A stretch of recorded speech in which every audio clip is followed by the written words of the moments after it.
Bonjour à tous and welcome to Learn French with Vincent.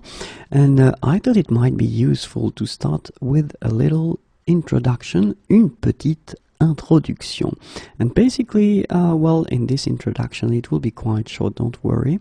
So welcome to Learn French with Vincent, and I just wanted to let you know a few things. And the first one is that you should definitely have a look at the version, because I am doing quite many videos, and it might be so that this version, I mean the version you are watching right now, is not the latest one, because I will add regularly new videos, new lessons. So basically have a look at the version just to be sure that you get the latest one, okay? The second thing that we should actually define or see together, because I've been having so many questions regarding this topic, what French do I speak, or so what French do I teach? And I'm coming from France, and I'm coming from this area that we call les Pays de la Loire, which is somehow considered by the French Academy as without any accent. So basically the French I will teach will be the French from France, okay? So basically nothing to do with Quebec, Canada, or Belgium, or basically it will be the French from France. Okay, the third thing I wanted to actually clarify or say with you, je suis à votre écoute. So basically I am listening to you, and normally I try to make the videos according to the feedback I receive from you. It is really difficult to please everyone, so I try to make videos that will basically please everyone, but it's quite difficult. So use the feedback, use the comment options if you want to actually ask for specific topics, or if you didn't understand everything, and I will try to reply, or I will try to make a new video and include this video in the next version, okay? And the last thing is, actually, if you want to go further, then there is a website, and it's www.imagiers.net. So there you can find quite many other things like PDFs and like flashcards, and well, you can go there and have a look. If you want to have some private tutoring, it's always well, also possible. We just need to find suitable times, and we try to arrange ourselves. But it's another option if you want to go further in your studies. Okay, so we can start right now. Avant de commencer, so before we start learning French together, I just wanted to actually tell you something, and it's the fact that French language and English language, well, they've got a special relationship. Well, the first thing that, of course, you probably know, like many other languages, French tend to take quite many new words from English. So these are called les néologismes, okay? So it does mean that you already know quite many words in French. When we're talking about the new words, of course, you will have to pronounce them a bit differently. And the second thing that you should keep in mind, maybe you don't know that already, but until the 14th century, approximately 10,000 words were introduced into English language, and they were coming from French and Norman. So what does it mean? It does mean that you know a lot, and really I mean a lot, of French words already if you master English. If it's your mother tongue, then it's quite good for you. If it's not your mother tongue, then you will encounter, while we do this series of videos, many words that you already know because you've been learning them already in English. Okay, so this is the thing, and well, just wanted to start with that. Keep in mind that you already know quite many words in French before you even start learning it. Okay, but now we will start with a serious thing, and we will start learning French. Get ready. La structure de la phrase, so the structure of the sentence in French. Okay, so you'll see that in a way it's not that different from English, because we are using English here to study and for me to teach. So it means that for us it will be quite nice, because in a way French language will actually work or behave in a way similar to English. So first, normally will come the subject, le sujet. Then you will put the verb, le verbe, and after that will come what we call les compléments. Okay, so this is the normal structure of a sentence. You start with the subject, then will come the verb, and after that you will complete the sentence with more information, so basically des compléments. Okay, so let's see now an example. Je suis français. Okay, je, I, so it's the subject here. Suis, so it's to be, you conjugate it. I am français, in that case it's an adjective and it's French. Okay, je suis français.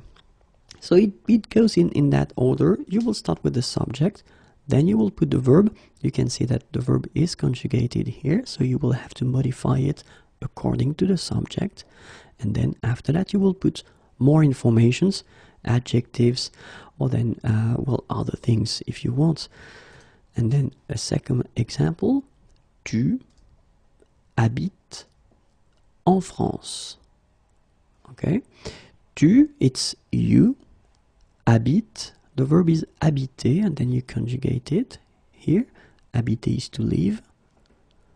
En France, in France. Okay, so you can see that in that case it's what we call complément de lieu. Okay, you introduce a place here. Tu habites en France. Okay, so but then we keep the same order, because that's normally the way we should do it. So first the subject, then the verb. Same thing here, you conjugate it according to tu, and after that, in that case, you will put en France. Alright, so this is what we call a normal sentence, une phrase normale. Okay, but then of course, as usual in French, and this is something that you will discover with all these videos that I will make, we've got some exceptions possible, and then the modification, you can modify the sentences in some cases. Okay, but then this is the basic. Okay, you should keep in mind that first you will put the subject, then the verb is coming, and after that les compléments. Le sujet, le verbe, les compléments. Je suis français, tu habites en France, and that's it.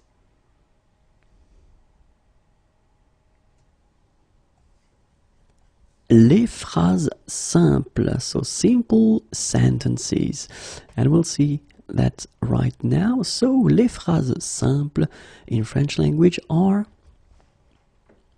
la phrase interrogative, la phrase affirmative, la phrase négative, la phrase exclamative, la phrase impérative. Okay, so la phrase interrogative, interrogative sentence, la phrase affirmative, affirmative sentence, la phrase négative, negative sentence, la phrase exclamative, exclamation, la phrase impérative, imperative sentence. And we'll start, of course, with the first one. So for each type of sentence, I will put an example. Okay, so let's start with la phrase interrogative.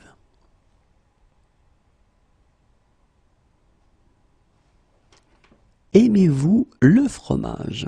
Okay, so the first thing that you should notice is this point d'interrogation here, and then keep in mind that in French we will put a space before. Okay, the second thing that you can notice is that you've got the verb here, aimer. Aimer is to like or to love, and then you will have this vous, so it's the you. okay, and it's the plural form. Aimez-vous? Do you like? Do you love? Do you love? Sorry, le fromage. So it's cheese, of course. It's a question that a French person could ask. You know, do you love cheese? Do you like cheese? And well, the first thing, or the second, because the first one was le point d'interrogation, the second thing that you could notice is that if we want to respect the rule when we ask a question, we should change the order of the sentence. So normally in French, we've got first the subject, then the verb, but when we ask a question like that, and we want to, well, respect the rule, then we should first put the verb, then the subject. Okay, I will make some videos explaining how it works in real situations, or if this is the way that people do normally when they ask a question. Okay, but this is the way it should be done. Okay, so this is a question, c'est une phrase interrogative. Aimez-vous le fromage? Aimez-vous le fromage? And remember, you need to raise your voice a little bit at the end. Aimez-vous le fromage? Phrase affirmative. Oui, j'aime le fromage. So in that case, you just want to say that you like or you love cheese, and then this is affirmative. You will start with oui here. Oui, j'aime le fromage. Okay, so you can see that in that case, you will use this je. Okay, I will explain in the next video why the e is disappearing here, but then it's I like, I love. Okay, oui, j'aime le fromage. So you keep the same order, subject and then verb. Okay, so the order that actually normally we've got in the French language, you will start with the subject and after that the verb is coming. La phrase négative. Okay, so in that case, you want to say non. Okay, non, je n'aime pas le fromage. No, I don't like cheese. Okay, and in that case, well, we'll see that a bit later as well. You will use this ne and then pas. So basically, when we introduce the negative form in French, we will have two parts that will be before and after the verb. Okay, non, je n'aime pas le fromage. La phrase impérative. Mangeons ce fromage. Okay, and in that case, you can see quite clearly that you've got what we call le point d'exclamation here at the end. Keep in mind that you should put a space before it. Okay, so point d'exclamation, and normally it means that you will use that whether to give an order. In most of the cases, it will be for an order, or then if you want to give an advice, it's possible as well. Okay, and in that case, mangeons, so it's at the new form. Okay, so we eat. Okay, so let's eat, but then in that case it could be an order, so eat this cheese. Okay, you can see that we will see when we'll discover l'imperative form together that this nous, so the subject is not here. It's something quite special for the imperative form. You take away les pronoms personnels. Mangeons ce fromage. Okay, and in that case this sentence is une phrase impérative.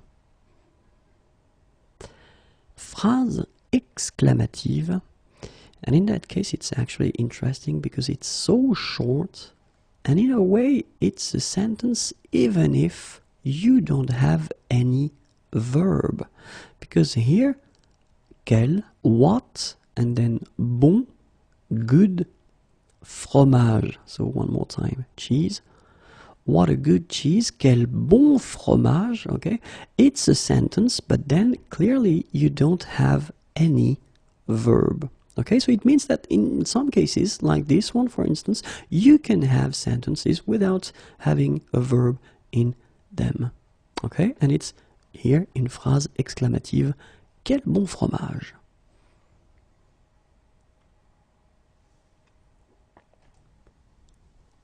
le sujet. And we'll see actually in this video what in French can be subject of a sentence. Okay, le sujet, the subject. And basically it can be un nom, un pronom personnel, un pronom interrogatif, un pronom indéfini. Okay, so when we're talking about a subject, it can be un nom, and it's a noun, un pronom personnel, and it's a subject pronoun, un pronom interrogatif, interrogative pronoun, or then un pronom indéfini, indefinite pronoun. And we'll see, and we'll of course start with the first one, un nom. Okay, so let's start with un nom. And I just wanted to have a simple sentence in that case. And it will be Vincent enseigne le français. Okay, so Vincent is a first name and it's mine, by the way. Enseigne, here you've got a verb. So the verb is enseigner and it's conjugated in that case. Le français, so it's French and we're referring to French language. Vincent enseigne le français. And in this sentence you can see quite easily that Vincent here is the subject of the verb here. Okay, so we could also change this Vincent, take it away and then put le professeur, and it means the teacher, and it will stay also the subject of the sentence, so it's connected directly to the verb enseigner here. Le sujet peut être un pronom personnel, so it can be also a subject pronoun as we saw. So let's see now how it would go. And in that case, same thing, simple sentence to start. Il visite Paris. Okay, so you get il here, il, visite. This is the verb visiter, you conjugate it. Il visite Paris. So in that case, you can see also quite easily that this is the subject of the sentence, and it's what we call un pronom personnel. So in English it's more clear because it's subject pronoun, so no doubt about the function, and actually we'll discover them together. So the first one is je, I, tu, you, il, he, elle, she. Okay, so je, tu, il, elle. And then for the plural form, we have nous, we, vous, you. So for the plural form, as in English, we tend to use it, well, of course, for the plural form, and also for the polite form. If you meet someone for the first time, it would be nice to use vous instead of tu. Il, they, so it's the masculine in that case, and then elle, they, but it's the feminine in that case. So in French we make the difference between the masculine form and the feminine form when we use les pronoms personnels at the plural. Okay, so je, tu, il, elle, nous, vous, il, elle. All right? And so let's see now un pronom interrogatif. So same thing, simple structure, simple sentence, and the sentence is qui parle, so it's a question. Okay, so the verb is parler, parler is to talk, okay, and then when you put this qui, and qui is who, basically this qui becomes, of course, the subject in this sentence, and it's a question. Who is talking? Qui parle? Qui parle? And the last one will be un pronom indéfini. And it's also quite useful, and I just wanted to make a simple sentence as well to make it clear. Same verb, parler is to talk, and then quelqu'un, someone or somebody. Okay, and in that case, quelqu'un parle, somebody is talking, someone is talking, and in that case you can see quite easily that quelqu'un is the subject of the sentence.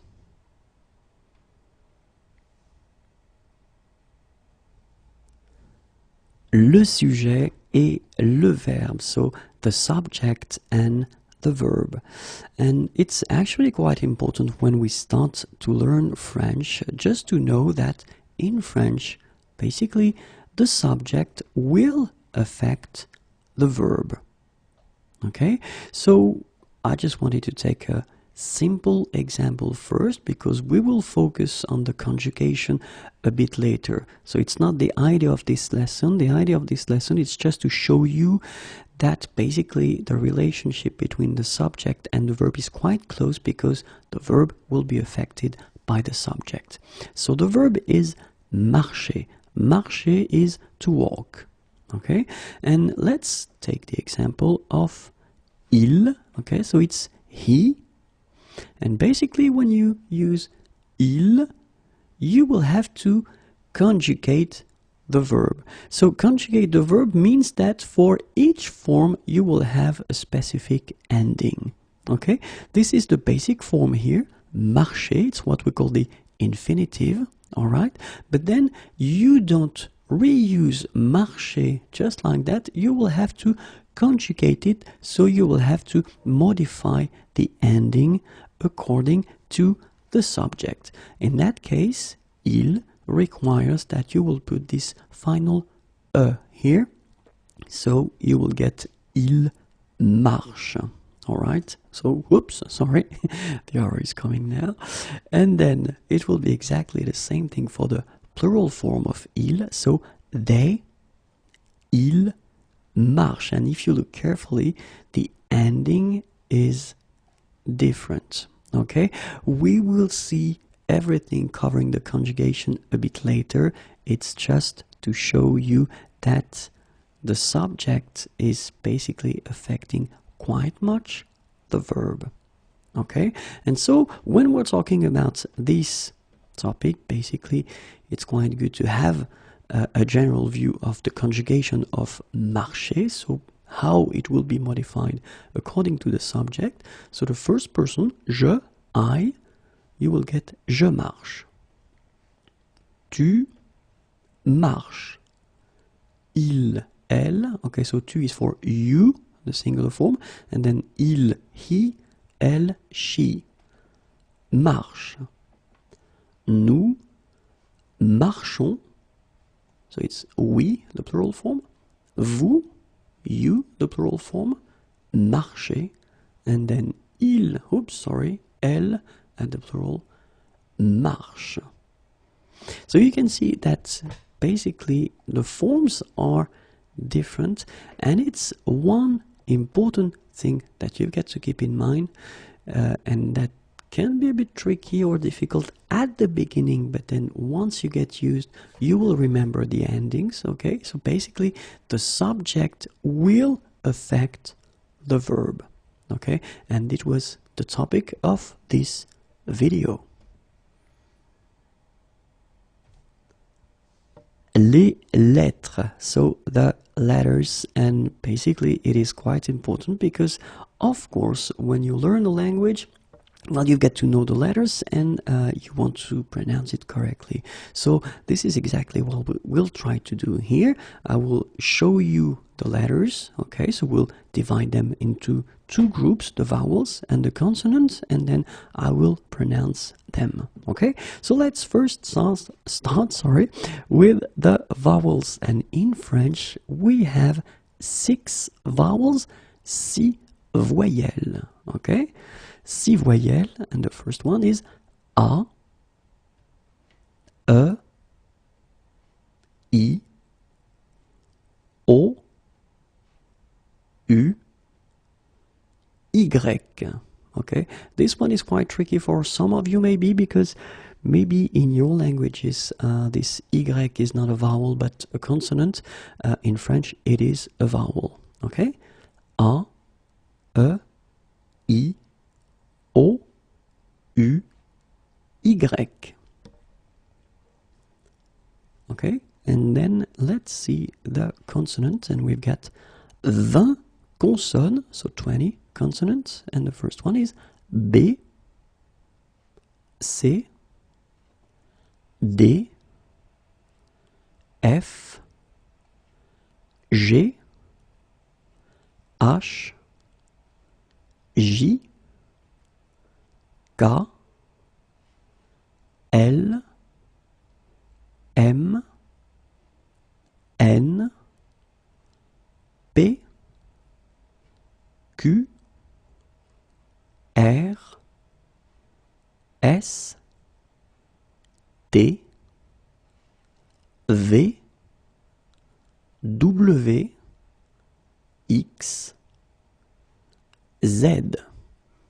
Okay, so it's B, C, D, F, G, H, J, K, L, M, N, P, Q, R, S, T, V, W, X, Z. Okay, so it was just to present you these letters, so the 6 vowels and the 20 consonant that we do have in French. Don't worry, in the coming videos we will focus on the pronunciation and we'll see how to combine them and how to pronounce them when we combine them. Okay, but then keep them in mind and try to practice on your own. Okay, les modes et les temps. So basically, when you translated that directly, we're talking about moods and tenses. So basically, like in English, if you want to use a verb, and normally when you will use a verb, you will have to basically decide whether you are using a certain mood and also whether you are using a certain tense for this verb, just because the moods and the tenses will be used in specific context or situations. Okay, so let's see now les modes.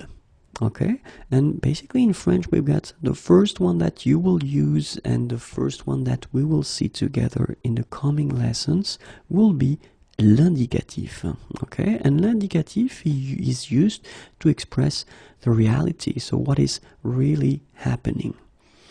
Then we'll have le conditionnel. Okay, so basically like in English we will use it to express what we call l'éventualité, something that might happen. Okay, and then we'll have this imperative form as well, so imperative mood, sorry, just to express l'ordre, the order, or then le conseil, advice. And then we'll have this subjunctive, which can be quite tricky, especially at the beginning, because it doesn't exist really in English, and it's to express what we call le sentiment. Okay, so basically we'll have these main moods, so l'indicatif, le conditionnel, l'impératif, and then le subjonctif.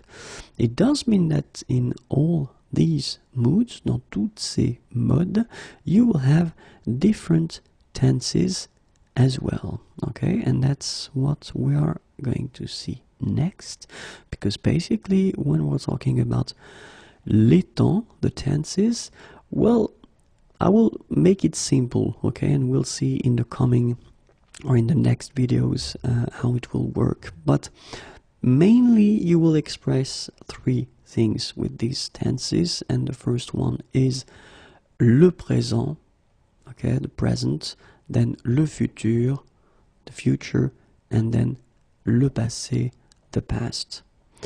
And we will see that for all these 3 options we will have different ways of expressing them, so it does mean that we will have not only 3 tenses, but much more. Okay, no stress about that, don't worry, we'll do it little by little. So, but just to keep in mind that when we're talking about the tenses, well, we express normally le présent, le futur, and then le passé. Okay, so keep in mind that we've got les modes. Okay, so le mode, and you get to decide what mode or what mood, sorry, you will have to use. Indicatif, conditionnel, impératif, or then subjonctif. And the second thing that you have to choose is the correct tense, le temps, and then it's présent, futur, and passé. And keep in mind that, as I said, we've got quite many tenses, but we'll see that a bit later.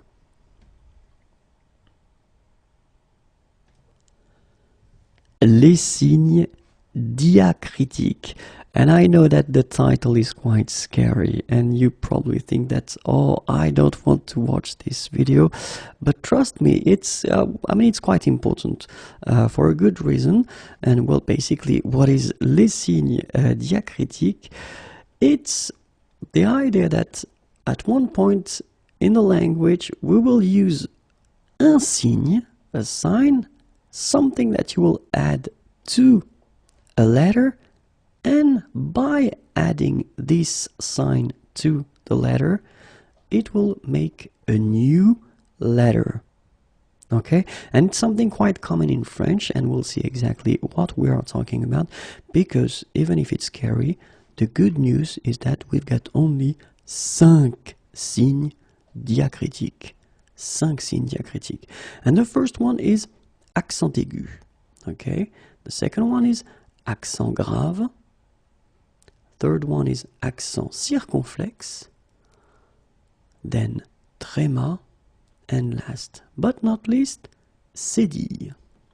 Okay, so accent aigu, accent grave, accent circonflexe, tréma, and then cédille.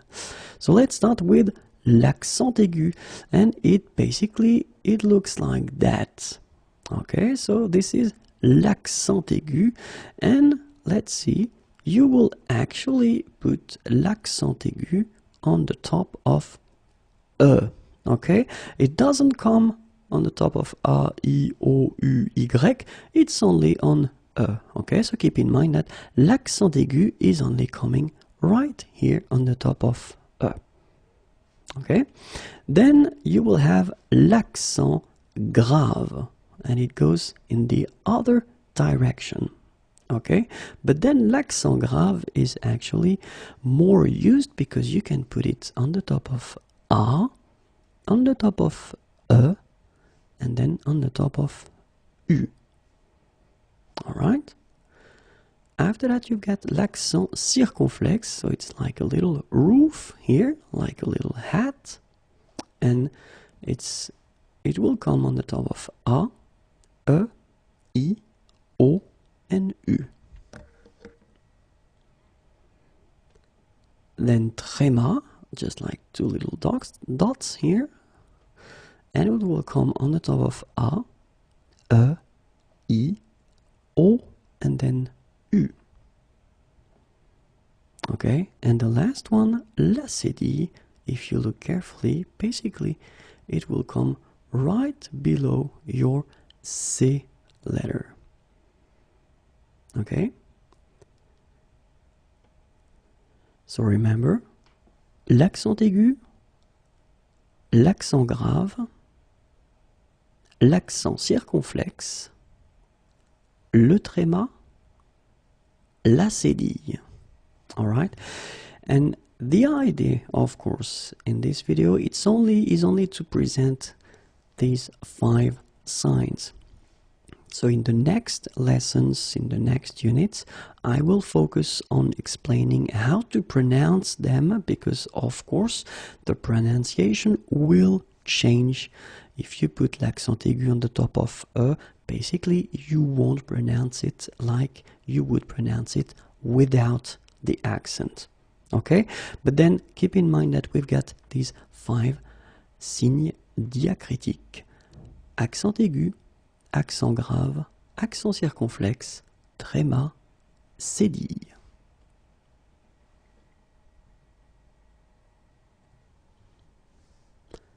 Les ligatures. So even if it's a bit scary, let's start the video. And basically, what are we talking about when we're talking about les ligatures? Well, we're talking about two letters, some strange letters, you might say.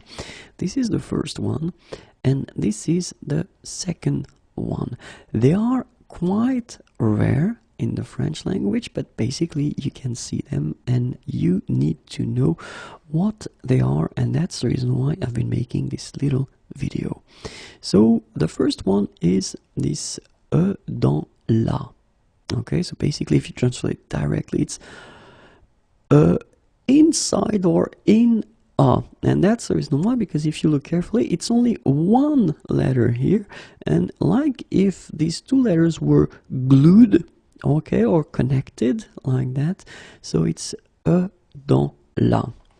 Let's see a few examples of words that use this e dans la, and the first one is curriculum vitae, the second one is ex aequo, then etc., and then ad vitam aeternam. And so if you look carefully at these words, you realize that this letter is coming directly from Latin. Okay, so and it's quite rare to see this letter in French language. Well, you've got here some examples, but I've been choosing the more common examples, because the other one probably you will never use them, or maybe never encounter them. But anyway, it is rare, but it does exist, and it can be a challenge in some cases for some of you to write this letter correctly if you want to write it with your computer, because you've got to go through insert and then after that symbol. So basically it's up to you. If you want to write it correctly, you should put, of course, this e dans la. If you don't manage to put it, then just put a and after e. Maybe your computer will correct it automatically, you never know.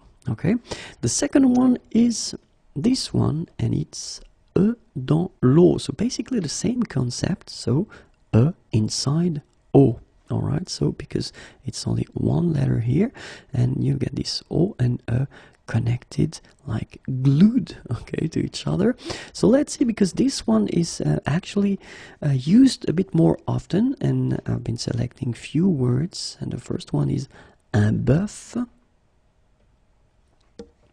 un cœur, un cœur. It's actually quite interesting, because even if you write them differently, you pronounce them the same way. Un œil, un œuf, une sœur. Okay, so un bœuf, un cœur, un cœur, un œil, un œuf, une sœur. All right, so these words are actually not that rare, and we'll see exactly what they mean. The first one, un bœuf, okay, steer, ox, or then un cœur, heart, un œuf, egg, un cœur, is it choir, choir? I'm not really sure about the pronunciation in English, sorry about that, I don't want to make any mistake. Then we've got un œil, eye, and then une sœur, sister. Okay, and this letter is actually more often used, okay, than the previous one, and then it's, well, basically it will be exactly the same challenge if you want to write it correctly with your computer, whether you try to find this letter by inserting a symbol, okay, or then you just put O, and then after that you will put E, okay. Technically it's a mistake, but then basically if you cannot make in another way, then just write it O and E, okay.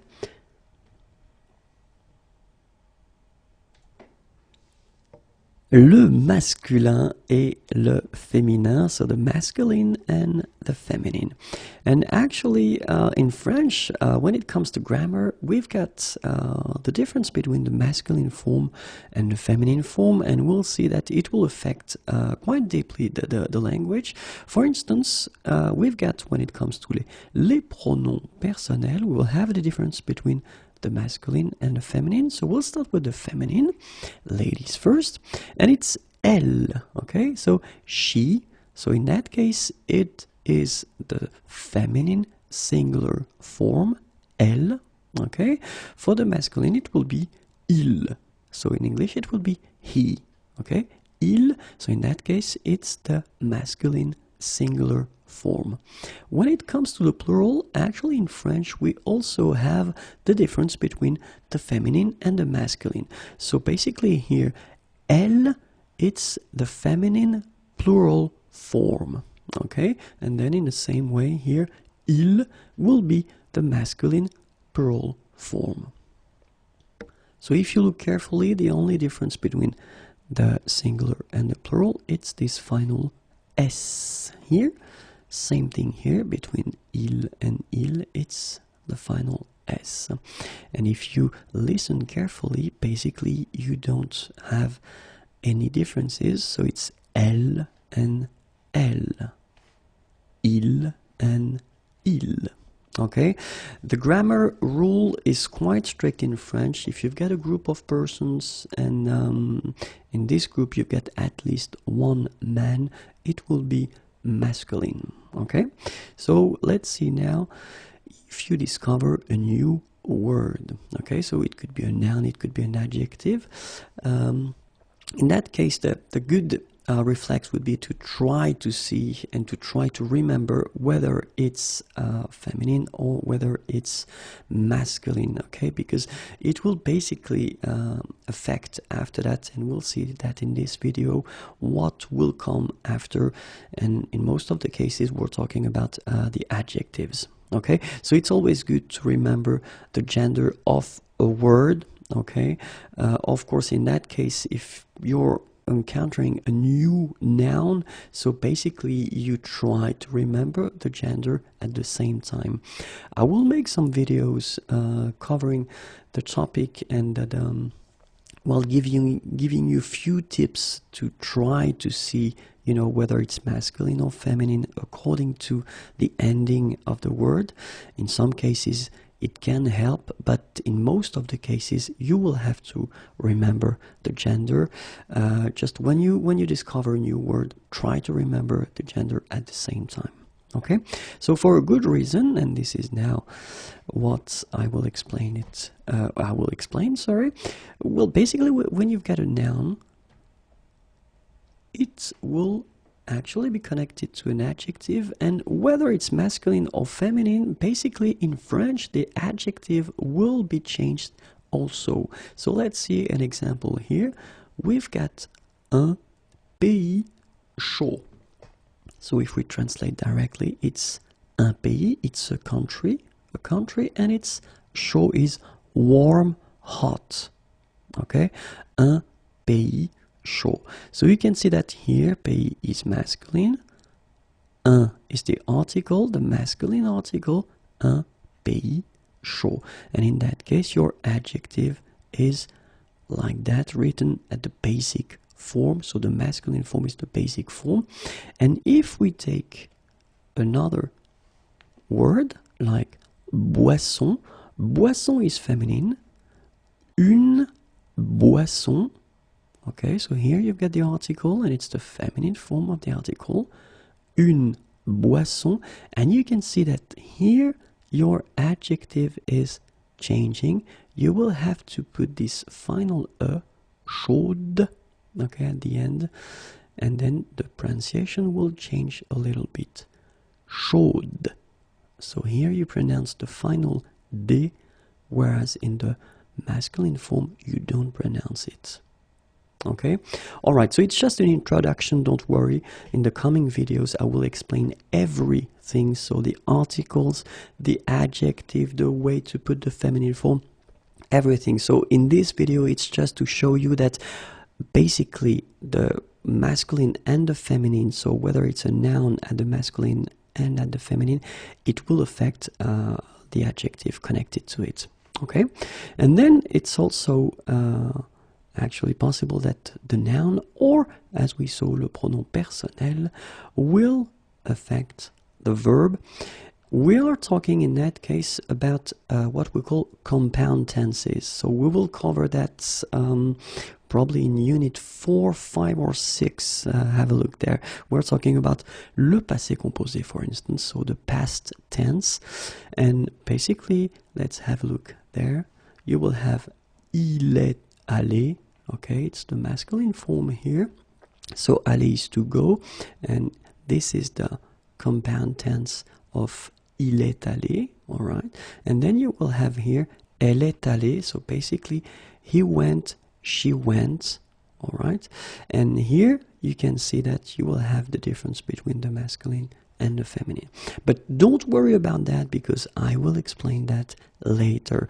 It's just to show you that basically the difference between the masculine and the feminine will concern, of course, the subject, so pronom personnel, and then the nouns, but it will also affect what is coming after, so it can be an adjective, as we saw, or it can be a verb. In that case, it's a compound tense, so it's this past tense, le passé composé. All right, so no stress about that. I will explain everything after, okay? Just keep in mind that we've got a difference between the masculine and the feminine.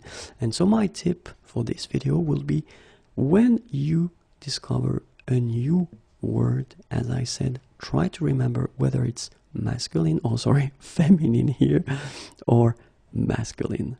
Okay? Merci beaucoup.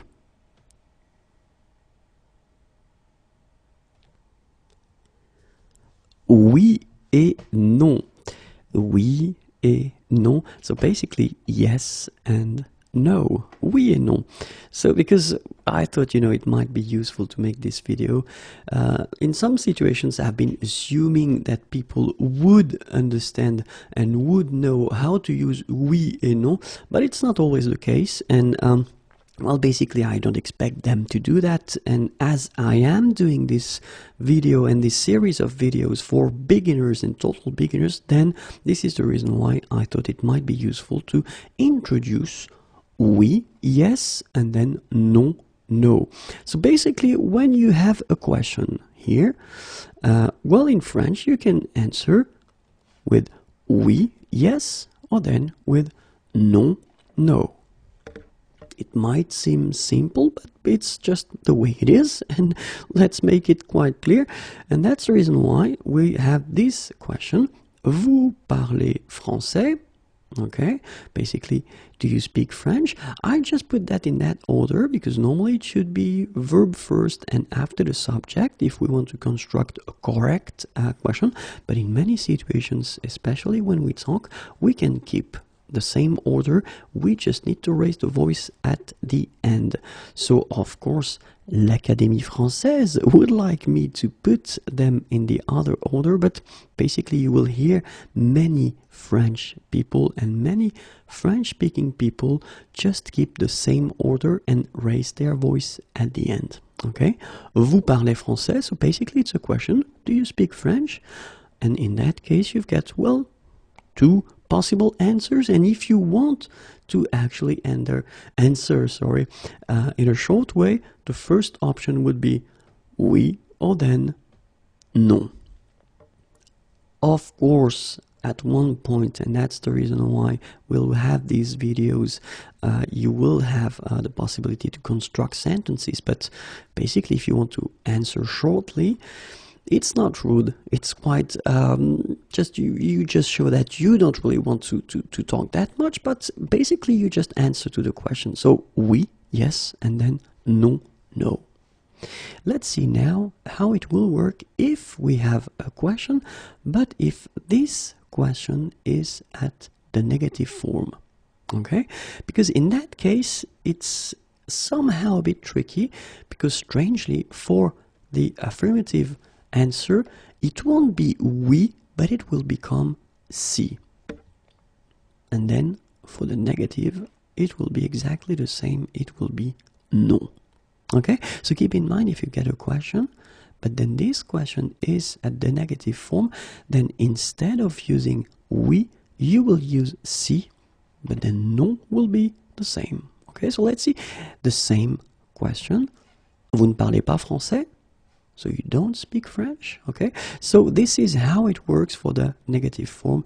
Don't worry, in few videos I will explain you how it works exactly, okay?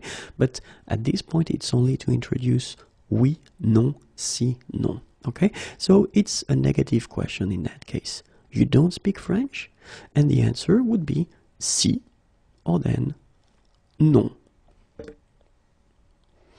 Obviously, at one point you would like to make sentences instead of using these two possibilities, okay? But it's just to show you that, you know, actually you've got these two options. So if you've got a question, the first one would be oui or then non.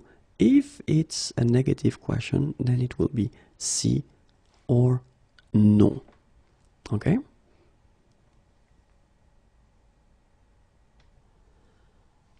La ponctuation. So let's discover together the punctuation in French. Okay, so we can start, and I thought it might be useful to start with this one, and it's le point. Okay, so le point. And for this video, I will actually tell you how to put these punctuation signs, and if we need to put some spaces or not, because it does change a little bit if you compare it to English, for instance. So let's see now le point. So let's imagine that you will have your sentence, or it could be a word like that, and after that you will put le point, then you will have to put a space and the next word will come. Okay, so it could be a sentence before, a sentence after, but the main thing is to remember that you don't have any space before, but you will have one after. Okay, so let's see now the next one, and it's le point virgule. Okay, le point virgule, and le point virgule works like that. Mot numéro 1. Then you would put le point virgule without any space, then a space and the next word or the rest of the sentence. Okay?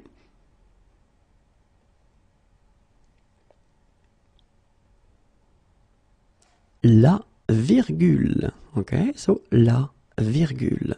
And for la virgule, actually you will have the first word, then la virgule is coming without any space, then you will put a space and the rest of the sentence or the next word is coming after.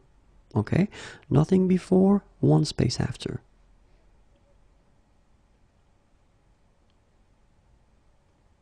Le point d'interrogation.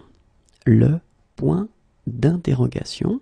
Okay, and in that case, keep in mind that you will have whether your sentence or this word, then, and this is quite important because it does change from other languages, you put a space, you put le point d'interrogation, okay, then after that a space and the rest will follow. Okay, so this is quite important. Remember that we will put in French a space before le point d'interrogation, because it's not the case in, well, some other languages. Okay, and now le point d'exclamation. Okay, so le point d'exclamation, you will have your sentence and then the previous word, then un espace, space, then you will put your point d'exclamation here, after that a space, and the next word is coming. Same thing as we had for le point d'interrogation. Remember that you will have to put a space before.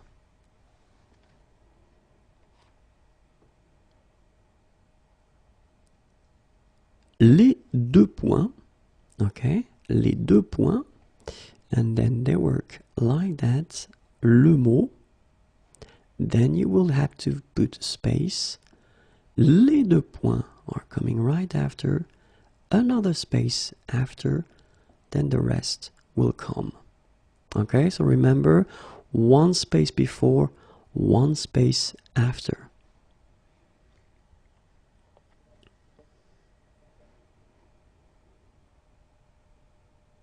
Les guillemets. Okay, les guillemets. And concerning les guillemets, actually it will go like that. So you will have your sentence, or, well, the previous word, then a space, then the first one. After that a space, then you put what you want to put between them. Another space, guillemets again, space, and the rest of the sentence or the next word or whatever you want here. But you've got to keep in mind that here it's quite tricky. Space, then guillemets, space, what you put between, space, guillemets, space, and what comes after.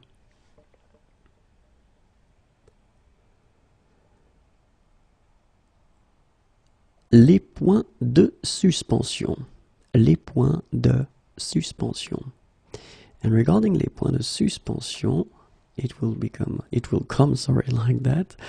So what comes before, le mot, or then the sentence, and then les points de suspension, space, and then the next word or what comes after the sentence if you want. Okay, so nothing before, a space after.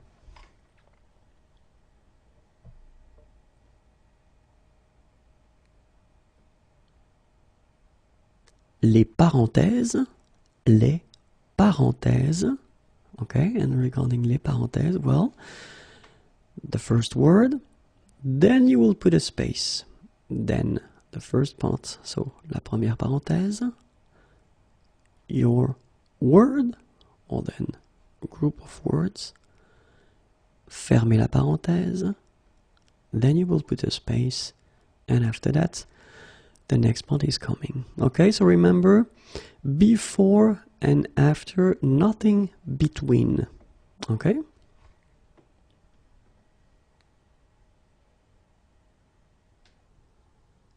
Écrire en français. So write in French.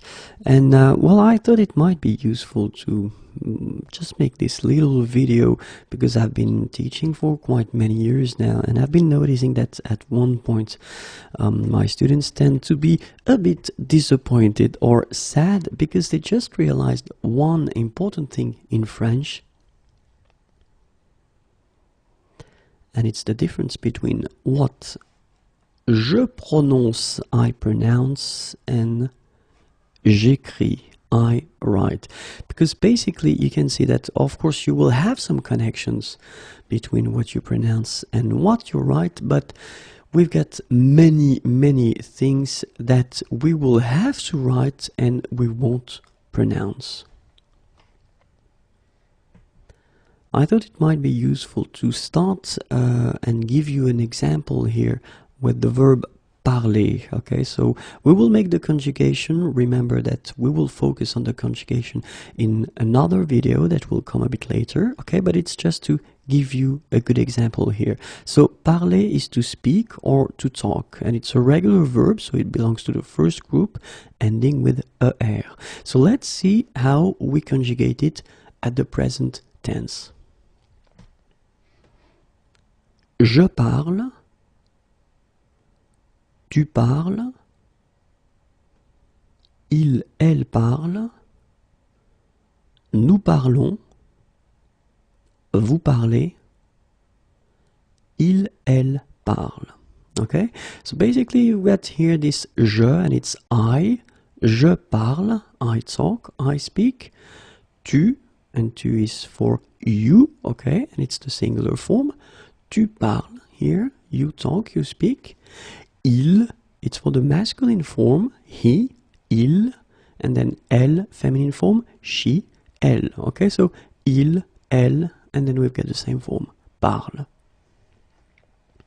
Then comes the plural form, nous, so we, okay, and in that case it's nous parlons, vous, you, so it's the plural form, or then we will see a bit later that it can be also for the singular if it's the polite form. Okay, vous parlez, and then we've got ils, so they, but then in French we divide and we make the difference between the masculine plural, so il here, and elle, the feminine plural. Il, elle parle.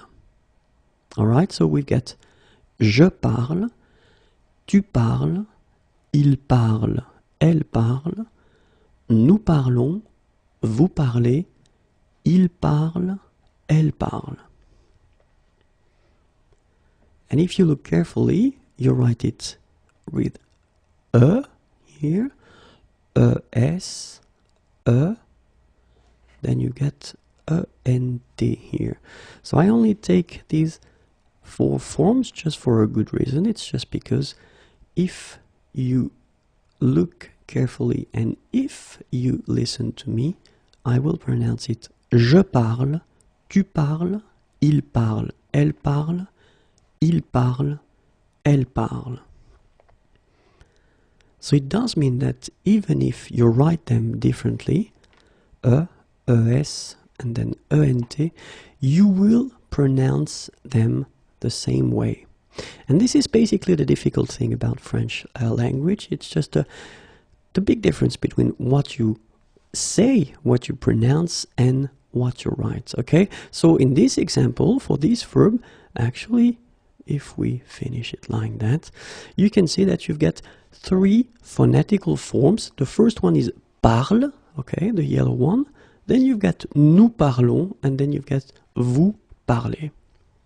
But of course, at one point, if you want to write it correctly, you will have to remember the endings, and you will have to put this S here, for instance, if you want to write it correctly, or then ENT here, even if you pronounce them the same way.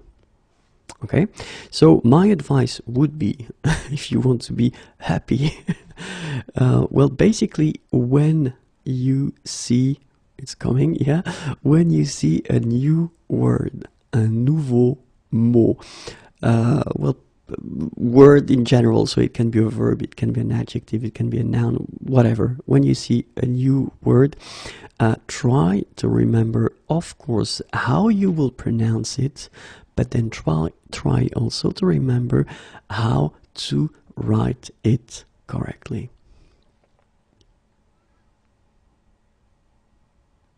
And in this first lesson, I thought it would be, or it might be useful to start with the pronunciation of the vowels, okay, and after that, of course, consonant will come, but it will be in the next lesson, okay. So let's see now for the vowels, how it goes. So the first one is A, okay, A, so not really difficult to pronounce for most of you. Second one is repeat, okay. Remember that on this vowel we can put some accents, okay, and then it will affect the way you will pronounce the okay. But if it's like that without any accent and you need to spell it or to pronounce the letter, it's okay. Next one is E, then O. Okay, so don't be afraid to put your mouth really round. O, okay, so it's quite deep. O, okay. Then U. So this U can be tricky. So from my experience of teaching, I've been noticing that, well, in most of the cases, for American people, it can be quite tricky at the beginning. So you really need to insist on that. It's U. Okay, Spanish speaking persons can have some difficulties as well for that. Okay, so don't be afraid to pronounce. So really it's not oo, because in most of the cases that's the mistake people tend to make. They pronounce it like oo, okay. Now in that case it's really so really narrow sound. Okay, so don't be afraid to insist on that. And the last one is, well, it's Y, so if you need to spell it, then you say Y, okay? When you pronounce it, it's like I, okay? But the name of the letter is Y, okay? So if we check them again one more time, this one is A, then comes E, I, O, U, remember, U, and the last one, Y for the name, okay? But then the pronunciation is I, alright? And in this lesson, we'll discover the pronunciation of the consonants, so les consonnes. Are you ready? So let's start now. Okay, so les consonnes, B, B. Okay, so this one shouldn't be that difficult to produce. B, B. Then comes C. Okay, C. D, D. F, F. G, G. Okay, so if we want to repeat them one more time, B, C, D, F, G. Okay, let's see the others. H, H, J, J, K, K, L, L, M, M. Okay, one more time. H, J, K, L, M. Okay, and then of course it continues. N, N, P, P, Q, Q, R, R. So it's quite important because people tend to think that French people are making this like that, really deep and really, well, it will hurt your throat if you try to insist too much on that. And if you listen to me, well, basically it's not that strong. R, R. Okay, so it's quite soft. R, R. The next one is S, S. Okay, so let's see them one more time. N, P, Q, R, S. And the last consonant are T, T, V, V, W, W. Okay, so we've got this double, and then V, W. Okay, X, X, and the last one, Z, Z. Okay, so remember to pronounce this D at the end. Z, Z. Okay, so let's see them one more time. T, V, W, X, Z. Discover les accents, so the accents. And normally when we talk about the accents, we tend to insist on the accents which are on the top of the letter E, okay, because they will change the pronunciation of the letter. When you put the accents on the top of O, I, or A, well, nowadays we don't really pronounce the differences, but then E is still affected by that, so you should really first remember the name of the accent, okay, and it's normally like that, okay, and then the sound that you will have to pronounce or to produce when you see it on the top of the okay, because so without any accent, this letter, if you remember, we saw that previously, is pronounced okay, but then when you put this one, so this one is called accent aigu, okay, it goes like that, in that direction, okay, and you will pronounce the letter like E, okay, listen to the difference, without the accent, with the accent, E, okay, without and with E, alright. Second accent that we can work on, it's a little bit the same, but it goes in the other direction. So if you look, it goes like that, okay, and then it's called accent grave, okay, and the sound that you will have to produce is eh. So it's really open. I mean, the sound is really open, and normally your mouth should be opened a little bit more than with the accent aigu as well. Okay, so it goes like eh. All right, don't be afraid to insist a little bit on the pronunciation. Okay, first, and then you can make it shorter after, of course. Eh. All right, so let's compare them. The first one is e, and then the second one is eh. All right, the good news is that the next one, so accent circonflexe, is pronounced like accent grave. Okay, so it's the same pronunciation here, okay, and it's the open one, okay, eh, okay, eh. All right, so you can see that it's just like a little hat that you get to put on the top of okay. So let's see one more time the differences. This one e, okay, and then these two accents like here, eh, open, eh, okay.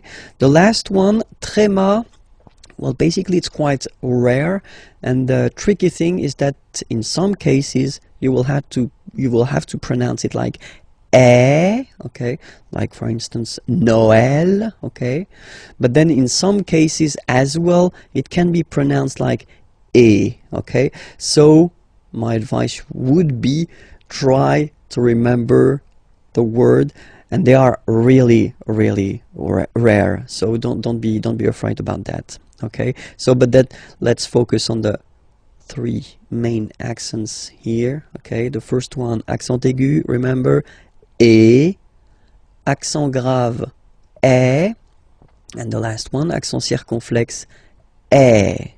So we'll focus on les caractères spéciaux, so the special characters that maybe you will have to use if you want to, well, spell your name, or then if you want to give a web address or something like that. So because normally they can be quite useful, and at the really beginning, so it's quite useful to spend a little time on them. Okay, so let's start now. Les caractères spéciaux, the first one, okay. If you look at it, it's here, okay, and we called it tiret, okay, tiret. All right, let's see the second one. Same thing, but it's, you know, the low one, so we call it tiret bas, tiret bas. Okay, so remember the first one located in the middle is tiret, and the other one here is tiret bas. Okay, let's see the other one. So officially we called it arrobase, okay, but then, well, let's be honest, we can hear many French people or French-speaking people using this at, okay, but then the French were, of course, at, all right, but officially it should be arrobase, okay, so don't be surprised if someone is using that, or then you can use it as well, because that's the way it should be used. So arrobase, okay. Here, so the dot, okay, because it's not always easy to spot here, we call it point, okay, point. All right, so one more time, tiret, tiret bas, arrobase, point, okay, and then it continues a little bit. So if you want to indicate that you've got, well, a double letter, okay, you can say, so in that case it's P, okay, so you say deux, okay, deux it's two in French, deux, okay, P, deux P, okay, if it would be another letter, then you would say deux and then the name of the letter, of course. Then this one here is called apostrophe, okay, apostrophe,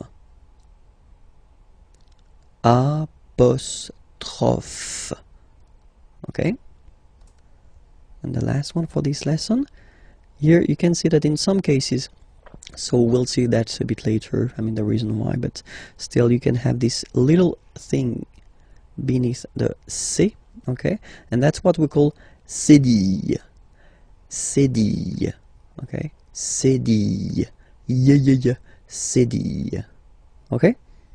And we'll discover a quite important thing because it's a verb, and it's the verb être, okay, être means to be, okay, so as in many languages, to be is quite useful, just for well, simple reason, you tend to use it quite often, and then we can use it to construct some composed tenses that we'll see a bit later, okay. So let's see how it goes at the present form. Le verbe être first is je suis, je suis, okay. Je, it's the pronom personnel, so it's I, okay. Suis, I am, okay. Je suis, all right. Then second person, tu es, okay. So remember, être is really tricky, especially when it comes to pronunciations, okay. So first one, suis, as you've been noticing, you don't pronounce the final S, okay. And for tu, then you've got this combination of letters, okay, but then basically the sound you will pronounce or you will produce is est, okay. Tu es, all right. Je suis, tu es, okay. So let's see the next one. So you get this il, okay, so it's a capital letter, but then it's I and then L, okay. Il, so it's he, okay, masculine form, and then elle, she, so feminine form, okay. And this is the verb, so il est, or then elle est. So you can notice that even if we write them differently, this e like that and e like that, we pronounce them the same way. And that's usually the difficult thing, you know, with the French language. What you write and what you pronounce can be quite different, okay. So remember, je suis, tu es, il est, elle est, okay. So let's see how the next one comes. Here it's nous, okay. Sorry about that. Whoops. Nous sommes, okay. Nous sommes, okay. So you don't pronounce the final S here, it doesn't exist. Sommes, nous sommes, okay. Then the next one is coming. Vous êtes. Same thing here. Notice that final S is not pronounced. Et. Okay. And then in French we tend to have this liaison. So liaison, it's like a link, okay, that we can make between the words. So in that case, vous is ending with S, and then you tend to make a little link between them. So vous êtes, z, it goes like that. Vous êtes, okay. Vous êtes, vous êtes. All right. So let's see one more time. Je suis, tu es, il est, elle est, nous sommes, vous êtes. Okay. And let's see the last one. Il. Okay. So you can notice that even if you've got this S at the end, and then here you don't have anything, well, you pronounce them the same way, okay? Il, singular form, il, plural form, okay? Ils sont, final T not pronounced, ils sont, elles sont, okay? Ils sont, elles sont. So let's see it again. Je suis, tu es, il est, elle est, nous sommes, vous êtes, ils sont, elles sont. All right? One more thing to notice, because it's quite important. This vous form, okay, can be used for the plural, of course, and then it's the polite form that we use if you meet someone for the first time. Let's say it's someone that you are connected to professionally, or it's, well, someone important, or then, well, in that case, or then you don't know this person, you should use definitely this vous, okay, for the first time. It's the polite form. After that, you can decide whether you want to use this tu form, okay, which is normally quite common in French, but then first remember that vous is better, okay? Let's see a few examples now. Okay, first, I've been writing this question. So, quelle est votre nationalité? Okay, so here to show you that it's here. Quelle means what, est is, votre, your. So it's according to this vous. Okay, so the polite form of your, and then nationalité, nationality. Okay, so let's repeat the question. Quelle est votre nationalité? All right. And in French, we tend to raise the voice at the end when we've got this little point d'interrogation. If it's a question, don't be afraid to go like and raise a little bit at the end. Okay. So, quelle est votre nationalité? Okay. Quelle est votre nationalité? So if you want to present or to say where you're from, okay? So we're using this être for that, you know. Je suis, okay, so you get here it already. And then you put this français, français, okay? It's French. Je suis français. Je suis français. Okay? Then another example. Quel est votre nom de famille? Famille, family, nom, name. So nom de famille, family name, last name if you want. Okay. Quel, it's still what. Okay. In that case, it's written like that. So we will see that in a coming lesson, but just to inform you, that's the masculine form, just because nom is masculine, and here you've got the feminine form because nationalité is feminine. Okay. But then we pronounce them the same way. So, quel est, what is, votre, your, nom de famille, so family name or last name. Okay, it's a question. Quel est votre nom de famille? Okay, so it's not the opera or something that you want to sing. Okay, so just raise a little bit your voice at the end of the question. Okay, so the answer, c'est le François. So it's interesting because you can see that we've got this c'est here, and it doesn't show in the examples that we saw previously, or for the conjugation, just because it's so, well, basically you could translate it like it is, or this is, or yeah, it is. Okay, c'est le François. Okay, and the last one, quelle est sa profession? Okay, quelle est sa profession? What is, so être, hein, same. Sa, so it's her. Profession, profession. Okay. Elle est directrice. Elle est directrice. Okay, so she's a director, and then it's the feminine form here. All right. So the last lesson was introduction of le verbe être. Okay, and I thought it it would be more logical to continue with le verbe avoir. So avoir means to have, okay, and for the same reason as to be, okay, it's really useful and really used, so you should definitely know this verb avoir by heart if you want to master French language, okay. So let's see that, the verb avoir, okay, and so we'll see the different forms. So the first one is j'ai, okay, j'ai, all right.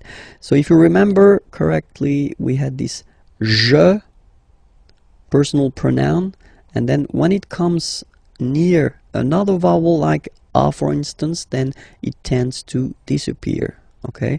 So just to avoid pronouncing this je ai, because we think that in French it doesn't sound that beautiful, so we tend to take this e away, okay, so that you get this sound j'ai, j'ai, okay. So j apostrophe ai. Remember, when you combine this ai, you get the e sound, okay. Second one, tu as, okay.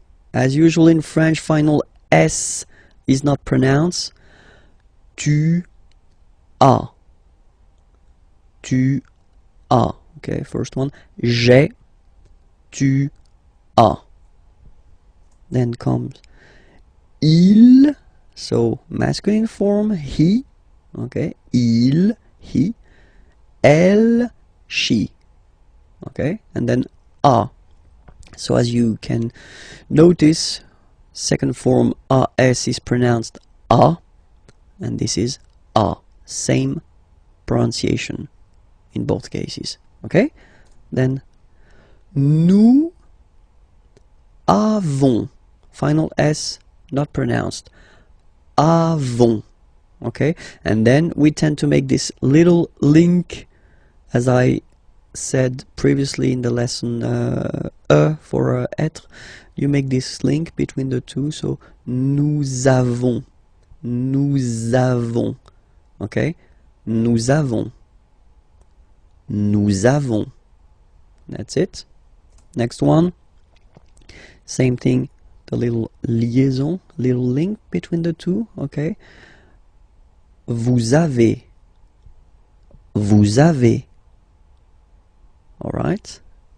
And the last one, so same thing, if you can see, you get this final s and final s here, okay, and then you will have to make the little link between the two. Ils ont,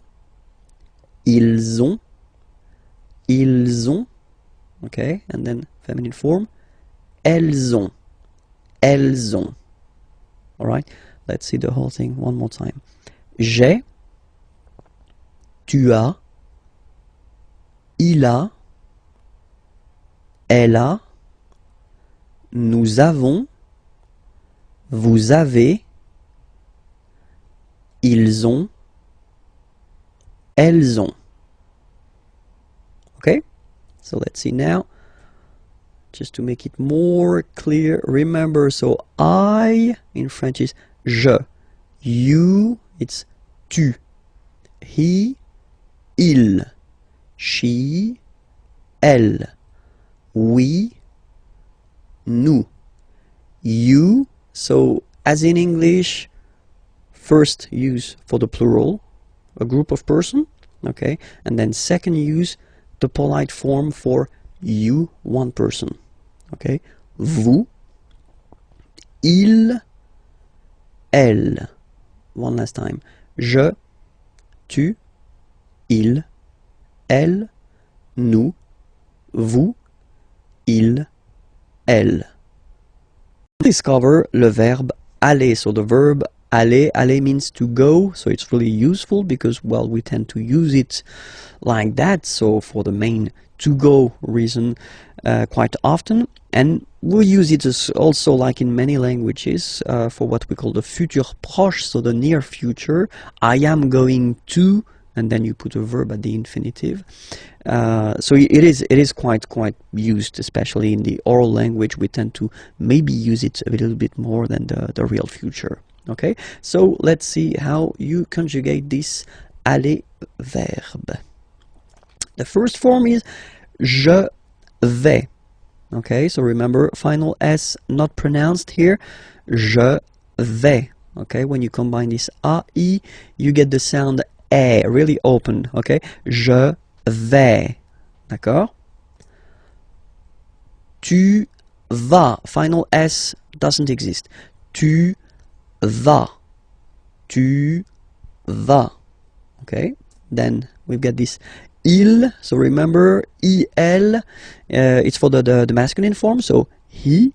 Okay, and then elle, she. Okay, and then you get the va form. Basically, you pronounce it like for the tu, because you don't pronounce the final S. Okay, il va, elle va. Okay, je vais, tu vas, il va, elle va. Then nous, so we, plural form, nous allons.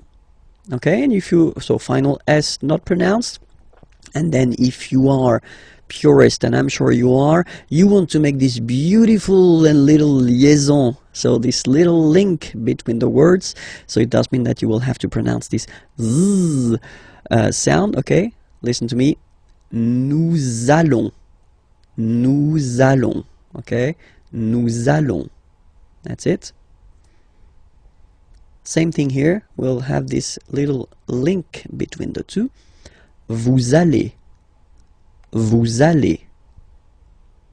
And the last one, so remember, here you've got this S just to make the difference between the singular and the plural, because when you put the plural form, normally you tend to add S at the end of the words, okay, like here, but then you don't pronounce it, so ils vont, final T, not pronounced.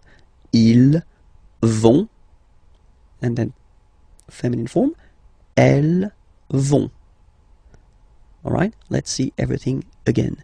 Je vais, tu vas, il va, elle va, nous allons, vous allez, ils vont, elles vont. All right, and then just few examples just to show you how useful this aller verb can be, because we tend to use this aller verb when you want to ask if someone is doing fine. Okay, so the first question, how do you do in French, is comment, so how, comment allez-vous, and then same thing here, little link between the two, comment allez-vous. Comment allez-vous? All right. So I've been putting this vous form here for the first example, just to show you that if you meet someone for the first time, then it's better to use this vous. So here, the vous form, so because it's the polite form. Okay. Comment allez-vous? Okay. It's a question, so raise a little bit your voice at the end, like comment allez-vous? Okay. You see? Comment allez-vous? All right, so answer when you want to say I'm doing fine. Okay, je vais bien, and then you say merci, thank you. Je vais bien, merci. So now, if you know the person, okay, you get two options. I mean, normally that's the most used one. The first one would be comment vas-tu? Okay, so in that case you just switch and you change this you, so polite form, and you change it with this tu form. Comment vas-tu? Okay, well, answer can be the same, you know, je vais bien, merci. Okay, and the other one, comment ça va? Okay, it would be like impersonal form. Okay, so you're not really addressing directly to the person. How is it going? Could be translated. It could be translated like that in English. Okay, comment ça va? Okay, you raise a little bit at the end. Comment ça va? And then same thing, you can answer with ça va, merci. Okay, so let's read them. Comment allez-vous? Je vais bien, merci. Comment vas-tu? Je vais bien, merci. Comment ça va? Ça va, merci. We will discover le verbe s'appeler. So previously we've been seeing three verbs. So the first one was être, to be, yeah, and then after that it was avoir, to have, and then in the last or previous lesson it was aller, to go. And I thought it would be useful to introduce this s'appeler verb, because normally that's the verb you tend to use at the right beginning when you want to introduce yourself, because if you say my name is, well, in French we will use this s'appeler verb. Okay, it is always tricky and a big challenge for a French teacher to introduce this s'appeler verb at the real beginning, because it belongs to this group of verbs that we call verb pronominaux. So you'll see why, because if you compare it to the others, something is coming there. Okay, so if you remember, when we conjugate a verb, first we put the pronom personnel, so the personal pronoun here. So je is like I. Okay, and then so basically the verb appeler, appeler means to call. Okay, so without this s, okay, appeler is to call. Okay, and then when you had this s here, and then if you transform it like in this form, I call, and this is a pronoun, it's like me, so it's like I call myself, I call me. So it's just the way we've got in French to introduce ourselves. Okay, so it's je m'appelle. Okay, je m'appelle. Alright, second form, tu t'appelles. Okay, remember, final S not pronounced. Tu t'appelles. Okay, then il s'appelle. Il s'appelle. Elle s'appelle. Elle s'appelle. And then the funny thing for nous or vous, you'll see that, well, basically we repeat it, or repeat, it's just a pronoun. So we call ourselves, if you want, okay, but then we put the pronouns before the verb. Okay, nous appelons. And then little link would be perfect, so let's pronounce the whole thing again. Nous appelons. Nous appelons. Okay, final S doesn't exist. Nous appelons. Okay, then vous vous appelez. Vous vous appelez. Okay, so you can hear we put the little link again here. Vous vous appelez. Alright, and the last one, il s'appelle, elle s'appelle. Okay, so one thing that you should remember, and probably you did here. Okay, so here for nous and vous, so we've got only one L, like here in the infinitive form. So that's the reason why I've been pronouncing appelons. Okay, and then appeler. Alright, but for je, so if you can spot it here, look, we've got double L here, double L, and then for the plural form double L. So when you get this e vowel and then you get a double consonant, and well, they are the same, then it does change the pronunciation of e. You tend to pronounce it like really open. That's the reason why you pronounce it appel, appel. Okay, appel, appel, appel, and appel. Alright, so as I said, that's the tricky thing with French language. I mean, you write them like here without S, here with S, and here with E and T, you pronounce them the same way. Je m'appelle, tu t'appelles, il, elle s'appelle, il, elle s'appelle. Okay? Alright. And now a few examples. Comment vous vous appelez? Okay, so comment vous vous appelez? So when you want to know the name of someone, you know. Comment vous vous appelez? Answer, je m'appelle Vincent. Et vous? Okay, so I am Vincent. I call myself Vincent if you want. Vincent. Et vous? And you? Okay, so you want to know the name of the person who is asking this question. Okay. The other possibility that you would have, you know. So first you've been starting with comment and then vous vous appelez. Okay, so that's the, well, a common way of asking the question. All right. Other possibility would be to start with vous vous appelez. Okay, so technically you just take the verb and then you put this comment, how at the end. Okay, it would be possible as well. Okay, remember to raise your voice. Vous vous appelez comment? All right. And the last one is the more correct form. Okay, so first you should start with comment, how, and then, as in many languages, you should, well, change a little bit the order of the structure of the sentence. Okay, vous appelez-vous. Okay, that's the real correct way to ask the name of someone, you know. Comment vous appelez-vous? All right, and then you raise your voice. Comment vous appelez-vous? All right, so let's repeat them. Comment vous vous appelez? Vous vous appelez comment? Comment vous appelez-vous?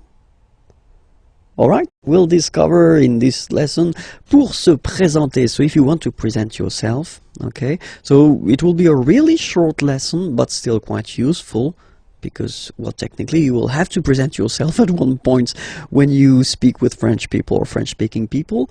Okay, so let's discover how it goes. The first one, well, tend to use this appeler verb, okay. Je m'appelle Vincent Lefrançois, okay. Je m'appelle Vincent Lefrançois. So you use this s'appeler verb. So I did introduce this verb in the previous lesson, so it was leçon H, okay. So if you didn't see this lesson, I definitely invite you to watch it, because I tend to explain the reason why, you know, I've got this, well, there is this je m'appelle form, okay. So je m'appelle Vincent Lefrançois. So that's the first possibility you will have. The other possibility is to use this être, so to be verb. Je suis, I am, je suis Vincent Lefrançois. Okay, so the first one, je m'appelle, so basically s'appeler or je m'appelle, you could translate it directly, but, well, it's not really interesting, but still, you know, I call myself. Okay, so that's the verb we tend to use when we introduce ourselves. Je m'appelle Vincent Lefrançois, okay, and then the second one, I am, je suis Vincent Lefrançois, and the last option we will have is mon nom, my name, mon nom is Vincent Lefrançois, okay. First option, je m'appelle Vincent Lefrançois. Second, je suis Vincent Lefrançois. Last one, mon nom est Vincent Lefrançois. Of course, the first one is the most used. Okay, even if the verb is a bit tricky at the beginning, definitely you should work on it, and you should, well, master this s'appeler verb, because that's the one we will use when we introduce ourselves. Okay, we'll discover les articles définis, so definite articles. In English it would be the, okay, but in French, of course, as usual, we've got the difference between the masculine form, the feminine form, and the plural form. Okay, and we start with the masculine form, so we've got le, okay, and then in some cases this vowel if it's close to other vowels, so if there is a word after that starting with a vowel, in some cases it will have to disappear. Okay, so you will get this L apostrophe, so that's the reason why I've been writing it here. Okay, but then the main form is le. Okay, then la, feminine form, la, same, for the same reason, you know, you will have this option L apostrophe as well. and then the plural form is les. Okay, so whereas in English you get only, there is only this the form, in French we will have the difference between the masculine form le, the feminine form la, and then the plural form les. So of course, according to the word, you will have to choose the correct article. So we'll take a few examples here. The first one is chien. Chien is a dog, and in French chien, like that, it's masculine, so le chien. So basically you just put the article le and then chien. Okay, in that case, second case, ordinateur, well, you can see that it starts with the vowel o. Okay, and as I said, you know, and o, they don't get along that well, so you get to take this away, and then you get this l'ordinateur, l'ordinateur. All right, and third example, so I took on purpose this hôtel, okay, because it starts with H, but remember that in French we don't pronounce H, okay, so basically the first sound of the word is the vowel O, okay, so for the same reason, needs to disappear. L'hôtel, okay, so if we repeat them, le chien, l'ordinateur, and then l'hôtel. Okay, feminine form, la famille. Okay, so no problem, so family, la famille. Okay, then we've got argent, money, argent, same for the same reason, so l'argent. Okay, you get to take this R away, l'argent, and same thing as previously when what we saw for the masculine part. Even if you've got this H, then the first sound you hear is A. Okay, so for the same reason you will have to take this A away, and then you get this l'habitation, l'habitation. Okay, and then I've been taking, well, basically the example from here, chien. Okay, and then I put S at the end, and it's the mark of the plural. Okay, so you put les chiens, the dogs. Okay, les chiens, and then you take famille, family. Okay, you just add this final S and you get the plural form, les familles. Okay, remember, chien, singular form, chien, same pronunciation, but you put this S. Okay, final S not pronounced. Famille, singular form, famille, plural form, same pronunciation, S not pronounced. Okay, we'll discover les articles indéfinis. So indefinite articles. So in English there is only one, and it's or un. Okay, and in French we've got always the difference between the masculine form, the feminine form, and the plural form, as we saw in the previous lesson. Remember, for the definite articles, okay, it was the same. Okay, and in this lesson, so article indéfini, well, it's the same. We'll start with the masculine form, and the masculine form goes like that. So when you put these two letters together, it can be quite tricky to pronounce at the beginning. Of course, after that you will master it without any problem and without any doubt, but you've got to pronounce it like un. So it's what we call the nasal, so it goes in your nose. Okay, un. So if you listen to me, you don't hear any N. Okay, so it's just a combination of the two. Un, un, un. All right. Okay, so that's the masculine form. Then the feminine article is here, and it's easier because if you have this U-N-E, then you pronounce it une, une. Okay, masculine un, feminine form une, une. Okay, and then the plural form des.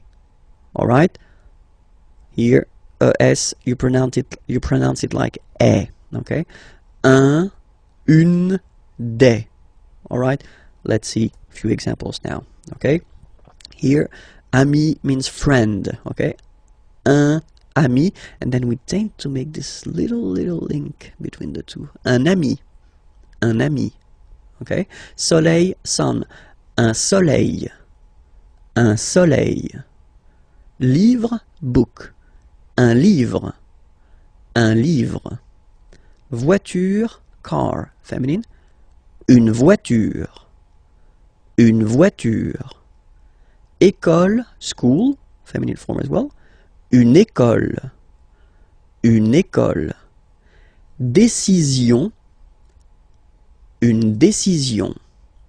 Une décision. Don't ask me to translate this décision. Come on, please. Ami, so I've been taking this now. Look, ami here. So we've got the masculine form and it's the singular.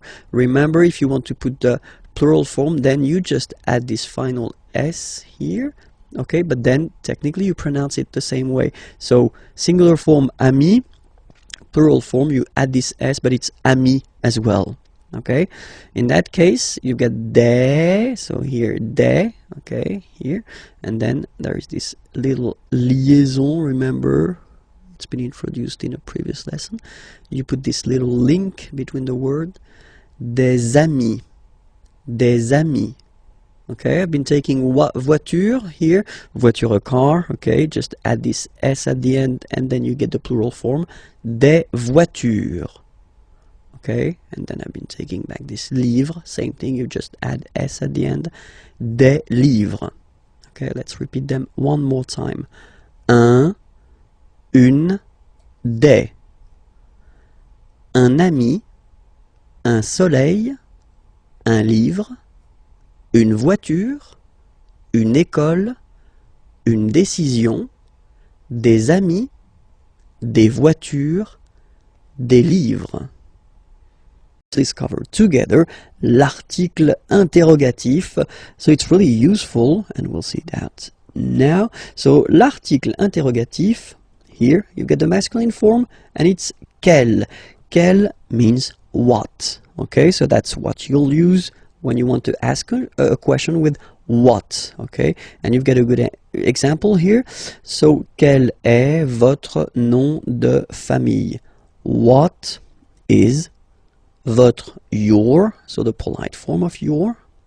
Nom de famille, family name, last name, okay? Quel est votre nom de famille? What is your last name? Second example, quel est votre prénom? Prénom is first name. What is votre, the polite form for your? Quel est votre prénom? What is your first name? Okay, so you can see now, more in detail, that nom, prénom are masculine words. And that's the reason why, in that case, you get to choose the article here according to the gender of the word it is connected to. Quel, masculine form, because nom is masculine. Quel, masculine form, because prénom is masculine. Okay, let's see now the feminine. And the good news is that, as usual in French, we write the thing differently, but then we can pronounce them the same way. And then the feminine form is written like that, Q-U-E-L-L-E, but it's pronounced like the masculine form. Quel at the masculine, quel at the feminine. Okay, so it's basically same pronunciation. Okay, and then here we've got two examples. So for the same reason as previously, we had this nom and then prénom. They were masculine words, so you will have to put this quel form at the masculine. And then here, nationalité and adresse, so nationality, address, are feminine words. So it does mean that you will have to use this article interrogatif, quel, at the feminine form. Quel est, what is, votre, your, nationalité. What is your nationality? Quelle est votre nationalité? Okay. Quelle est votre adresse?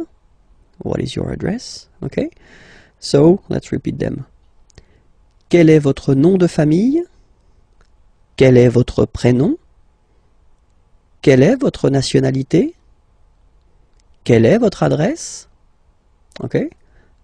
So, remember one thing for the phonetics, okay, the way to pronounce them. Quel, masculine form here, will be pronounced exactly as the feminine form here. Quel. So only one sound, okay? And then the second thing that you've got to remember, of course, you can, well, basically accord these articles with the word they are connected to. So it does mean that if the word is at the plural form, then you will have to put the plural form. The rule in French, if you remember correctly from the previous lessons we've been doing, is to put this final S at the end of the words to put the plural. Okay, so quel here for the masculine singular will become quel here, masculine plural. Okay, quel here, feminine singular, will become quelle with the S, feminine plural. And the good news is that you will pronounce them the same way. Alright, so quel, quel, quel, and quel. Okay, remember that in some cases, of course, you will have to make this little liaison, you know, this little link between the words. So if the word or the verb or whatever is coming after is starting with the vowel, of course you will have to put this little link. But then if you pronounce it, or if you pronounce them just like that, quel, quel, quel, quel. Okay? We're going to discover together les jours et les mois. So the days and the month. Okay? Les jours et les mois. So let's see that together. And so we'll start with les jours de la semaine. Okay, semaine is week. Les jours, so you can see that it's the plural form. Huh? The days, hein? Les jours of de la semaine. Les jours de la semaine, the days of the week. Okay, so we'll start with the first one. And in France, the week starts with lundi, Monday, lundi, lundi. Okay, remember, UN is pronounced like un, lundi, lundi, lundi. Then mardi, mardi. So you can hear that you don't pronounce it that strongly, this R. Huh? Mardi, mardi, okay? You don't need to go too deep like mardi, no, no, no. You don't move your tongue, so it doesn't sound like mardi, no. It's really soft, mardi, mardi, mardi, okay? The next one is mercredi, mercredi, Wednesday, mercredi, mercredi, okay? Next one, jeudi, jeudi. Remember, when you combine this u, you get the sound jeudi, jeudi. So I insist a little bit, so make it softer. Jeudi, jeudi. Then en, nasal, and it's en. So remember, vendredi, vendredi, vendredi, vendredi. Okay. Then samedi, samedi, don't insist on the hein? Samedi, samedi, all right? And the last one, dimanche, dimanche. You get the sh, and then an, dimanche, okay? Let's see them one more time. Lundi, mardi, mercredi, jeudi, vendredi, samedi, dimanche.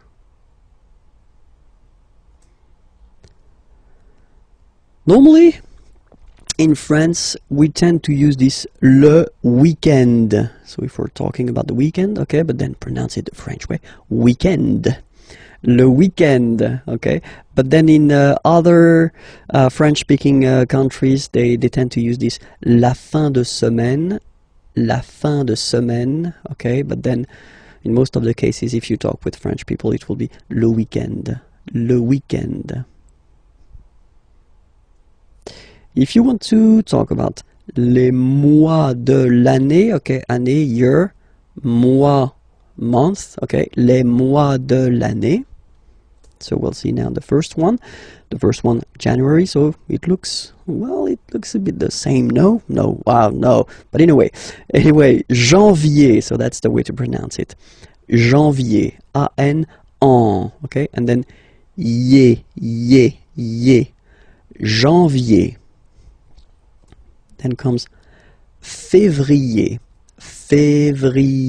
okay? Remember when you have this accent aigu on the top of then you pronounce it e, okay? There is a lesson regarding this topic, so don't be afraid, and if you're not sure about that, well, try to practice it. Février, okay? Then mars, okay? So in a way it's an exception because normally final S is not pronounced in French, okay? We've got some exceptions, and this one is one of them. So mars, pronounce the final S, mars, okay? Then avril,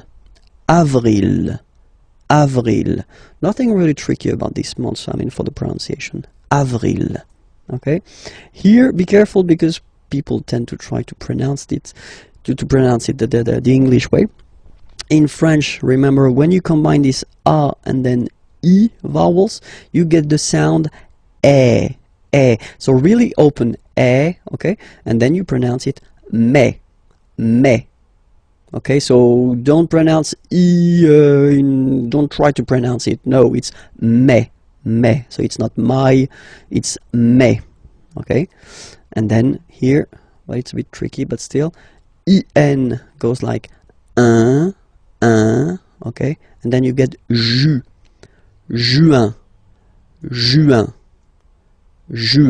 Okay, let's see them one more time. Janvier, février, mars, avril, mai, juin. Okay? Second round.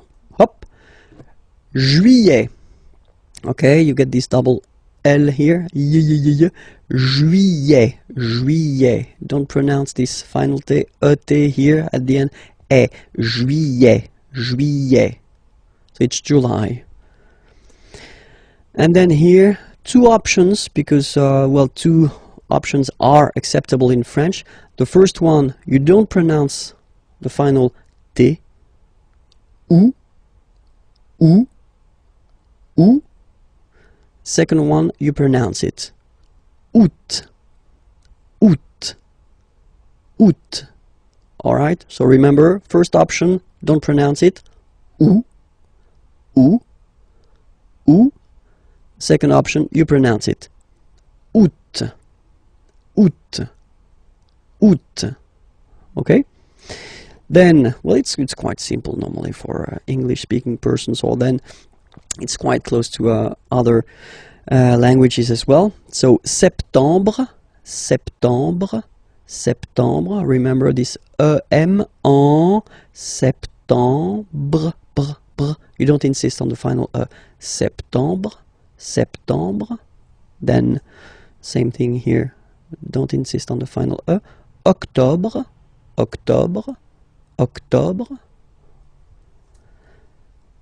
Novembre. Okay, EM en novembre. And the last one, décembre. Same thing, EM en décembre. Okay, so let's repeat them. Juillet, remember this, juillet. Août, first option. Août, second option. Septembre, octobre, novembre, décembre. Okay? The little gift. L'hiver, and it means winter. So I've been putting this M here just to tell you that it's masculine. L'hiver, le printemps, spring, l'été, summer. So I forgot to put it, but here I should put M because it's masculine. L'été, l'automne, l'automne. And same thing here, it should be M, automne, masculine. L'automne. Okay, so let's repeat it. L'hiver, le printemps, l'été, l'automne.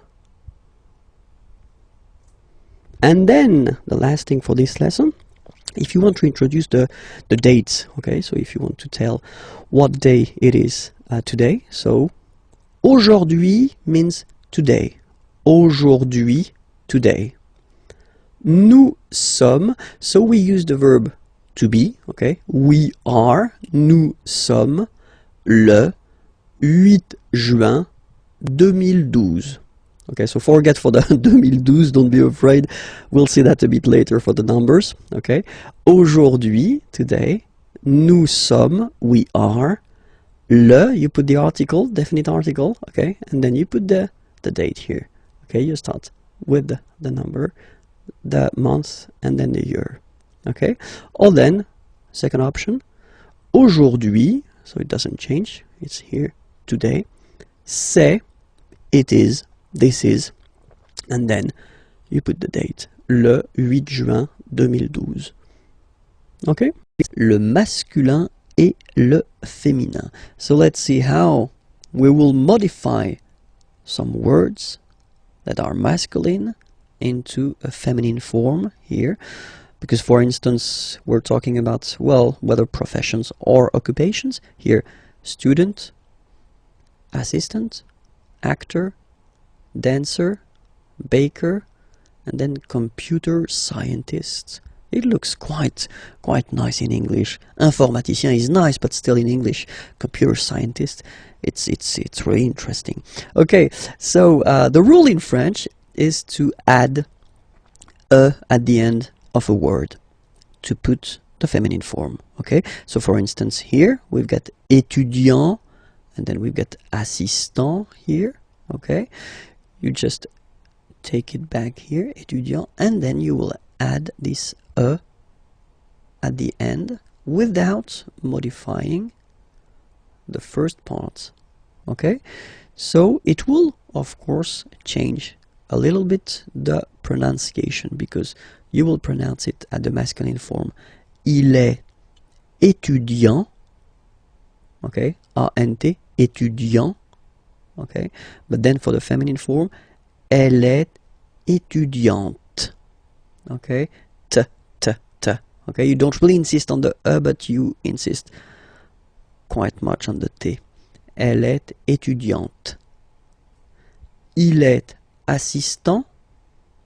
So don't pronounce the final t here. But for the feminine form, elle est assistante. Okay, étudiant, étudiante. Assistant, assistante. All right. Then we've got now the tricky ones. Il est acteur. Okay, so it's one of the irregular ones. EUR here, acteur, and it will become RIS. So EUR is becoming RIS. Elle est actrice. So acteur is becoming actrice. Okay, and then we've got a second group with this EUR combination. Il est danseur. EUR is becoming euse. Danseuse. Okay, danseur masculine, danseuse feminine form. Il est danseur. Elle est danseuse.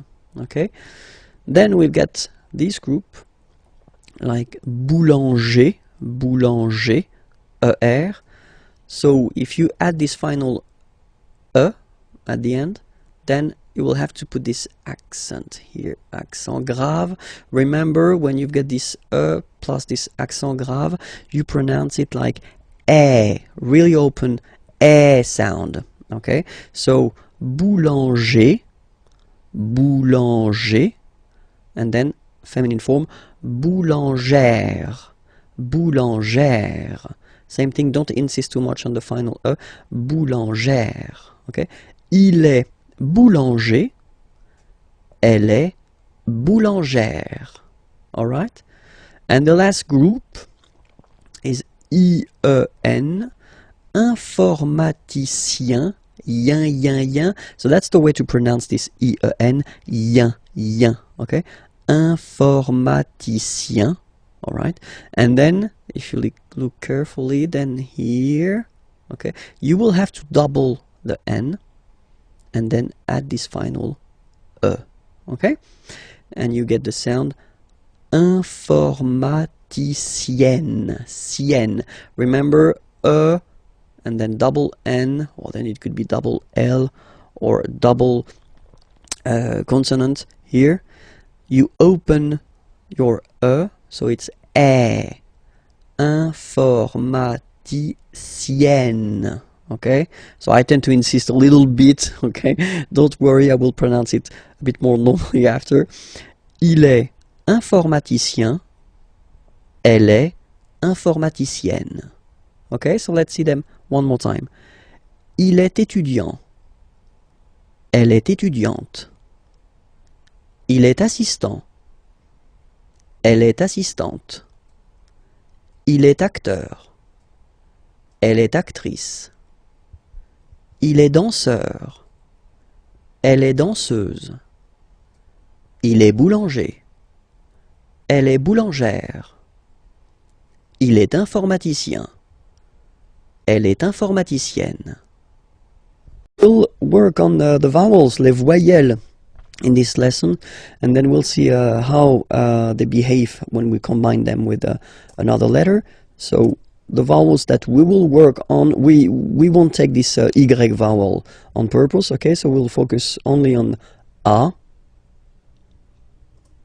E, I, O, U. Okay, so remember, one more time. A, E, I, O, U. Okay, remember this U is usually can be quite tricky for English-speaking persons, especially the difference between the U and the OU. Okay, but we'll see that a bit later. So if you combine this vowel A with the vowel I, okay, you will get the sound E. So really open E. Okay, and then if you combine it with the vowel U, then you will get the sound O. O. Alright, so, well, exactly the same sound as this O vowel here. So it's the same O. Okay, and then if you combine it with the letter N, in that case, you will get what we call a nasal, so it goes in your nose, and then you get the sound on. Okay, if you listen carefully, well, basically you don't listen, or you don't hear, sorry, any N in my pronunciation. On. Okay, let's see what happens with E. So E combined with the vowel I will give you the sound E. So the same sound as we had previously here. Okay, so it's the same sound, and it's E, so really open. And now if you combine it with the U, you will get the sound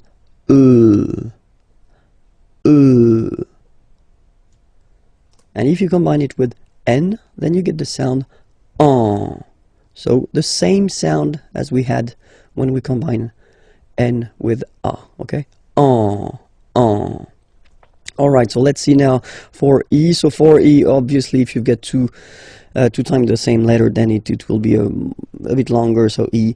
Okay, same thing for U, it doesn't really happen. And then here, that's the interesting one. If you combine E with N, then you will get the sound un. Okay, in your nose, un. Alright, so let's see O now. If you combine O and E, you will get the sound wa. So make it, repeat it like that, you know, wa. And then after that, only one, wa. Okay? Then if you combine it with U, you will get the sound oo. So as I said previously, the difficulty, one of the big difficulty for English speaking persons is this difference between the oo here and the U here. Ooh, U. Okay, so you'll have the time to work on that, but still it's OU in that case. If you combine it with N, then you will get the sound ON. Same thing, nasal, so in your nose, ON. ON. Alright, let's see the last one. So if you combine U and I, you get the sound UI, UI, UI. Alright, so really U, it's not OU, okay, so it's U, UI, UI. Alright, and then, well, basically it doesn't exist, this UO. And if you combine it with the N, then you get the sound un. So before we had the difference between this un here and this un here, but nowadays in France, at least, you don't make any difference between the two. Okay, so it's un here and un here. All right, so let's see them one more time. A, E, O, en, E, E, en, I, un, O, oie, ou, on, U, UI, un. We'll discover les chiffres in this lesson. I hope you're ready because it's starting right now. Les chiffres. 0, 0. Okay, so remember, you get this Z and then E accent aigu, zéro. Okay, then 1. All right, so when you combine this U and N, you get the nasal sound 1, 1. 2. Final X not pronounced, okay? 2. 3. Final S not pronounced. 3. 4. 4. Okay? So remember that even if you get this U vowel here, basically you don't pronounce it, because that's the rule in French. When we get this Q letter and then a vowel after, then we will have to put this U. Okay? So you get this Q-U-A, but then the sound that you will pronounce is K. Okay? 4. 4. All right? And next, 5. 5. 5. And be careful here, because even if it's ending with this X, well, you'll have to pronounce it like S. Okay? So you get the 6 pronunciation. 6, 6. Okay, so it's not 6, it's 6. All right. Then here, remember, P is not pronounced. Okay, it doesn't exist. So you got this set sound. Set, set. Okay. Then here, final T is pronounced. So 8, 8. Remember in French, this H letter here, okay, doesn't exist phonetically, so we don't really pronounce it. Okay, so if you listen carefully, you will only listen or hear these vowels at the beginning of the word. 8, 8. Okay, and then 9, 9, 9. Okay. And we'll discover a quite useful thing, because in leçon B, if you remember carefully, I did introduce the numbers till 9, and then we'll continue, so from 10 to 20, okay? De 10 à 20. Okay, so let's start now. 10, okay, so remember, final X here is pronounced like S. 10, 10, okay? Then 11. 11. Okay, so O plus N give you the sound on, 11, 11. Okay, final E doesn't exist phonetically. 11. Okay, 12, 12. O, U, the two together will give you the sound OU. Okay, and then Z, 12, 12. All right. Then now if you combine this E and I, you get the sound E, really open. 13, 13. Final E, as usual, not pronounced. 13, 13. Okay? Then here, 14. So remember Q and U here. Well, basically you get to put this U vowel because that's the rule in French, even if you don't pronounce it. Okay, so you will get the sound K here. K. 14. 14. Okay? Same thing here. U doesn't exist, so 15. 15. 15. Alright? IN, nasal, so it's 1, 1. 15. 15. Okay? Then it continues, of course. Now you get this 16. 16. Same thing. Final doesn't exist. 16. And E together, they give you the sound really open. 16. 16. Okay? Then it becomes logical now, because if you look carefully, you've got this 10, okay? 10, and then 7. So if you remember this, it's here, it's 10, and then 7, 7. Okay, so it's clear. But then for the pronunciation, 17. Okay, so you don't insist on the s. 17, 17, 17. Okay, then 18. So you will make this little link between the two, the liaison. 18, 18, 18. Okay, then 19, 19, 19. Okay, E-U-E. 9, 9, 9, 19. And the last one, so this G letter is here, but you don't pronounce it, okay? And then final T doesn't exist phonetically either, so basically you will only need to pronounce these 3 letters. So you've got V, V, and then you've got nasal, IN, 1, 20, 20, 20, okay? Hi everyone, bonjour à tous and welcome to Learn French with Vincent, and this is Unité 2, leçon D. So let's see what we'll discover together in this lesson, and we'll work on les adjectifs possessifs, so really useful. Well, in French, as usual, we will have the difference between masculine form. So for the masculine form, we'll have mon, mon, ton, ton, son, son, notre, notre, votre, votre, leur, leur.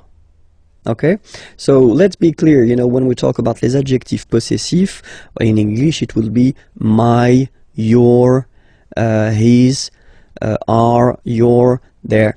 Okay, but then in French, well, basically we'll have the difference between the masculine, the feminine, and the plural. And then keep in mind, we'll see that a bit later when I will give you some examples, that in French we don't decide whether it's masculine, feminine, or plural according to the subject, like in English, because in English you put whether the masculine or the feminine according to the subject, but we will in French put the masculine according to, or the feminine or the plural, according to the word it is connected to. Okay, so it's quite important to just remember that, because it will be really important for the decision whether you put the masculine or the feminine or the plural form. Okay, so we saw first now here the masculine form. Let's check the feminine form, and it's ma, ta, sa. Okay, so you can see well, of course differences, but then still, you know, it works like M, M, T, and then T, and S, S. Okay, so, well, mon, masculine, ma, feminine form, ton, masculine form, ta, feminine form, son, masculine form, sa, feminine form. And then the good news is that notre is the same, votre is the same, and then leur, is the same. Okay, so you don't really have a difference between these three persons. You will have to use the same adjective possessive. Okay, so the only difference is there. Mon, ton, son, ma, ta, sa. Okay, and now let's see the plural part here. Okay, so for the phonetical or pronunciation aspect of it, then remember that this es here combined will give you the sound e. Okay, so you'll pronounce it like me, me, me. Okay, te. So logical, same pronunciation here. Te, se. All right, so me, te, se. Okay, and then for the plural, nos, vos, and then leur. Okay, so remember, even if you've got this final s, you don't pronounce it, as it was the case already for this word. No, you don't pronounce the final s. Vos, you don't pronounce it. Leur. Okay, so if we say that one more time, it's me, te, se, and then nos, vos, leur. Okay, so let's see a few examples now. So for the masculine, mon père. Okay, so père means father. Okay, so father is masculine, and so you will put mon père. So you will put here the masculine adjective possessive, my father, just because father is masculine. Okay, so the subject, the person who is actually talking about his father or her father, doesn't really affect the fact that you use the masculine or the feminine here. You put the masculine because father is masculine. Okay, so vélo, bicycle. If you want to say my bicycle, you will say mon vélo. Okay, just because vélo is masculine. Un vélo, and then mon vélo. All right, let's see now a few or two examples for the feminine. Mother, mother is feminine, and then you will have ma mère. Ma mère, my mother, ma mère. Okay, here you've got voiture. Voiture means car, a car. Okay, and it's feminine, so une voiture. Same thing here, you will put the feminine form, ma voiture. Ma voiture. Okay, and let's see now for the plural. So parents, parents, mes parents. Okay, because it's the plural form here. Okay, so you get the plural form here as well. Mes parents. Okay, and then amis, friends. Okay, it's the plural form, so it's mes amis. Okay, and then let's be purist and make this beautiful liaison between these two words. Mes amis, mes amis, mes amis. All right, so I hope it's clear, because of course, as usual in French, we've got some exceptions, and the exceptions are for the feminine words, like identité, for instance. Identité, so it does mean identity. Okay, if you look carefully at this word, you can notice that it is starting with a vowel, so I in that case. Okay, and then for aesthetical reasons, we think that ma identité, so the way that normally you should put the feminine form, so ma identité, doesn't sound nice. So for that reason, we put the masculine adjective possessive. So remember, with the words, feminine words that start with a vowel like I here, identité, you will have to use les adjectifs possessifs masculin, so the masculine form. So it goes like mon identité, so my identity, mon identité, mon identité. Okay, another example, adresse, so same thing here, adresse is a feminine word, but then it starts with a, okay, same thing, you will have to use adjectif possessif masculin, mon adresse, my address, mon adresse, mon adresse. Okay, you can hear now this little link, so you get to pronounce this N. Mon adresse, mon adresse.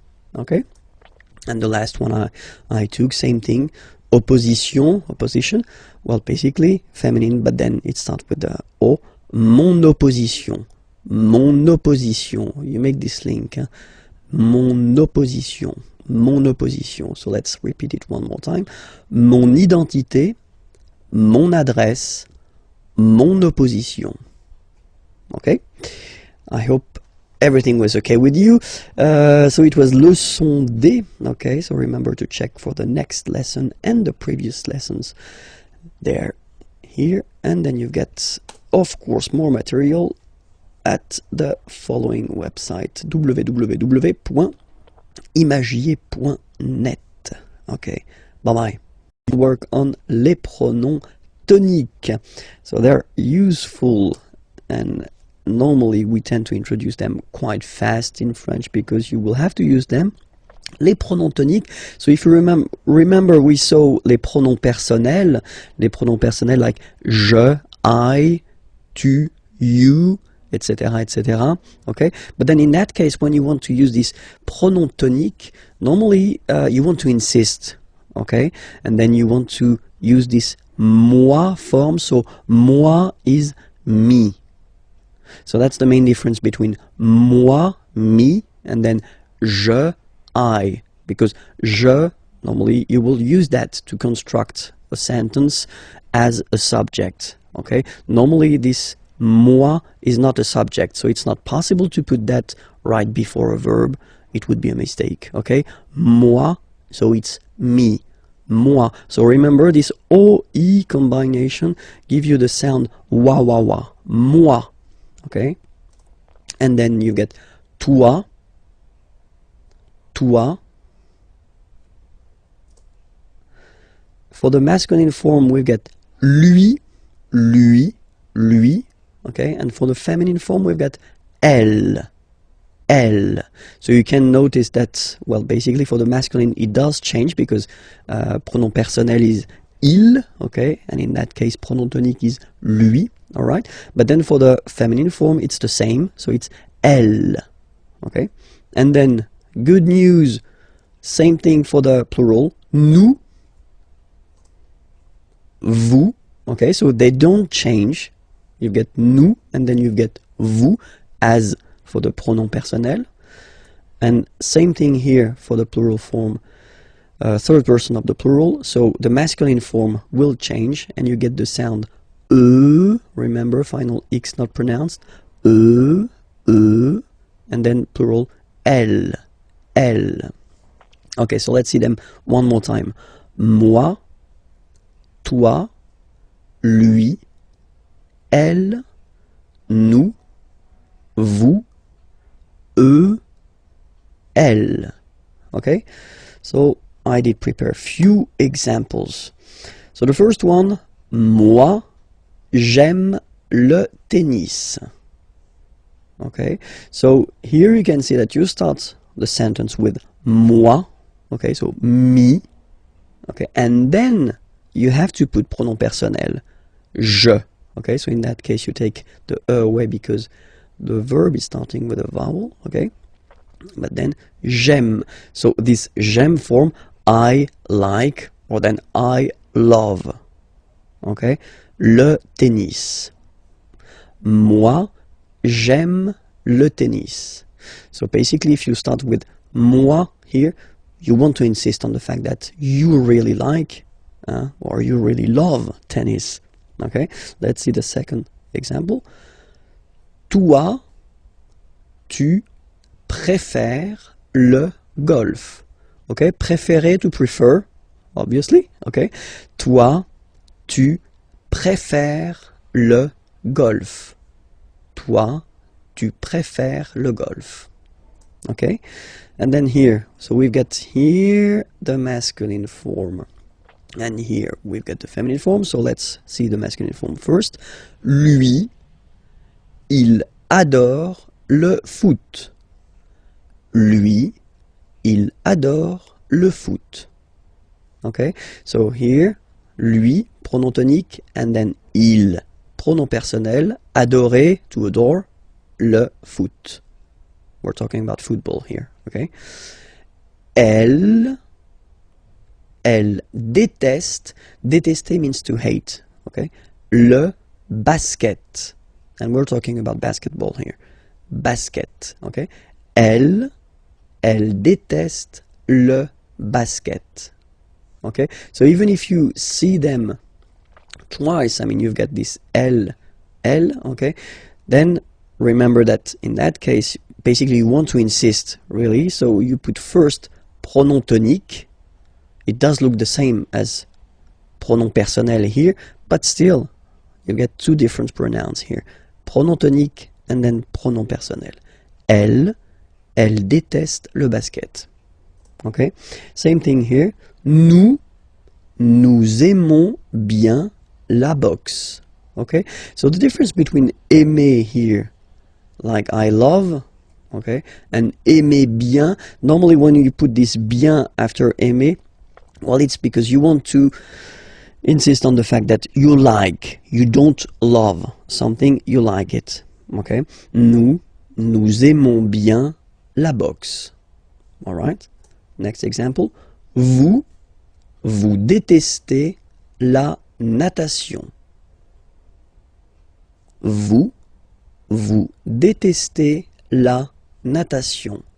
Natation is coming from nager to swim, okay? And then natation is the substantive form.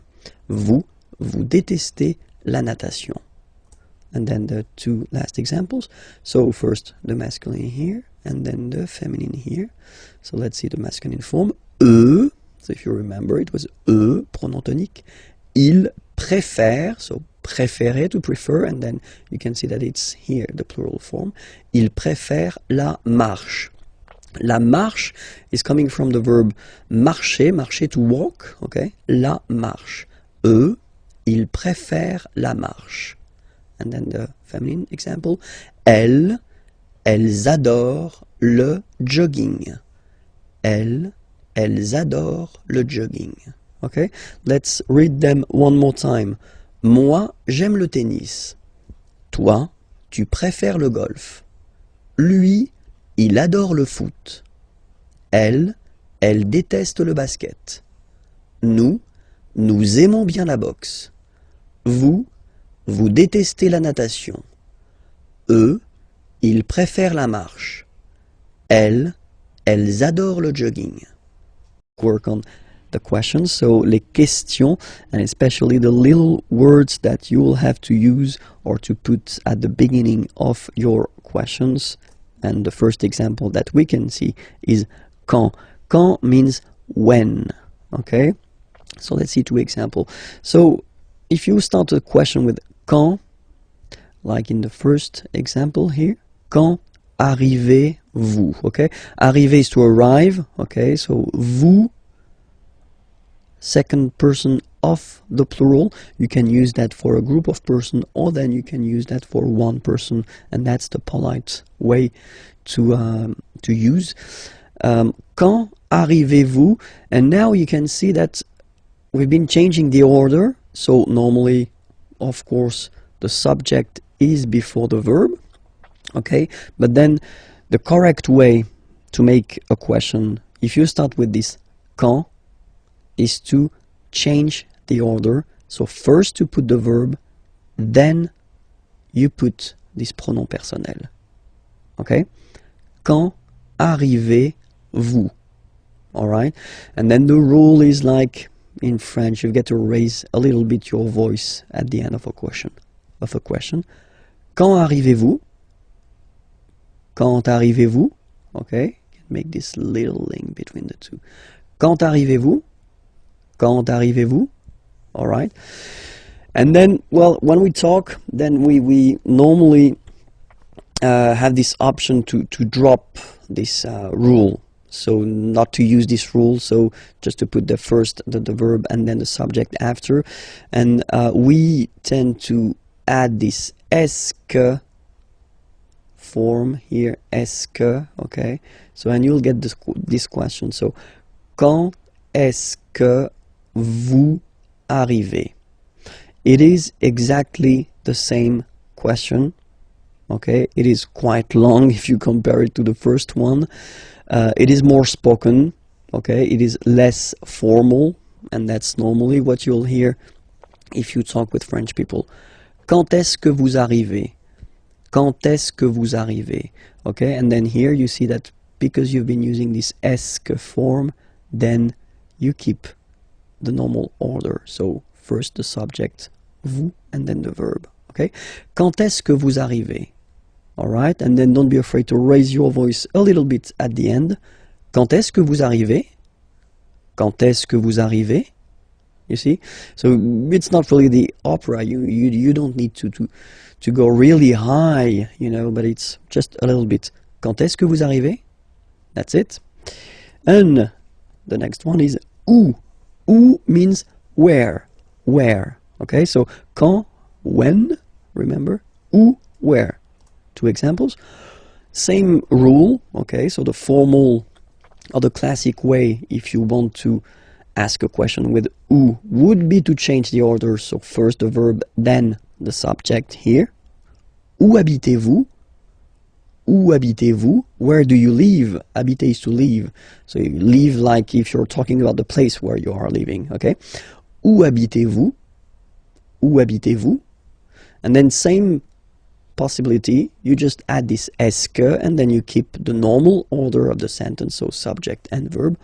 Où est-ce que vous habitez? Où est-ce que vous habitez? All right. Next. Pourquoi? Pourquoi is very useful because it's why. Okay, so remember, quand, when, où, where, pourquoi, why. Same thing here, okay, pourquoi, you should change the order. Okay, so first the verb and then the subject. That's the correct or formal or classic way of asking a question. Pourquoi venez-vous? Venir is to come. So why do you come? Pourquoi venez-vous? Pourquoi venez-vous? All right. Same rule here. If you want to add this est-ce que, then you just keep the classic order like subject and verb. Pourquoi est-ce que vous venez? Pourquoi est-ce que vous venez? Okay. And then comment is how. How. Comment venez-vous? How do you come? Comment venez-vous? Comment venez-vous? Comment est-ce que vous venez? Comment est-ce que vous venez? And then the last one. Combien? How much, how many? So in French we use this combien, how much or how many. Combien de sucre? Sucre means sugar. And then voulez-vous? Okay, vouloir, to want. Okay, so how many sugar do you want? Combien de sucre voulez-vous? Combien de sucre voulez-vous? Combien de sucre voulez-vous? And then same thing here, just add this est-ce que. Combien de sucre est-ce que vous voulez? Combien de sucre est-ce que vous voulez? All right. Discover together le verbe faire, so the verb to do. Okay, so faire is really useful because we tend to use it quite much in French. Okay, so it's, well, usually quite important to discover this verb at the right beginning. So the verbe faire. Je fais. Je fais. Remember, final S not pronounced. Je fais. Tu fais. Same rule here, final S not pronounced. Tu fais. Il, masculin, and then elle, féminin, fait. Final T not pronounced. Il, elle, fait. So if we take 1 second, actually you can see that here, here, and here, you've got the same phonetical form, so the same form that you will pronounce. Okay, so you get je fais, tu fais, il fait, and then elle fait. It's the same. Okay? Then nous. So it's quite strange because French people tend to pronounce faisons. Okay? So like here, this AE is not pronounced like normally we should pronounce it like E, but then like Okay, nous faisons, nous faisons. Okay, and then this one is a bit tricky, so you will have to remember that, and it's quite funny because many French people tend to make the mistake and tend to say vous faisiez, okay, but then no, it's vous faites, vous faites, okay, so remember final S here is not pronounced, and then this is not pronounced either, so faites, faites, vous faites. And ils, plural, font, final T not pronounced, font, font, elles font. Okay, so I will repeat the whole thing one more time. Je fais, tu fais, il fait, elle fait, nous faisons, vous faites, ils font, elles font. We'll discover la forme négative. So if you want to say that you are not blah blah blah doing something, or so the negative form in French. And so the negative form in French is composed of two elements. The first one is ne, and then you get your verb, and right after your verb you will have to put this pas. Okay, so first ne, then the verb, and after that, pas. Okay, we write it PAS, okay, but as usual, final S is not pronounced, so it's pas. Okay, remember one thing, in some cases, we will have verbs starting whether with a vowel or then with H, plus a vowel, and in French, H is not pronounced, okay, so for these verbs,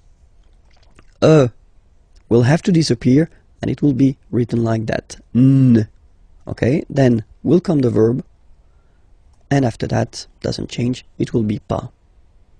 Alright, so let's see a few examples now. So for ne pas, so if you get a sentence like il parle avec moi, so il parle, he is talking, avec, with, moi, me. Okay, remember this moi, we introduced that in this unit, and it was a pronom tonique. Okay, il parle avec moi. So if you want to put the negative form of this sentence, so remember, first part ne, so before the verb, then you put your verb, parle, basically you don't change it, just put it there, parle, and after that you put the second part, pas. Okay, then you get the sentence, il ne parle pas avec moi. And that's it. You've got your negative sentence here. Okay, let's see now how it will go with N apostrophe pas. Okay, so nous allons en France. Okay, so in that case, if you look, you've got the verb aller. Aller means to go. Okay, nous allons, we are going. Okay, en France, to France. Here, first letter is A. Okay, remember the rule. If it's not with a vowel, like here it is the case, you will have to drop and take away this E form. So that's the reason why we've got this N apostrophe like that. N'allons. Nous n'allons. And then you don't really need to think. You just put this pas after the verb, en France. Nous n'allons pas en France. Nous n'allons pas en France. And that's it. Okay, second example here, it's with the verb habiter. Habiter is to live, you know, when you introduce the place where you live. Okay, and then here I took this example or this verb just because of course it's starting with H, but as I said, you don't pronounce it, so the first sound you hear here is the vowel, and that's enough just to drop and to take away this E. So you will basically make it like in this example, you will put this N apostrophe. Elle n'habite pas dans cette maison.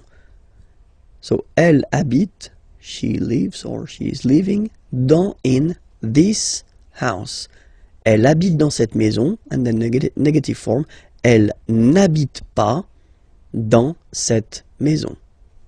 This lesson will work on les adjectifs démonstratifs. So les adjectifs démonstratifs, in English it would be this or these, okay? But then as usual in French, we've got the difference between the masculine, the feminine, and the plural, okay? So we'll see that. So for the masculine form, it will be ce, and then it will be cette, okay? So as usual in French, remember, it can be tricky if a letter, an adjective like that, for instance, is ending, or it could be an article, is ending with a, okay? Just because for some words starting with a vowel or with h plus a vowel, then we will have to modify it, okay? And that's the reason why here we've got cette, okay? But then it's still the masculine form, ce, cette. For the feminine it will be cette, so only one, cette. And then for the plural form it will be c'est.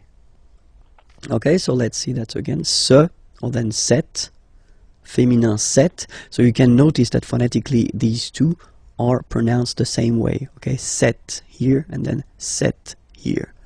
And for the plural, c'est, really open this, c'est, okay? So let's see a few examples now.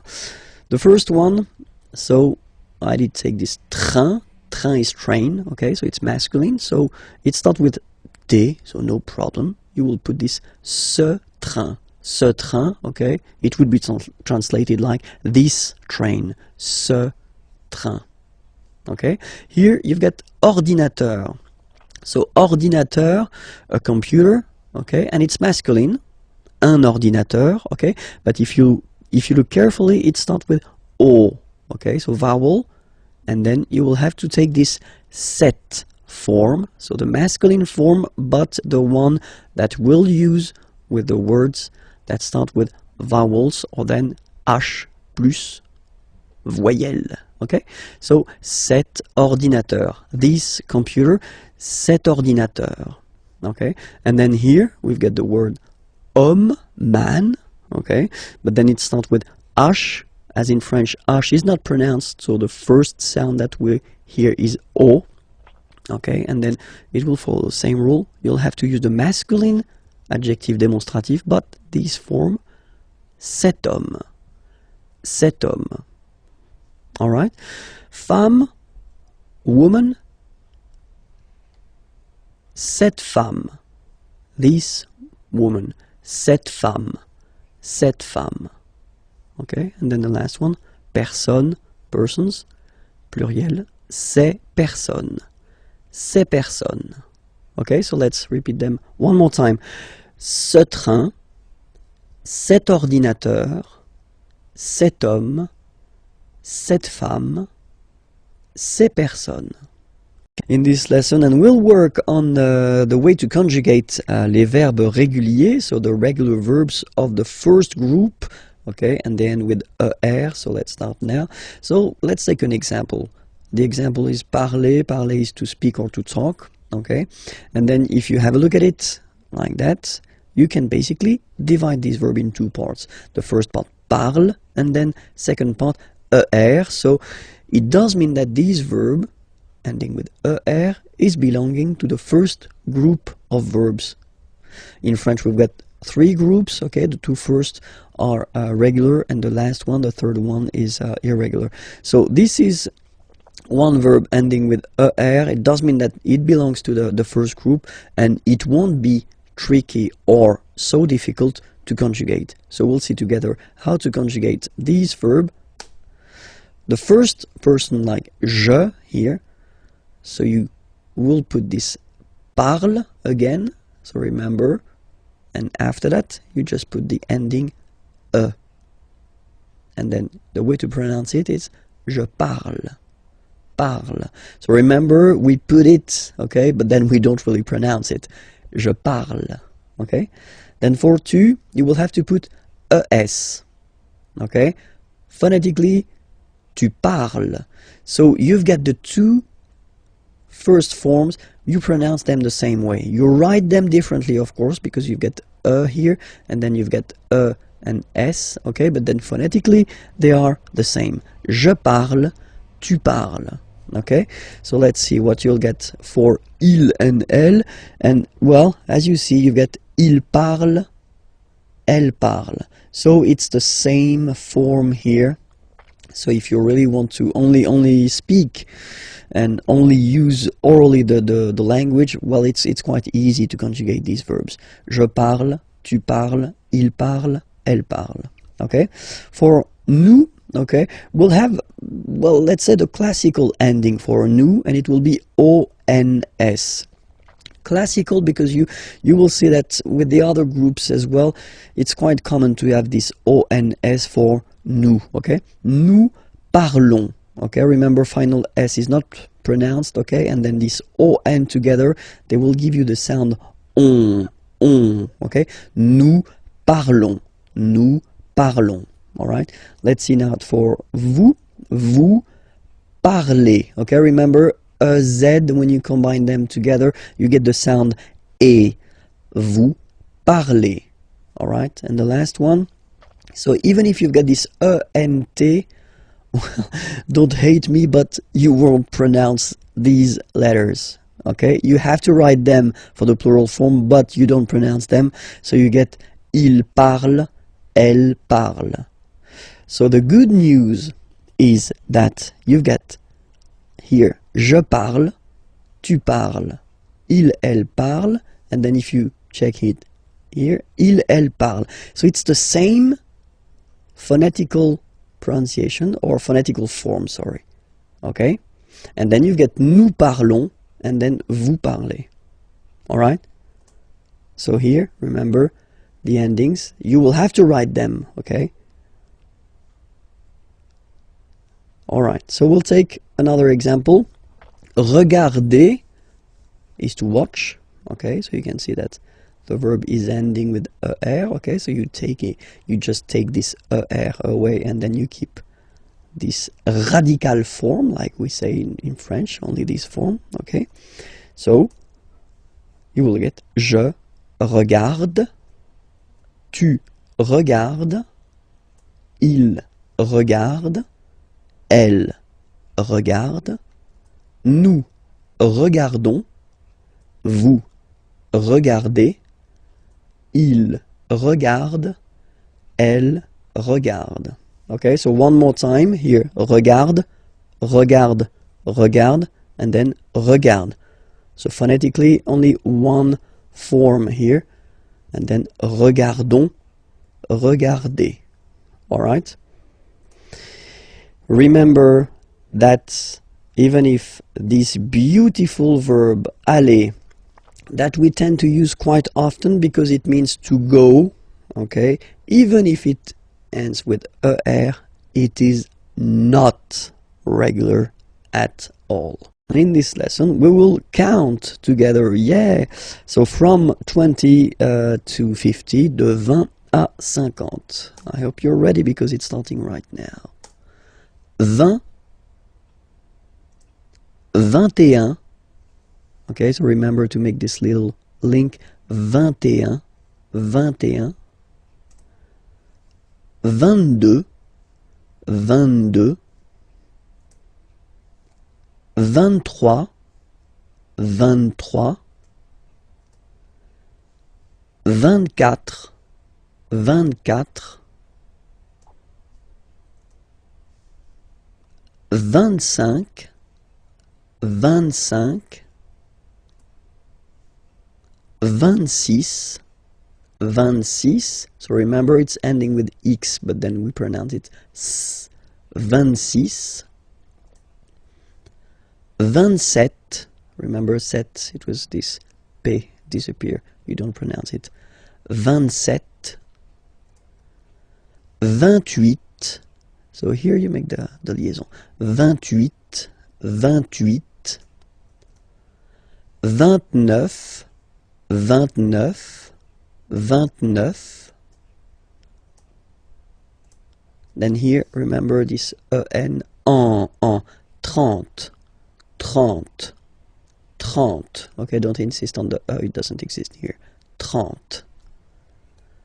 31, 31, 31. 32, 32. 33, 33. Remember, final S doesn't exist. 33. 34, 34, 34. Remember, in French, the rule is that if you start with, well, if you get this combination Q, U, A, well, you will pronounce it K, K. Same thing for the other vowels, okay? So because that's the rule. After Q, normally we put U and then another vowel, but then this U, well, basically it's not pronounced, okay? So K, 4, 34, 35, 35, 36, 36, 37, 37, 38, 38, 39, 39, 40. Okay, so same rule as previously, as for 4, okay? 40, 40, okay? 41, 41, 42, 42, 43, 43, 44, 44, 45, 45,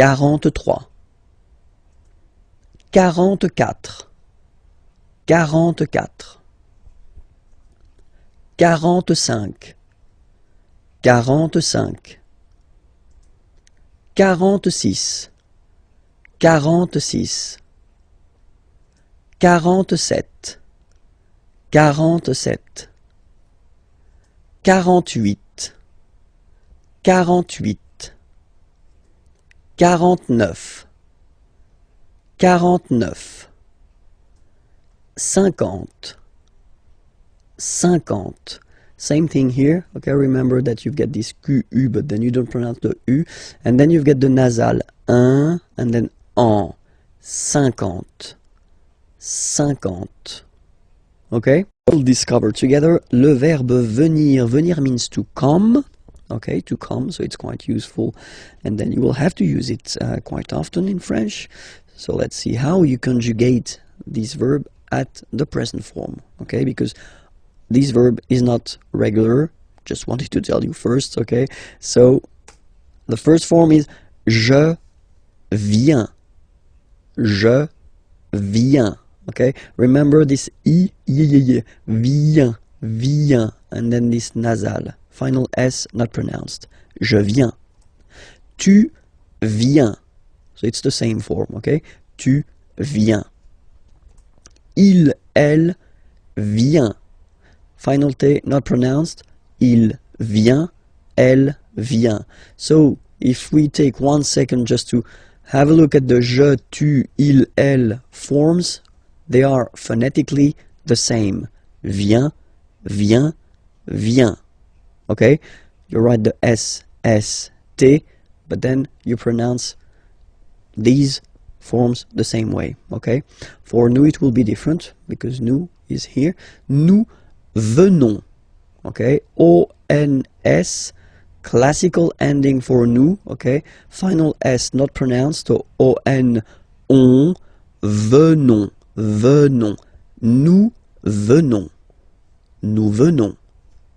Okay? And then vous venez.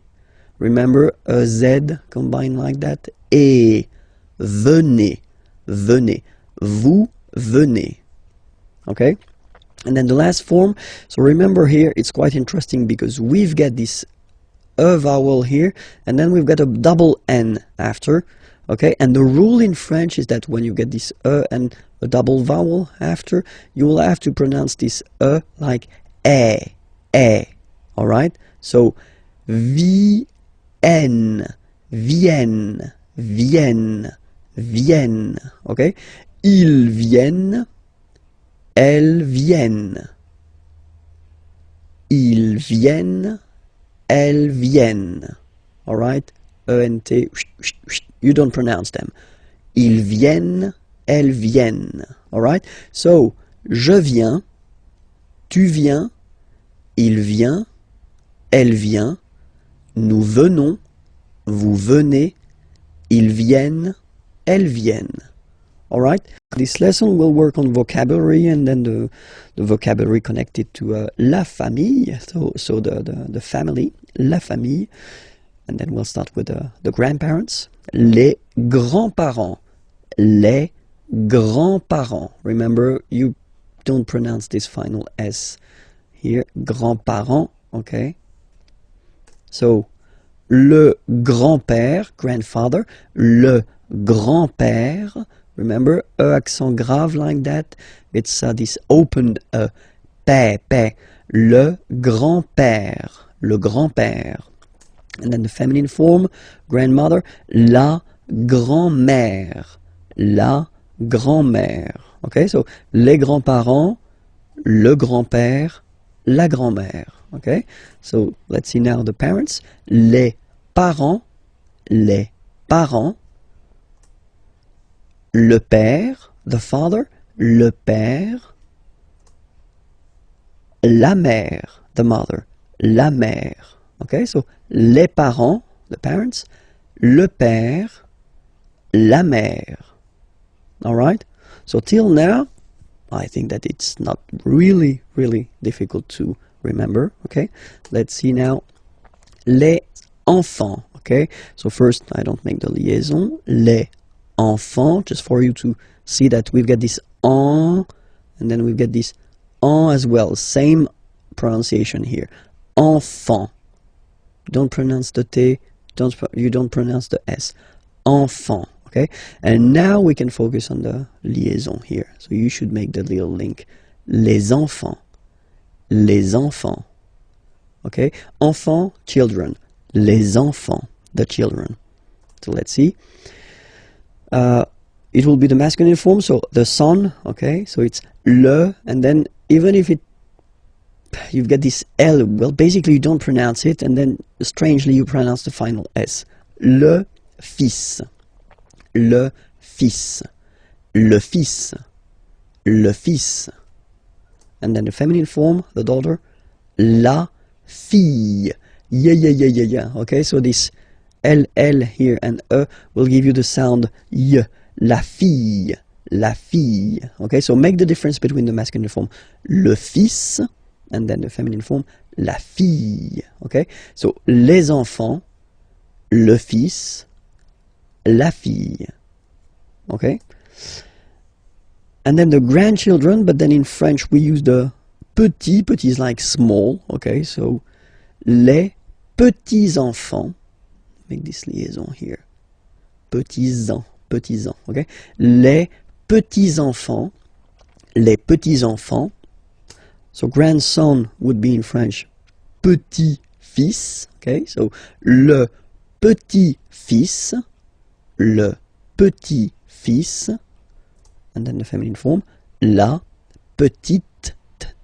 So I insist because here it's t, okay? So really you need to make the difference between the masculine form petit and then the feminine form petite, okay? So la petite fille. La petite fille. So let's repeat them. Les petits enfants, le petit-fils, la petite fille.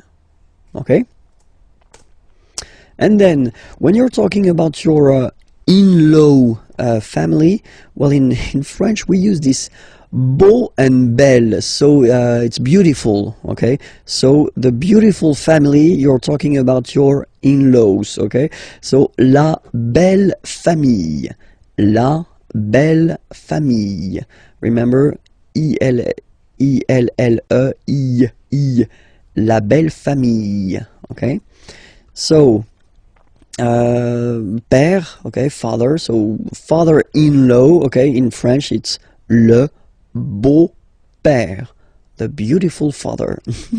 Le beau-père. So remember this E, A, U combination of vowels only give you the sound O, beau, beau, okay? Le beau-père. Mother-in-law, la belle-mère, la belle-mère, la belle-mère, okay? So let's see them one more time.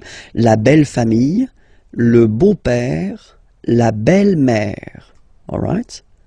And then brother-in-law, le beau-frère, le beau-frère, le beau-frère. So frère is brother, okay?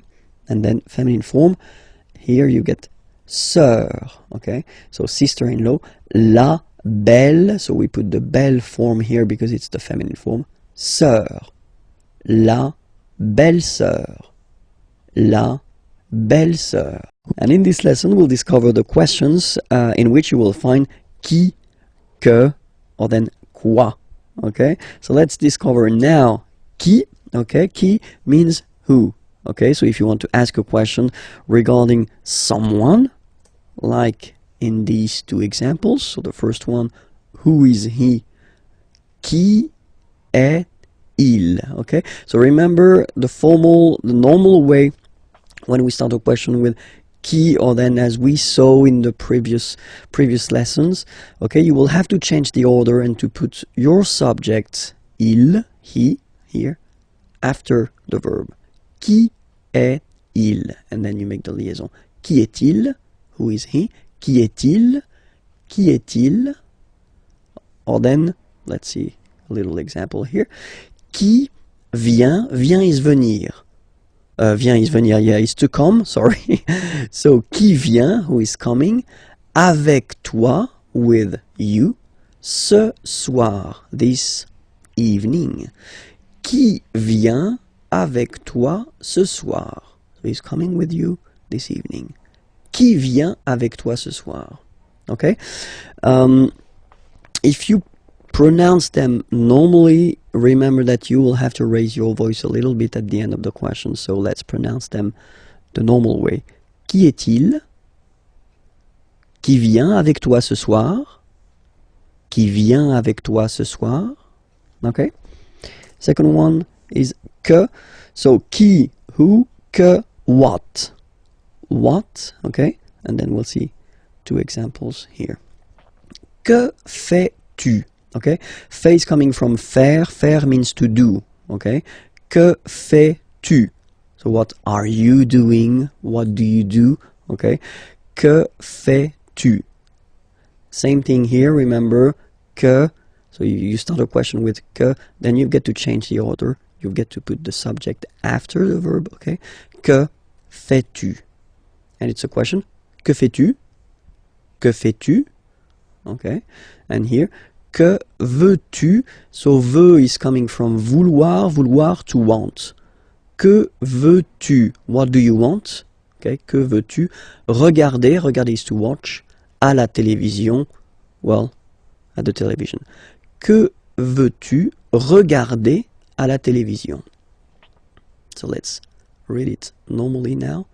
Que veux-tu regarder à la télévision? Que veux-tu regarder à la télévision? Okay, so you can hear that I've been raising a little bit my voice at the end.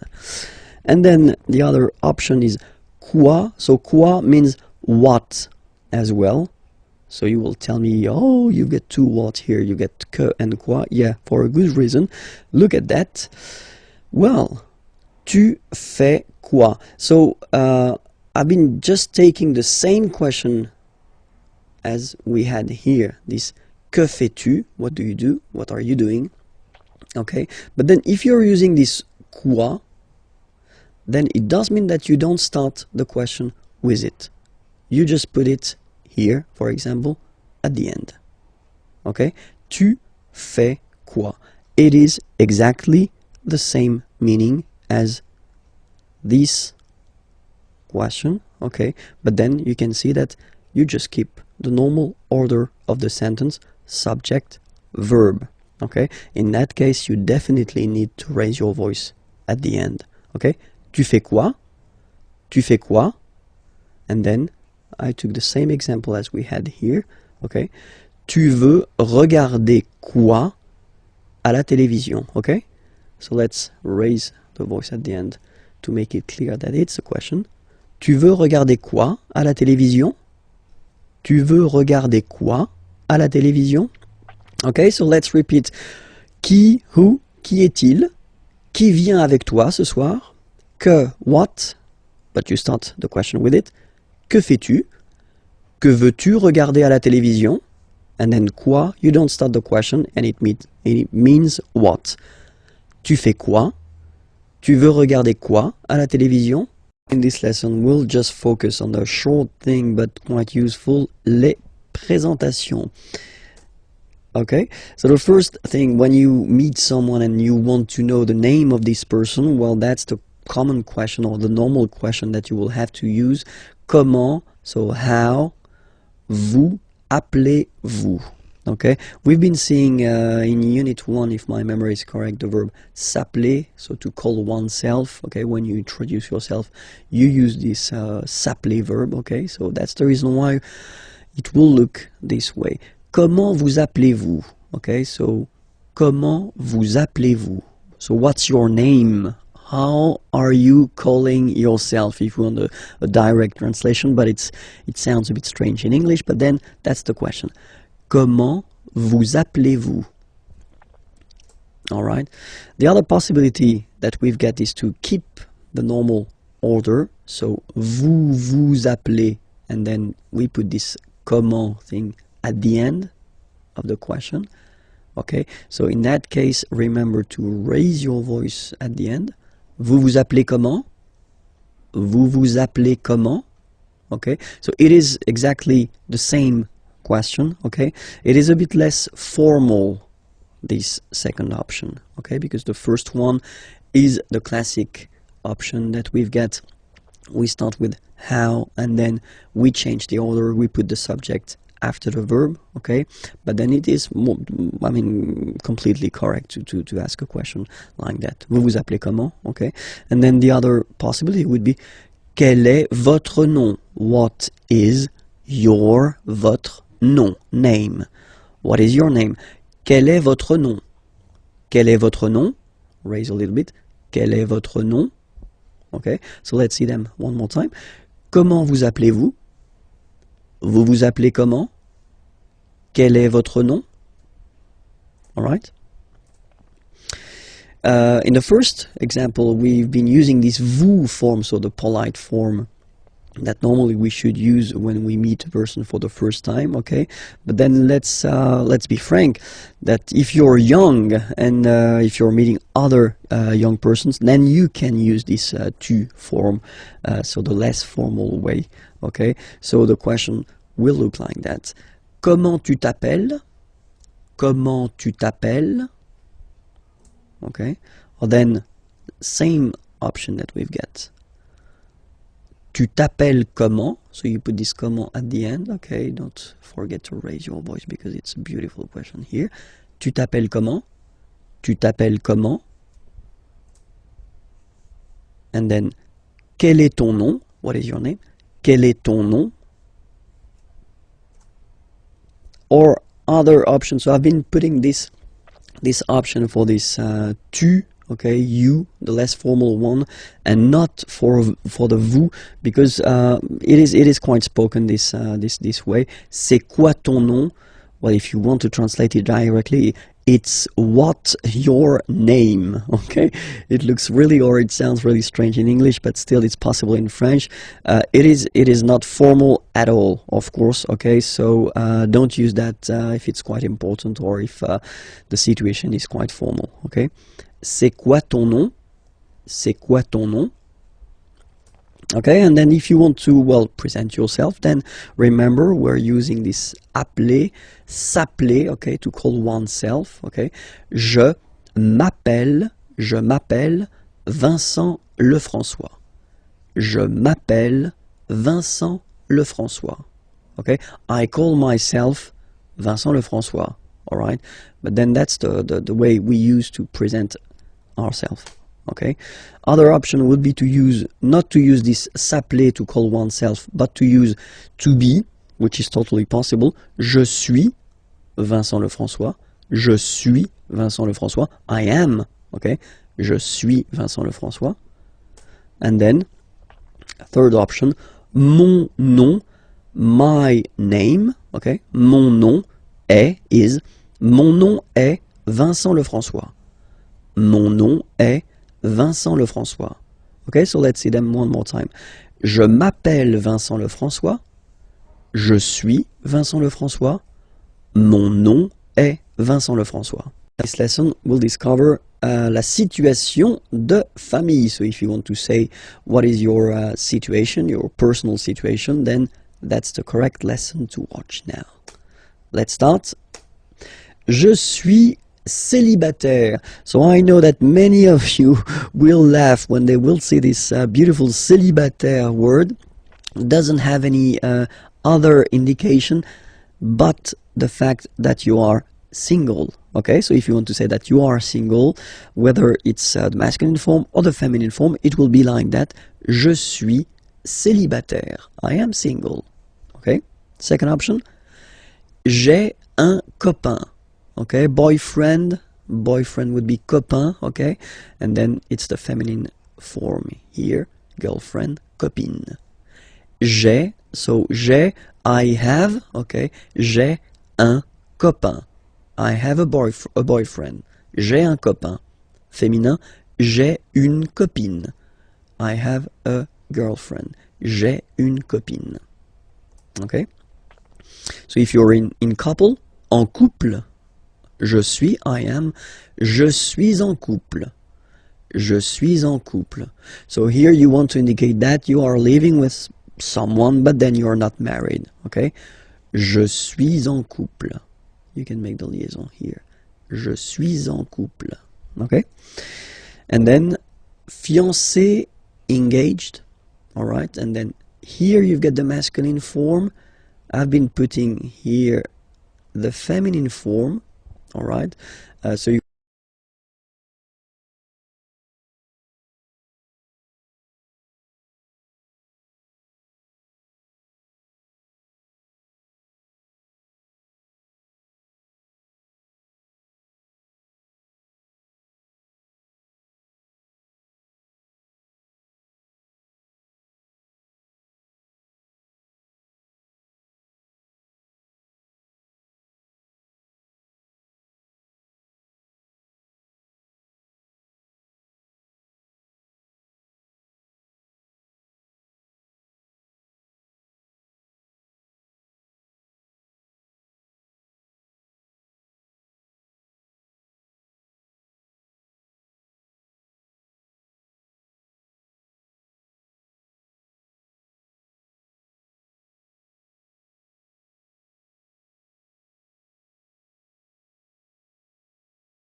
this lesson we'll see how to conjugate the verbs ending with IR. So not all the IR verbs are belonging to the second group, but some of them, and then we'll see how to conjugate them at the present form. Okay, so we'll take an example. The example is finir. So finir means to finish. okay, and then you can see that it's ending with IR, alright, so we'll do it like that. We'll divide it in two, so FEN, and then we take away this IR ending, alright, and we'll just keep this form here, FEN, to construct the present. So you take it and you put it here, and after that you will add this ending. So for je it will be IS. Je finis. Remember, final S is not pronounced. Je finis. Okay? Tu finis. So ES as well, like we had for je. So same way to pronounce it as well. You don't pronounce the final S. Tu finis. Il, elle, finit. So IT, final T not pronounced. Il, elle, finit. So, je finis, tu finis, il finit. Phonetically, it's exactly the same form for these persons. Okay, so it's quite good if you want only to talk and not to write. So just focus on this fini form. You know that it's for je, tu, and il, elle. Okay, but then for nous, so have a look. Nous finissons. Okay, I-S-S-O-N-S. Issons. Nous finissons. Finissons. Okay, final S not pronounced. Nous finissons. Vous finissez. Vous finissez. Okay, EZ at the end gives you the sound E. Okay, finissez, finissez. Vous finissez. Ils finissent. So remember, as usual, when we've got the verbs E-N-T not pronounced. Ils finissent. Elles finissent. Alright, so let's see them one more time. Je finis. Tu finis, il finit, elle finit, nous finissons, vous finissez, ils finissent, elles finissent. Alright, let's take another example. Unir, to unite. Okay, same rule, we just keep this UN and then you spot the ending, you take it away, and you will keep the UN to construct. So, j'unis, same way. Tu unis, il unit, elle unit, nous unissons, vous unissez, ils unissent, elles unissent. Okay, so it's the same, exactly the same. So same group, same way to conjugate it. Okay, let's take choisir, third example. You spot it, ending with er here. Choisir means to choose. Okay. Then, same way. Je choisis, tu choisis, il choisit, elle choisit, nous choisissons, vous choisissez, ils choisissent, elles choisissent. Then we'll discover together, well, the plural form, how to construct or how to make a plural form. So it's le pluriel en français. So let's start now. So we'll take this example, okay, basic example. A friend, un ami, okay, un ami. Okay, so here you can see that we've got this article indéfini, un, at the masculine form, singular form, and then we've got ami, friend, like that, at the singular form as well. So if we want to construct the plural form, well, obviously the article will change. Okay, we saw previously that the plural article was des in that case, and then we keep the same word, so ami, and the rule goes like that. You get to add at the end of the word s. Okay, in that case, and as in most of the cases, you won't pronounce it, but you will have to put it. Okay, and so you've got des amis. Okay, and if you make the liaison, so the link between the two, you will get des amis. Okay, des amis. So ami, remember, doesn't change. Even if you get to write the S, then you don't pronounce it. Okay, and now let's see a few examples. so this one, une femme, une femme. Okay, so if we think about the rule that we saw previously, then une is changing and then the article become des. Okay, femme, you write it like it was at the singular form, and then you just add this s at the end, and as we said, you don't pronounce it, so you get des femmes. Okay, des femmes. So une femme, singular, and then des femmes, right? And then un homme, if we make this little link between the two, un homme, un homme, un homme, and then we'll put this word at the plural form. So same thing here, so this article indéfini un is becoming des in that case, and then you rewrite the word homme, and after that you just put the s at the end. You don't pronounce it, so you get des hommes, des hommes, des hommes. Okay, un homme, singular form, des hommes, plural form. Okay, and then I took well, this example with this article défini le. Okay, so le livre, le livre. Okay, if you want to put the plural form, then the article here becomes les, so that's the plural form.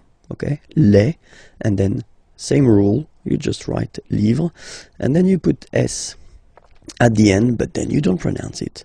Les livres, le livre, les livres. So it's quite interesting in this example here, because if you listen carefully, le livre, les livres, so the only way to know whether it's singular or plural is to pronounce correctly the article, in that case le, and here les. So it's really this le, and then les, that will make the difference between the singular form and the plural form. Okay, as usual in French we've got exceptions. So you get words that will end with this a, u, combination of vowels, like for instance une, o. So remember, when you get these vowels like that, then you get only the sound o. Okay, une, o. So in that case, well, you won't add the s as like we saw previously, but then it will be, the rule is that you get to put x here at the end, but then same rule, you don't pronounce it. Des eaux. Okay, une eau, des eaux. All right. Second group, words ending with a, u. Here is an example. Un tuyau. Okay, same rule here, you won't add s at the end, but instead of s you will put x. Okay, des tuyaux. Same rule, you don't pronounce it. Des tuyaux. Okay, un tuyau, des tuyaux. So the only difference will be with the article, because the word will be pronounced the same way. And then the last group is the words ending with e, u, e. So let's take one example. Un feu, and basically the same rule. You don't put s, but you will put x instead, and then you don't pronounce it. Des feux, un feu, des feux. Okay, there is another group of words. So because normally the words ending with the ou, like that here, ou, and then the sound is ou. Okay, normally these words just behave like the others, so you just need to put s at the end. But of course, as usual in French, we've got few exceptions. So I've been listing all the exceptions of the ou ending, words that will, well, like we saw previously, not take s, but then take x at the end, okay? But still, as usual, it's not pronounced, so it doesn't really affect the pronunciation, but it's just for you if you want to write them correctly at the plural form. Remember, it's not S, but it's X. Okay, so the first one, un bijou. Okay, so I did put the translation here. Pluriel, des bijoux. Okay, then un caillou, plural, des cailloux. Okay, remember, you don't pronounce it, the final X. Then un chou. Okay, remember, when you combine this C and H, you get the sound sh, sh, sh. Chou, un chou, pluriel, des choux. Okay. Un genou, des genoux. Un hibou,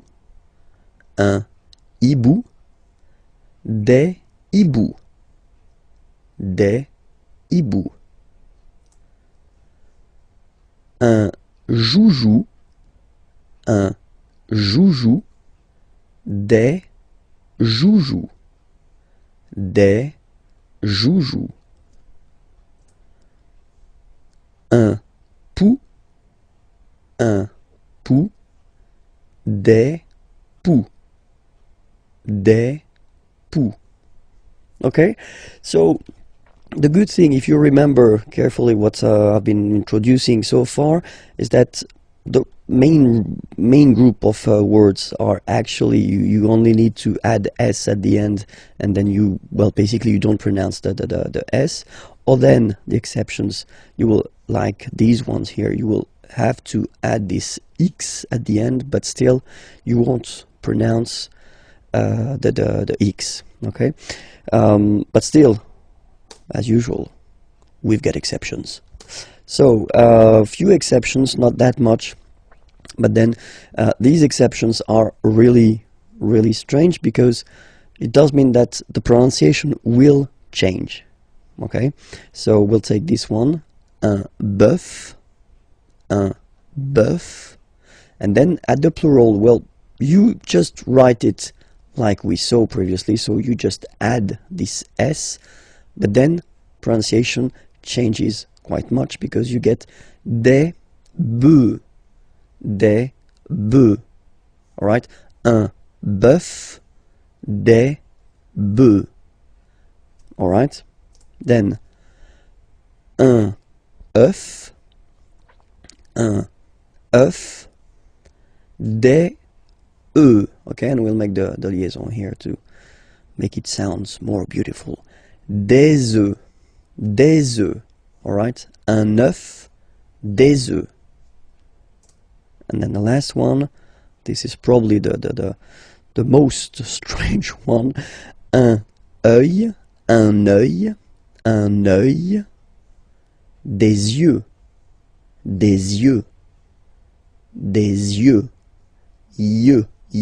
okay, don't pronounce the final X as usual, des yeux, alright. Let's cover together le verbe pouvoir. Pouvoir means to can, okay, so it's quite useful.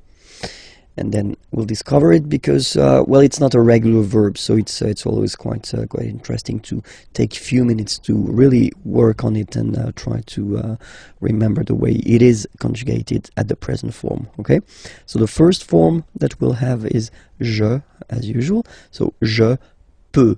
Okay, final X not pronounced here. Okay, so you get X but you don't pronounce it. So basically you get the sound peut, je peux. Okay, so I can, je peux. Okay, then tu peux. Same pronunciation and same spelling or writing. Okay, P-E-U-X. Okay, you don't pronounce the final X. Tu peux. Okay, je peux, tu peux. Then il, elle peut. So you will put T at the end, you don't pronounce it. Il peut, elle peut. Okay, so if you look carefully, you've got peut here, you've got peut here, and you get peut here, okay? So for the 3 first, or 4, because there is the feminine form as well, for the four first persons here, well, it's the same phonetical form. It's peut, okay? And then nous, so classic ending for nous, this ONS ending for nous, okay? Nous pouvons,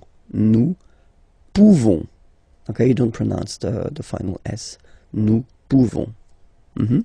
Then vous pouvez, okay? Classic ending as well for the vous form. A Z like that, okay? Remember you pronounce it E, okay? Vous pouvez, vous pouvez. And then plural form, ils, elles peuvent, ils, elles peuvent.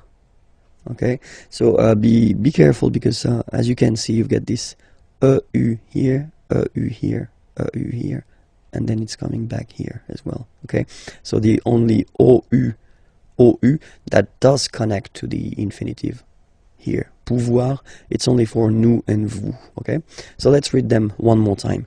Je peux, tu peux, il peut, elle peut, nous pouvons, vous pouvez, ils peuvent, elles peuvent. Okay, as usual, this ending, this ENT ending, you write it, you don't pronounce it. Okay, peuvent, peuvent, peuvent.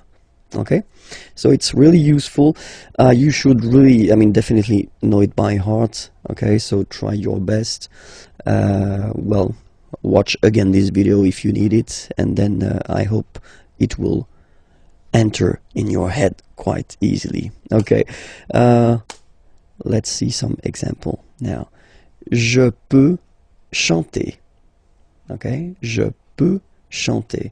So you can see that in that case, when you construct a verb, or sorry, you construct a sentence with the verb pouvoir, here you've got a second verb, chanter, and it means to sing. Okay, so I can sing. Well, you should all the time put the second verb at the infinitive form. Okay, so when we talk about the infinitive form, normally it's the basic form of the verb. Okay, je peux chanter. Another example, tu peux partir. Partir is to leave. You can leave. Tu peux partir. All right, same thing here. Okay, second verb, well, basically coming right after, of course, and then at the infinitive form. All right. Elle peut dessiner. Dessiner is to draw. Elle peut dessiner. She can draw. Okay. Elle peut dessiner. And in this lesson, we will try to focus on le verbe devoir. Devoir means to must. Okay, so it's quite useful. And especially it's not a regular verb, so it's always good to spend a few minutes on the conjugation at the present of this verb. Okay, so let's start now. Let's see, so le verbe devoir, to must, at the present form. Je dois. Okay, remember final S is not pronounced. Je dois. OE, when you combine the two, you get the sound wa wa wa. Je dois. Okay, tu dois. Final S not pronounced, tu dois. Il, elle, doit. Final T not pronounced. Il doit, elle doit. Okay, so if you have a look at these forms, phonetically they are the same forms. Okay, so doit, doit, and then doit. Okay, and then nous is coming. Nous devons. Okay, classic ending ONS for nous. Okay, you just pronounce this on, this nasal. Okay, and then the S, final S is not pronounced. Nous devons. Nous devons. Okay, nous devons, well, basically we must. Okay, and then vous devez. Remember, classic ending for vous here, a Z, but then you pronounce this combination of two letters, et, devez, devez, vous devez. All right, and then the last one, ils doivent. So same thing, classic ending for the plural form, E-N-T here, okay, but then you don't pronounce it. Doivent, doivent, elles doivent, ils doivent, elles doivent, okay? So let's repeat them one more time. Je dois, tu dois, il doit, elle doit, nous devons, vous devez, ils doivent, elles doivent. All right? So let's see a few examples now. The first one, je dois étudier. Étudier is to study, okay? So it's a verb, and then the rule in French goes like that. If you get to put two verbs in a sentence, like here, the second one must be at the infinitive form. So when we talk about the infinitive, it's the basic form of the verb, okay? So étudier, study. Je dois étudier. I must study. Je dois étudier. Okay? Then, il doit choisir. Okay? Same thing here. Choisir means to choose. Okay? And so, I did put here the infinitive form, so the basic form, IR form. Il doit choisir. Okay? He must choose. And the last example, nous devons répondre. Répondre is to answer. Répondre here, okay? Nous devons répondre. We must answer. Nous devons répondre. Okay? We are going to discover together European countries, so les pays européens. Okay? So let's start now with les pays européens. And the first one, la Grèce. La Grèce. Okay, so remember gr, gr. And then this accent grave like that, open. Grèce. Okay, la Grèce. Le Portugal. Le Portugal. L'Espagne. L'Espagne. Okay, don't insist on the final E because basically it's not pronounced. L'Espagne. Nya, nya, nya. L'Espagne. L'Espagne. L'Italie. L'Italie. L'Italie.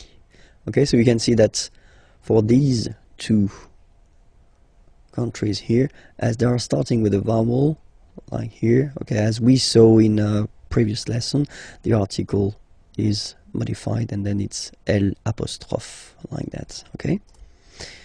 Le Luxembourg, okay, final G not pronounced, and then when you combine this E-M here, you get the sound en. You don't pronounce the M at all, it's this nasal en, okay? Le Luxembourg. Le Luxembourg, okay? La France. La France, okay? A-N here, nasal en. La France. Okay? We continue. Les Pays-Bas. Final S here, not pronounced. Same thing here. Pays, pays, and then bas.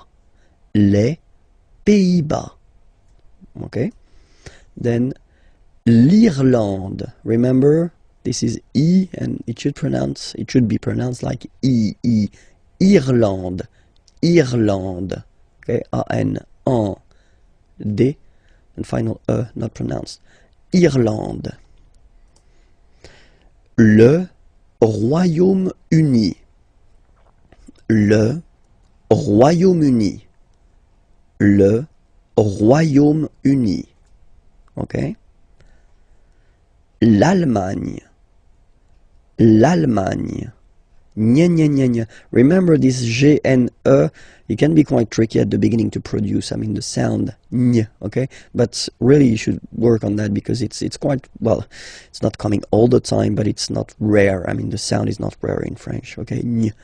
L'Allemagne. L'Allemagne. Okay? La Belgique.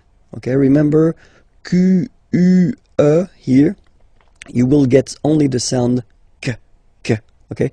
Belgique, Belgique. So it's not Belgique, not at all, okay? Because it's only the k. Belgique, okay? Le Danemark. So same sound here, this K and then this QUE, well, they will produce the same sound here. Belgique, le Danemark, okay? L'Autriche, okay, remember, sh here. L'Autriche, l'Autriche, okay? La Suède, d, la Suède, Suède. Remember, accent grave, it's really open. Suède, Suède. La Suède. La Finlande. IN here, nasal, un. AN, nasal, en. And then D, final not pronounced. La Finlande. Okay? L'Estonie, final not pronounced. L'Estonie, l'Estonie. La Lettonie. So remember when you've got this and then a double letter like that, T, okay, then you will have to open your and it will become Lettonie. La Lettonie. La Lituanie. Remember in French, sorry, H doesn't exist, okay, so you don't pronounce it, and it's Lituanie, Lituanie, la Lituanie. Okay, continues. La Pologne, again, la Pologne. La République tchèque. So remember, QUE, Tchèque. La, and then here as well, République. La République tchèque. Okay, la République tchèque. Chypre. Chypre. So remember, we've got this Y letter here, but then phonetically when you pronounce it, it's like I, okay? Chypre. Okay? Malte. Same thing here, you don't insist on the final E. Malte. Malte. La Slovénie. Remember, you get this E accent aigu here, it's E. Slovénie. Final E, as usual, not pronounced. La Slovénie. Okay? La Hongrie. So remember, H doesn't exist, so you don't pronounce it. So it starts with O-N, on, and then gris, final E, not pronounced. La Hongrie. La Hongrie. Okay? Les nationalités. So basically I've been making this nationalities lesson based on the previous lesson. So leçon D. Okay, so I definitely invite you to check the leçon D if you want that everything is clear for you. Okay, but then les nationalités, and it's starting right now. La Grèce. Grec, so I will put each time the masculine form for the nationality, Grec, and the feminine form here for the nationality, okay? So you get the country, la Grèce, and then you get Grec, masculine form, Grec, feminine form. You write them differently, but then, if you listen carefully, Grec, you pronounce them the same way, okay? Le Portugal, Portugais, portugaise. Okay, so listen carefully. Portugais, portugaise. The only difference between the two, as usually when we'll have some, nationalities ending with AIS, like that, and then the feminine form, as, okay? It will be only in this z sound, the difference between the masculine form and the feminine form, okay? Masculine, portugais, you don't pronounce the S. Feminine form, portugaise, you pronounce this z sound, okay? And then l'Espagne, espagnol, remember, espagnol, espagnol. So you get this final for the feminine form, but then phonetically it's the same. L'Italie, italien, italienne. Remember, when you get this followed by a double consonant like here, then you will have to open it. Italienne, italienne. Okay? Le Luxembourg, luxembourgeois, luxembourgeois, and then feminine form, luxembourgeoise. Okay, same thing here, only difference, joie, joie, joise, okay, you insist on it. Luxembourgeois, masculine form, and then luxembourgeoise, feminine form. Then, la France, français, française, okay, c'est, and then seize, okay, français, française, all right, it continues. Les Pays-Bas, néerlandais, néerlandaise, néerlandais, néerlandaise, okay. L'Irlande, irlandais, irlandaise. Le Royaume-Uni, britannique, okay, only one form, whether it's masculine or feminine, britannique. L'Allemagne, allemand, allemande, okay, same thing here. En, okay, you don't pronounce the final D, but then you pronounce it here for the feminine form. Allemande, okay, allemand, allemande. La Belgique, belge, so only one form here for the masculine and the feminine form. Le Danemark, danois, danoise. Zzz, okay, insist on that. Danois, don't pronounce the final S. Danoise, here you pronounce it. L'Autriche, autrichien, autrichienne. So same thing here. You get and then double N. You open the autrichienne. Okay, autrichien, autrichienne.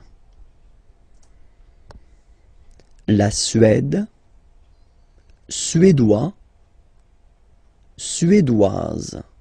Okay, suédois, suédoise.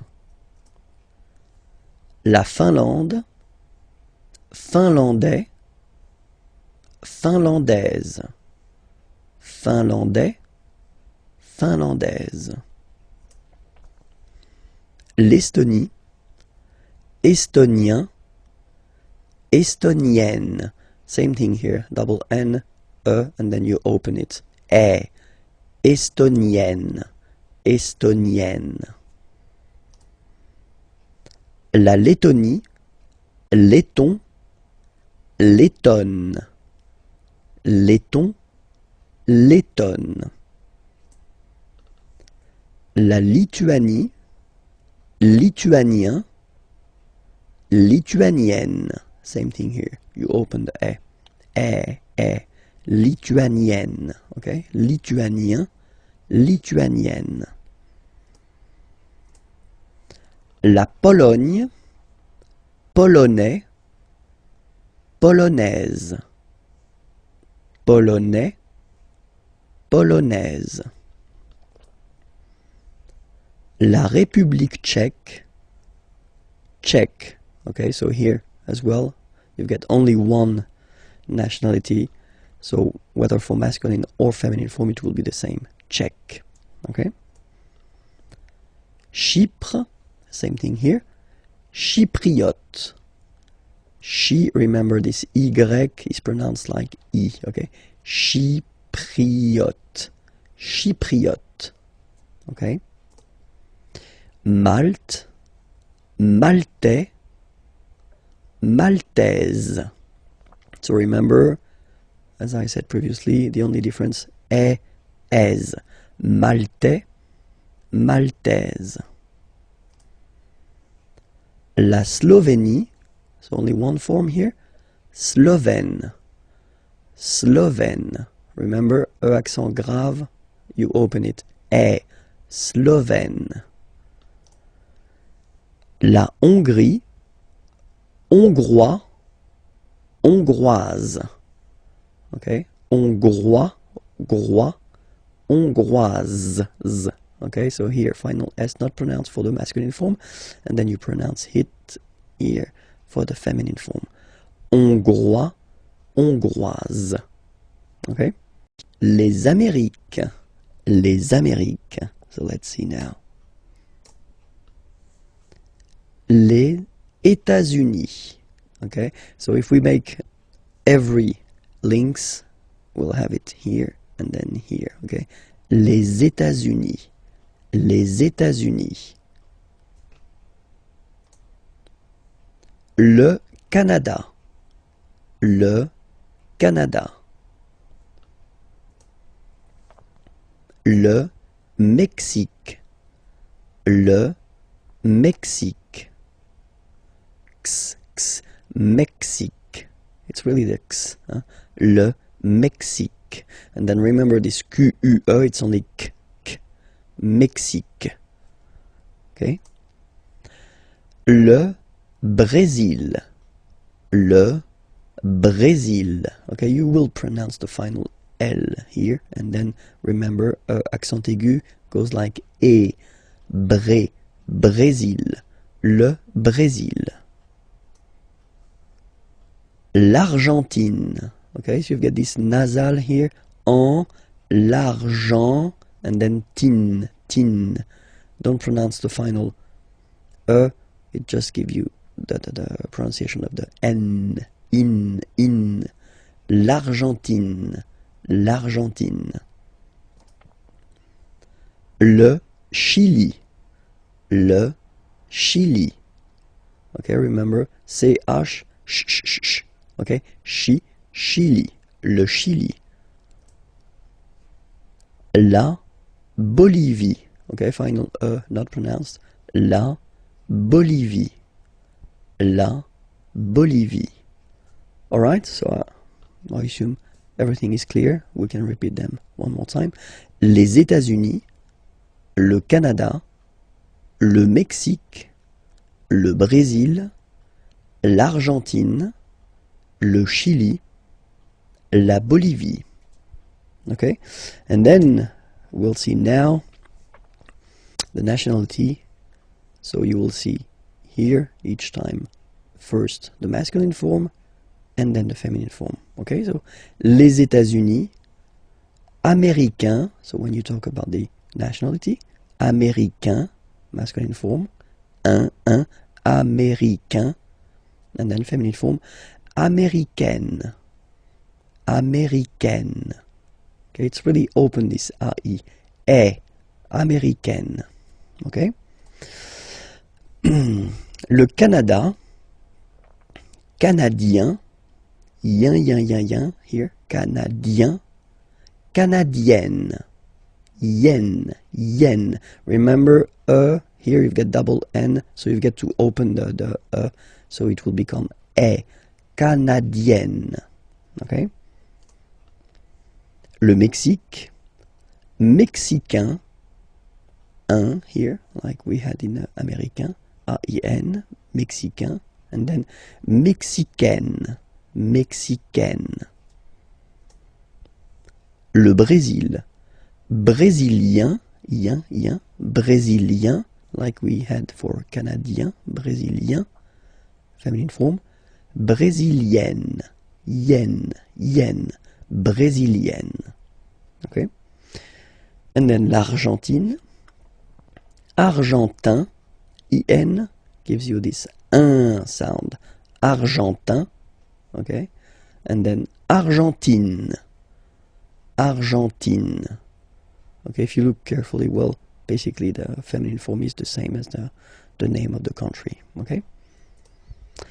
Le Chili, chilien, chilien, yin, chilien, chilienne, chilienne, okay, and then la Bolivie, bolivien, yin, same, bolivien, and then feminine form, bolivienne, bolivienne. Okay, this lesson we'll discover together le verbe attendre. So attendre means to wait. Okay, so it belongs to the third group of verbs, so not the regular one, the irregular. So that's the reason why it's quite important to take a few minutes to discover together the way to conjugate this verb at the present form. Okay, so let's see now how it will go. So the first form will be j'attends, j'attends.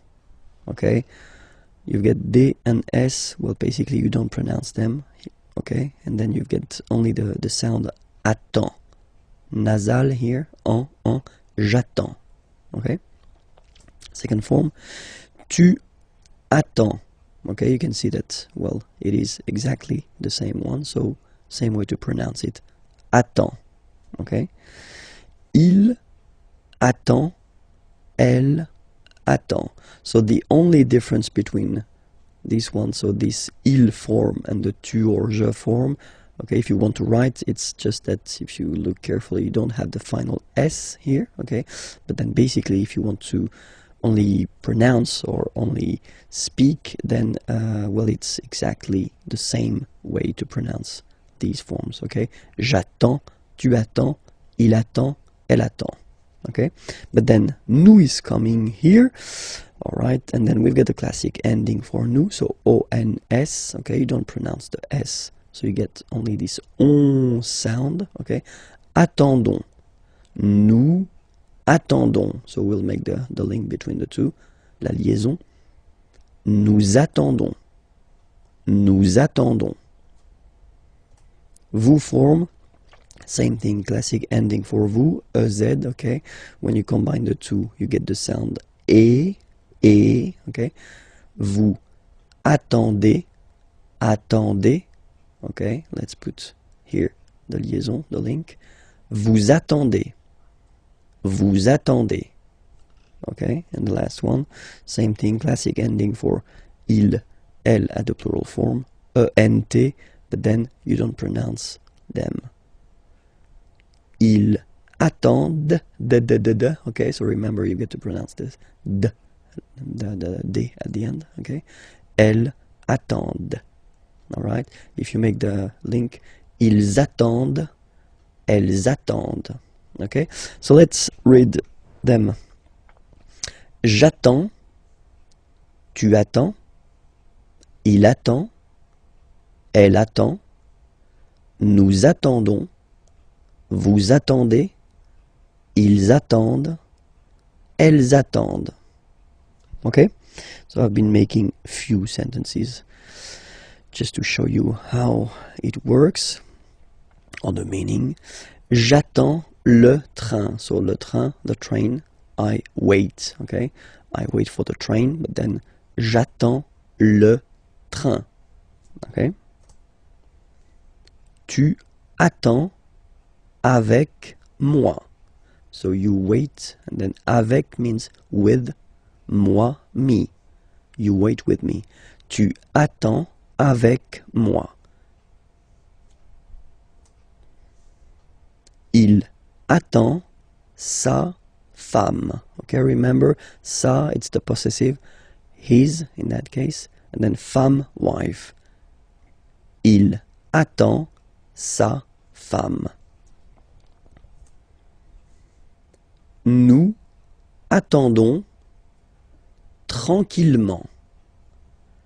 Nous attendons tranquillement. So here I wanted to show you how it could work if you put this tranquillement. So tranquillement is quietly, and it's an adverb. Okay, it's ending with régulièrement like that, which is one of the classic ending for the adverbs. We'll have the time to see that a bit later. But then, yeah, quietly is tranquillement. Nous attendons tranquillement. So basically you put this adverb after your verb, okay? Nous attendons tranquillement. Vous attendez les enfants. Okay, children, les enfants. Vous attendez les enfants. Elles attendent votre réponse. Réponse, answer, and then remember, votre, it's the possessive, your.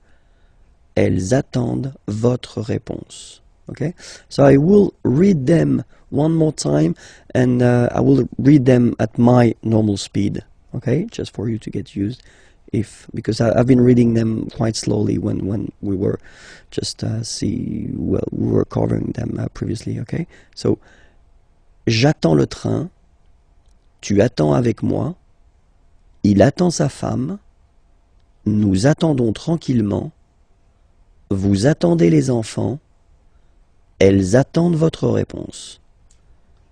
Le verbe répondre. Répondre means to answer, so it's quite useful.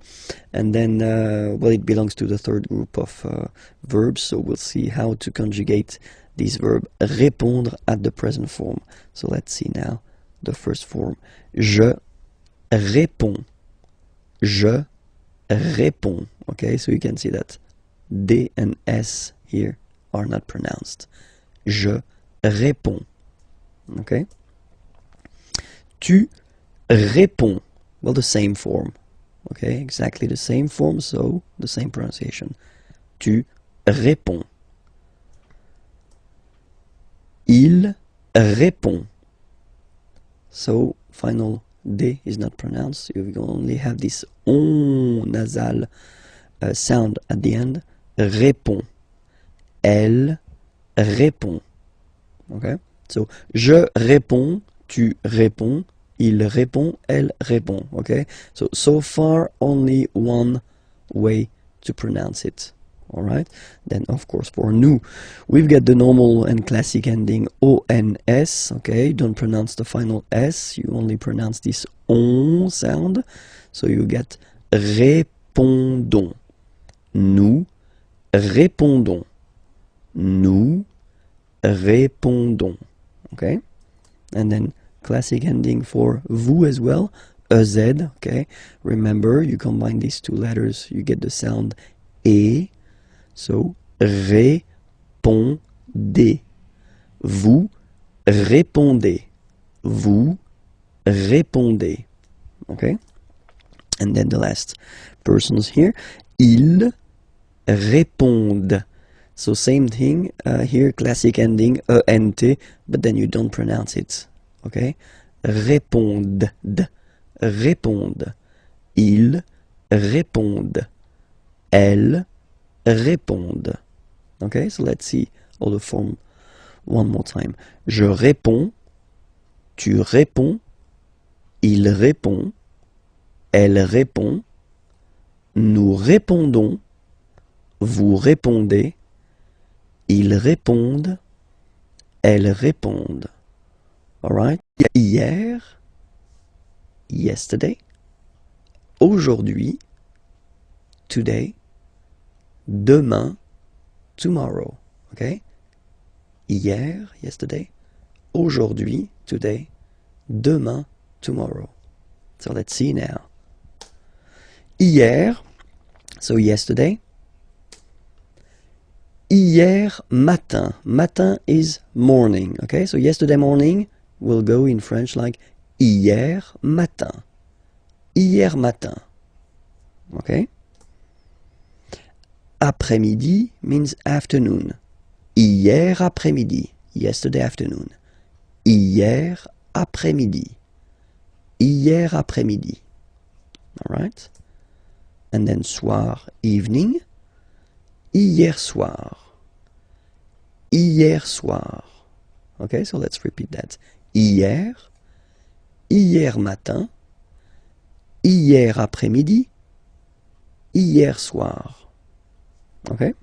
So now, aujourd'hui, today, aujourd'hui. Ce matin, so we put here this this matin, morning, this morning, ce matin.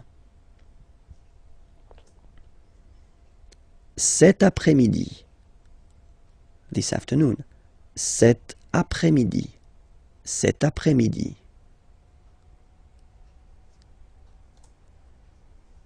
Ce soir, so soir, evening, this evening, ce soir, ce soir. Alright? And then, demain, so tomorrow. Demain matin, tomorrow morning. Demain matin. Demain après-midi, tomorrow afternoon. Demain après-midi. Demain soir. Demain soir. Tomorrow evening. Demain soir.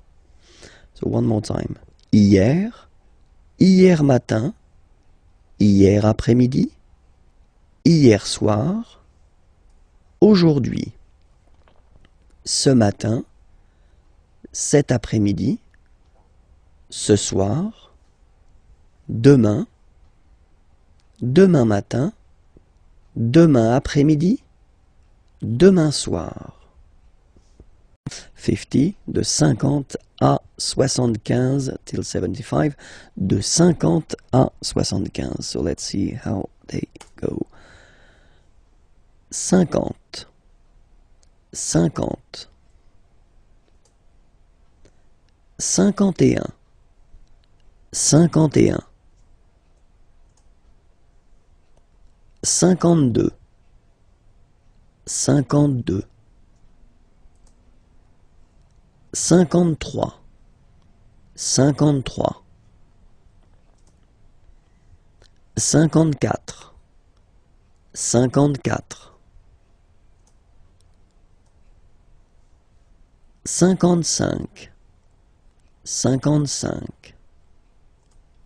54, 54, 55, 55, 56, 56, 57, 57, 58, 58, 59, 59, 60, 60, 61, 61, 62, 62,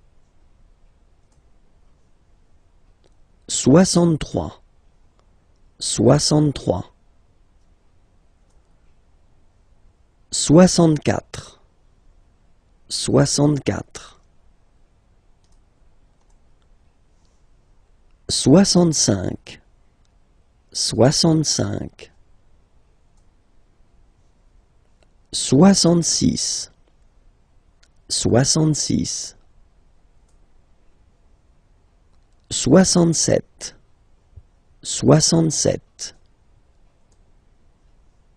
64, 65, 65, 66, 66, 67, 67, 68, 68,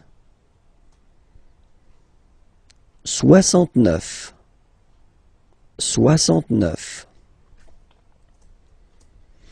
And that's normally when my students, when I'm in class with them, start to look at me like they would like to kill me, because now we're getting to the tricky point in French, okay?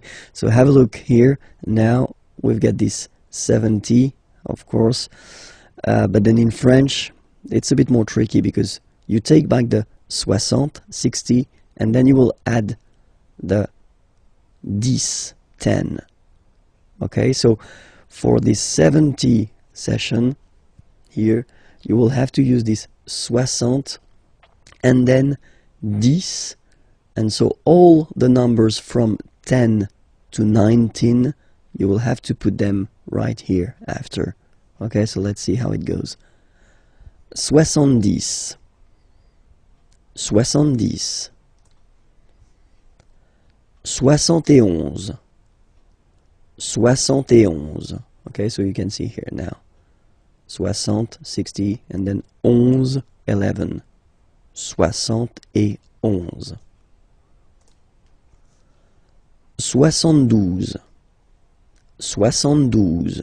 Same thing here. 60 and then 12. Okay. 73, 73. 74, 74. 75, 75. Okay, so we won't go further, not to be more traumatized, because I've got some nice surprises after that as well. Okay, so remember that well, till 70, well, it's quite not easy, because it's always difficult to remember the numbers, but still it's not that tricky. Okay, so remember that for 70 here, so from 70 to 79, you will have to use this 60, so 60, and then the numbers from 10 to 19, okay? 10, 11, 12, 13, 14, 15, etc. So we'll see the rest in a coming lesson. So now what we'll do, we'll go to till 100, and then we'll see all the what tricky and irregular forms, okay? So if you remember, when we stopped, it was here, okay? So 75. In French, we'll have to use this 60, so 60, okay? And then after that, you will have to put this 15, 15, okay? So remember, from 70 to 79, it will work the same way. So you will have to put this 60, and then the numbers from 10 to 19 after. Sorry, yeah, 19, yes. Okay, so in that case it's 75, 75, okay, 60, and then 15, okay. Next one, 76, okay, so 60 and 16, okay, 76, all right. 77, 77. 78, 78, 79, 79, and then 80. Okay, so for 80 it's 80, 80, all right. 81, 81, 82, 82, 83, 83, 84,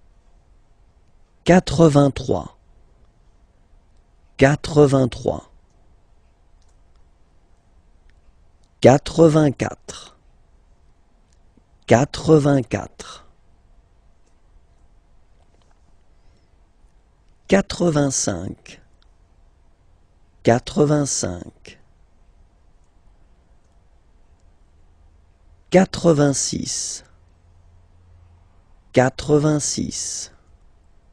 85,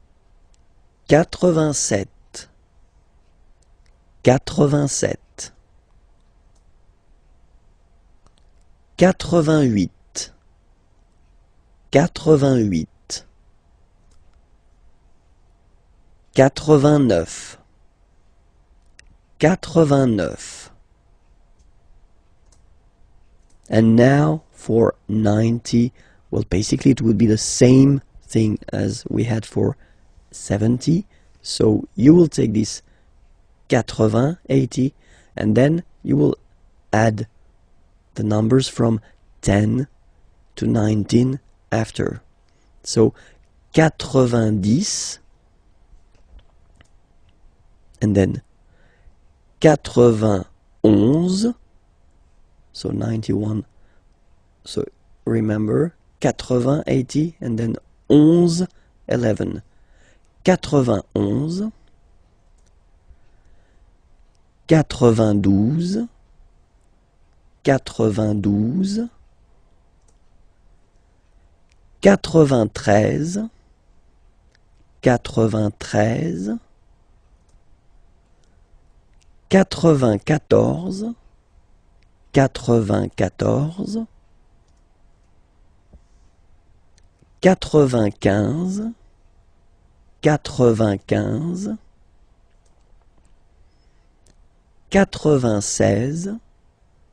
94, 94, 95, 95,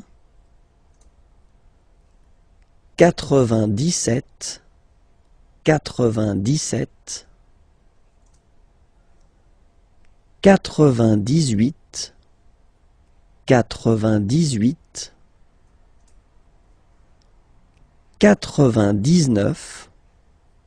99, 99, and the last one, 100. Remember, final T not pronounced. 100. Okay? Discover this parce que form. So parce que means because. Okay, and it's really useful. So we'll see how to use it. Okay, so parce que here. So the first use of parce que is when you want to introduce the reason. Okay, so we've got two examples here. Il ne mange pas tout de suite. Okay, so here you've got the negative form, remember, ne, and then pas. Manger means to eat. Il ne mange pas, so he doesn't eat. Tout de suite, well, basically it means right now. Parce qu'il, okay, préfère attendre. So in that case, because he prefers to wait. Il préfère attendre. Okay? Préférer, to prefer. And then here you can see that attendre is to wait. Second verb, okay? And then you should put it like here at the infinitive form, so the basic form of the verb, okay? Il ne mange pas tout de suite parce qu'il préfère attendre. Okay? Second example, nous allons dehors. Aller is to go, dehors, outside. Nous allons dehors, so we go outside. Parce que, so because. Nous voulons marcher. Vouloir, to want. Marcher, to walk. Nous voulons marcher, we want to walk. Okay? Nous allons dehors parce que nous voulons marcher. Okay? And then the second option to use this parce que is when you want to introduce the cause, la cause. Okay? Example here. Il prend son parapluie. Parapluie, umbrella. Prendre is to take. Il prend son, his. So he's taking his umbrella. Il prend son parapluie parce qu'il pleut. Pleuvoir, to rain. It rains, il pleut. Il prend son parapluie parce qu'il pleut. Okay? And then, second example. Il appelle le garagiste parce que sa voiture ne démarre pas. Okay? Appeler is to call. Garagiste is this nice person that will fix your car if it's broken or if it doesn't start, like in this example. Okay? Parce que sa voiture, voiture is car, sa voiture, possessive, his car, and then ne pas, so you get the negative form here, and démarrer is to start. Il appelle le garagiste parce que sa voiture ne démarre pas. So because his car doesn't start. Okay? Il appelle le garagiste parce que sa voiture ne démarre pas. Alright? So you can see the two main way of using this parce que. So the first one, the reason. In that case, well, it's something that refers to the person. Okay? Actually, in that case, he doesn't eat because he prefers to wait, and then we go outside because we want. Okay? And then the second possibility when you talking about la cause, in that case, something that doesn't really, it's not the results of what someone is doing, but it's raining in that case, and then the car doesn't start. It doesn't really, it's not the result of the action of someone, okay? So that's the two main use of parce que. Then we'll work on le Moyen-Orient, the Middle East, okay? Let's start. Le Moyen-Orient. So it's interesting here because normally if you would have only this word here, you would pronounce it moyen, moyen, okay? But then as you get this vowel after, okay, you get to make the liaison between the two. Le Moyen-Orient, Moyen-Orient. Okay, let's start now. Israël, Israël. La Palestine, la Palestine. Le Liban, le Liban. La Jordanie, la Jordanie. Okay, so let's repeat them one more time. Le Moyen-Orient, Israël, la Palestine, le Liban, la Jordanie. Okay, and now we'll see the nationalities. Okay, so Israel, and then I will put the masculine form here and the feminine form here. Israélien, Israélien, so masculine form, and then feminine form. Israélienne, Israélienne, okay? Yen, yen, okay? And then Palestinien, Palestinien, feminine form. Palestinienne, Palestinienne. Le Liban, Libanais, Libanais, Libanaise, okay? Z, Libanais, Libanaise. And then Jordanie, Jordanien, Jordanienne, okay? Yen, yen. Jordanien, Jordanienne. Okay, so let's see them one more time. Israël, Israélien, Israélienne. La Palestine, Palestinien, Palestinienne. Le Liban, Libanais, Libanaise. La Jordanie, Jordanien, Jordanienne. L'extrême-orient, so Far East, l'extrême-orient. So let's discover that together. So Far East in French we'll say l'extrême-orient, l'extrême-orient. Le Japon, le Japon. La Chine, la Chine. La Chine. L'Inde. So remember you get this nasal here form. I-N-1. L'Inde. L'Inde. Le Pakistan. Le Pakistan. Hong Kong. Hong Kong. Okay, so let's see everything one more time here.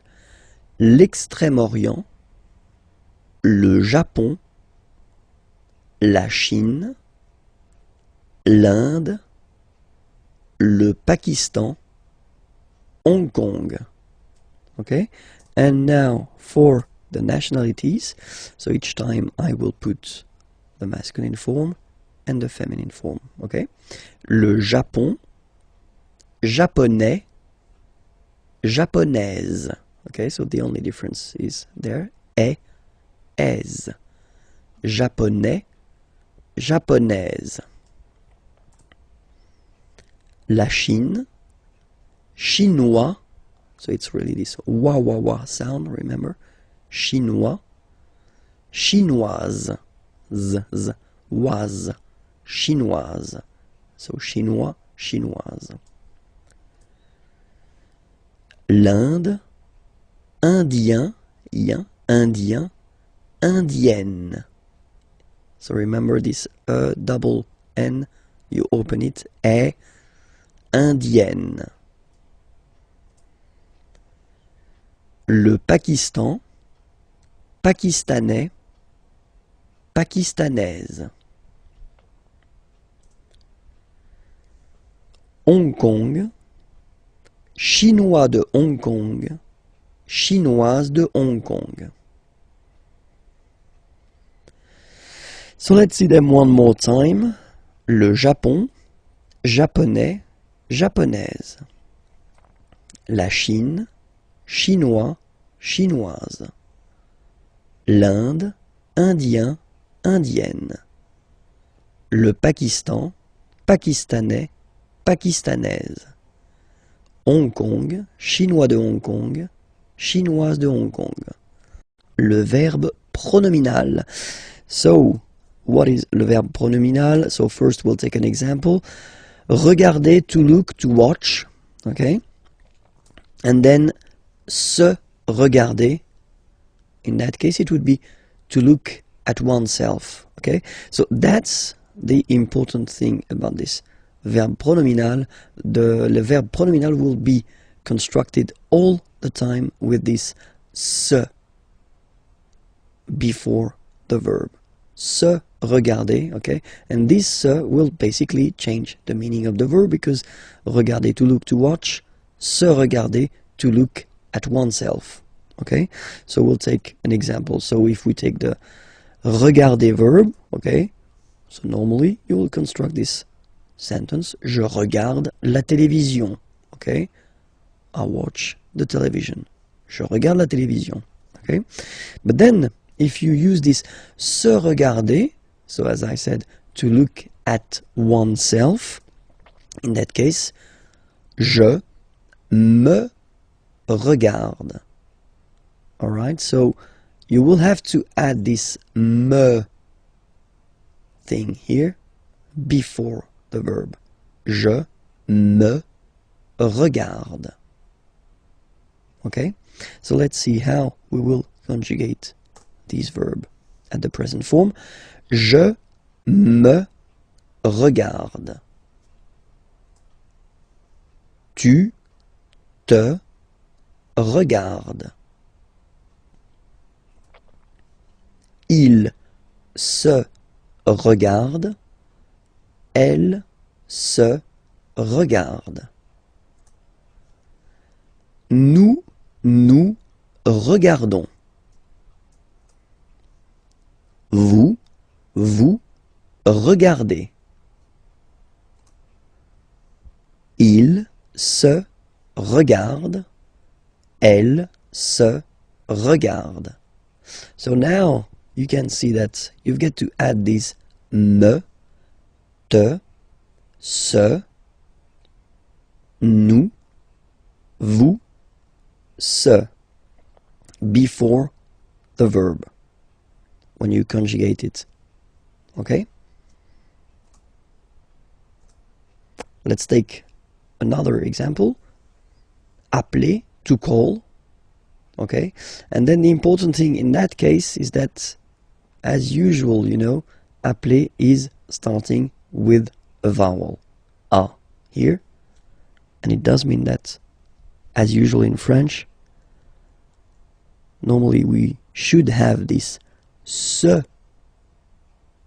but then e will disappear and it will look like that. S'appeler. So appeler, to call, and then s'appeler, to call oneself. Okay? So let's see how we will conjugate this verb. Je m'appelle. So same thing here. The e that we had previously disappeared. Je m'appelle. So remember, that's normally the verb that you use when you introduce yourself. Like I call myself, so my name is, of course, but then in French it's like I call myself. Okay, je m'appelle.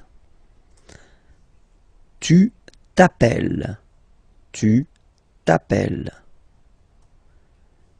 Il s'appelle. Elle s'appelle. Nous nous appelons. Okay, so I will make the liaison. Nous nous appelons. Vous vous appelez. Il s'appelle. Elle s'appelle. Sorry. So if you look carefully here as well, so you will have to add this m, t, s, okay, and then nous, vous, s, okay. So remember, it's just because the verb is starting with a vowel. It would be the same if the verb would start with the letter h plus a vowel, because we don't pronounce h, so that's the reason why. My God, I'm losing my voice. Let's hope I will finish. Be careful, because in some cases when you will add this se in front of the verb, then le sens, so the meaning of the verb, will change. So I will put a few examples here. Trouver is to find, okay, and then se trouver means to be, être. Okay, trouver, to find, but then se trouver is to be, être. Passer, to pass.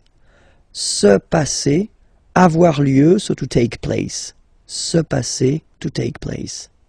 Passer, to pass. Okay? And then mettre, to put. Se mettre, well, it's to start. Commencer, to start something. Okay? So remember, trouver, to find. Se trouver, être, so to be. Passer, to pass. Se passer, avoir lieu, to take place. Mettre, to put. Se mettre, commencer, to start something. Les verbes du troisième groupe, and we'll see together more precisely how to conjugate the verbs that will end with uire, uire. Okay, so let's start now. Uire, and the verbs I think that could represent this category is conduire. Conduire means to drive or conduct. Okay, and so let's see how you will conjugate this verb. Je conduis. Tu conduis. Il conduit. Elle conduit. So far it's not that difficult, okay, because I assume that most of you would have put this final S here, S and then T, okay, because it's in most of the cases the way we will conjugate the verbs of the third group. Not all the verbs, but most of them, okay, so that's the reason why you will get this form, je conduis, okay, so it's quite simple, tu conduis, and then il, elle conduit, okay, keep in mind that you pronounce them the same way, okay, so let's see how it will go for nous. And it's actually not that difficult, but then of course most of you maybe would like to see R here, okay, but then no, it's not the case because it will become S. Nous conduisons, okay, and the good news is that it will stay for vous, vous conduisez, and then also for il, elle, ils conduisent, elles conduisent. Okay, so one more time. Je conduis, tu conduis, il conduit, elle conduit, nous conduisons, vous conduisez, ils conduisent, elles conduisent. Okay, so basically these verbs are not really tricky. They're not really difficult. The only thing that you get to remember is that this is S here, conduisons. Okay, because, well, I won't get into that, but if you would put this R here, it would be the future form, okay? But then here, keep in mind that you've got to put S here. Conduisons, and then conduisez, and here conduise. So we'll see now the other verbs that will actually be conjugated like conduire. Construire, cuire, déduire, détruire, instruire, introduire, nuire, produire, reproduire, réduire, séduire, traduire, and few others. Okay, so let's see them one more time. Construire, cuire, déduire, détruire, instruire, introduire, nuire, produire, reproduire, réduire, séduire, traduire. And of course, you are expecting the translation. I know that. And this is the reason why you will get them. So, construire means construct, build. Cuire, cook. Déduire, deduct, deduce. Détruire, destroy. Instruire, educate, instruct. Introduire, introduce, insert. Nuire, harm, damage. Produire, produce, make. Reproduire, reproduce, copy. Réduire, reduce, decrease. Séduire, charm. Traduire, translate. Okay, so keep in mind that these verbs here will actually be conjugated like we saw a few minutes ago. Voilà.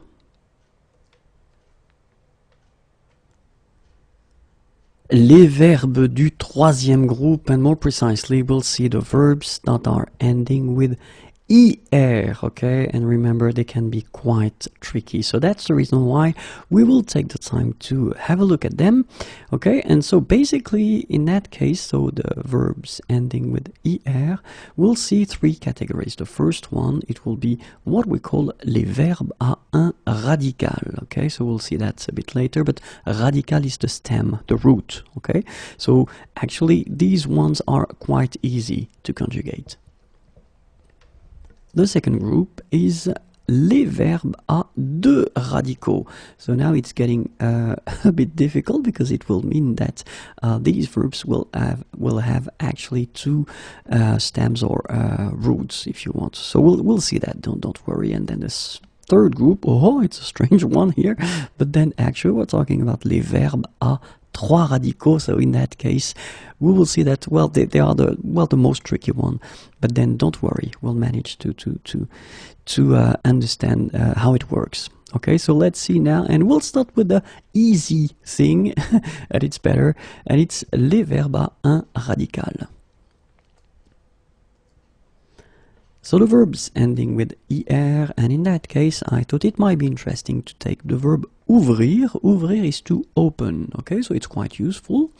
And so the idea is that this final ER will be taken away to get the stem, the root. And so after that you will get j'ouvre, tu ouvres, il ouvre, elle ouvre, nous ouvrons, vous ouvrez, ils ouvrent, elles ouvrent. Okay, so it's clear that we've got this verb ouvrir. Okay, so ouvrir is the ending with ER. And as I told you here, you should take this ER away. Okay, so you will get the form OUVR. And then after that you will add, so the endings, E for je. So that's the reason why you get j'ouvre. For tu, you will add ES. And that's the reason why you will get tu ouvres. For il, elle, you will add e, ouvre. Okay, so basically you get the same phonetical form here. Okay, it's the same pronunciation, but you should write it ouvre, es, ouvre, e. Okay, and then for nous, well, the classic ending ons, ouvrons, nous ouvrons, and then for vous, classic ending EZ. Vous ouvrez, il, elle, classic ending ENT, ils ouvrent, elles ouvrent. Okay, so it's actually not that difficult if you think about this little thing. So you should take this ER away and just add these endings. Okay, so we'll see now few verbs that will actually be conjugated the same way ouvrir is, and it's couvrir, découvrir, cueillir, accueillir, recueillir, assaillir, souffrir, and a few others. Okay, but these are the main ones. Couvrir, découvrir, cueillir, accueillir, recueillir, assaillir, and then souffrir. I don't know why there is a little dot here, but then don't bother with this. And of course, as in most of the cases, I try to give you the translation, and here it goes. So couvrir means to cover or to wrap. Découvrir, to discover. Cueillir, gather, pick. Accueillir, welcome. Recueillir, collect, gather. Assaillir, assault, attack, and then souffrir, to suffer. Okay, so these verbs here will be conjugated the same way ouvrir is, and it's not that difficult. Okay, so now let's see the second group, so what we call les verbes à deux radicaux. And so we'll take partir. Partir is to leave. We use this verb quite often, okay? So basically it's quite important to see how to conjugate that at the present form. And so, as I said, the idea is that we will have two different roots, two different stems, okay? And the first one will be PAR for the singular form. So we're talking about je, tu, il and elle, so the singular form, okay? And then for the plural form, we will have part, okay? And we're talking about nous, vous, il, elle. So let's see how it will go, okay?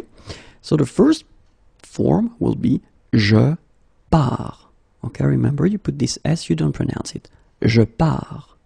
Then you will get tu pars, il, elle, part. So the first thing that you get to keep in mind, you've got this final S, final T, but then you don't pronounce them. So phonetically, je pars, tu pars, il part, elle part. The same form. And then, if you think about what we saw, here we should have this first part here, and then the endings after. And that's the reason why we will get nous partons. Okay, so you've got this P-A-R-T, and then we put the ending O-N-S, the classic one.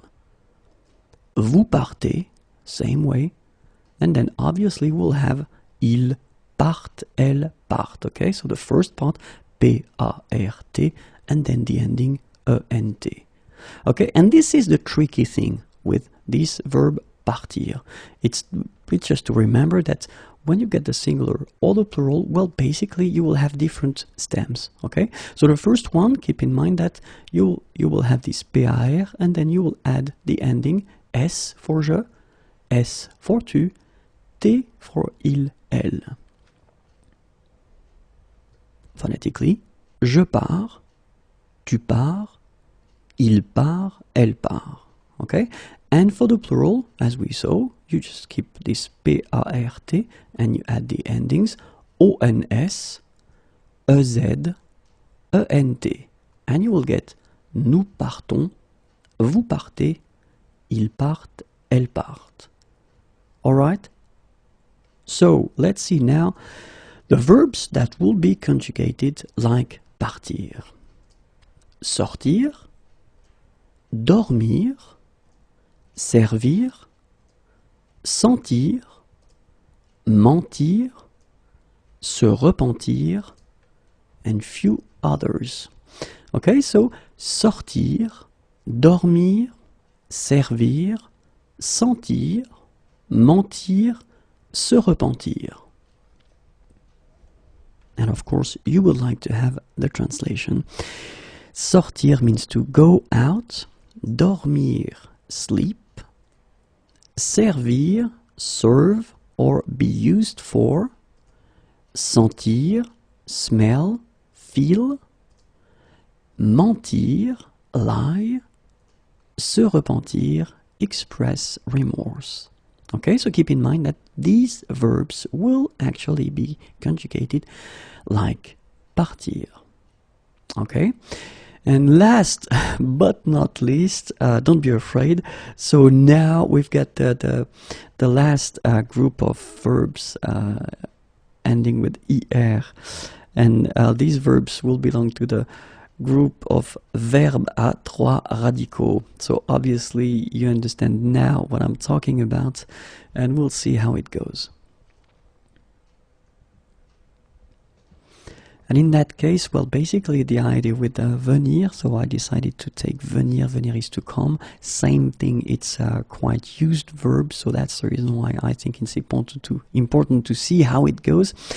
And so the difficult thing with this group of verbs is actually you will have one form for the singular. So we're talking here about je, tu, il, elle. Okay, so in that case, the stem, the root will be vient, V-I-E-N.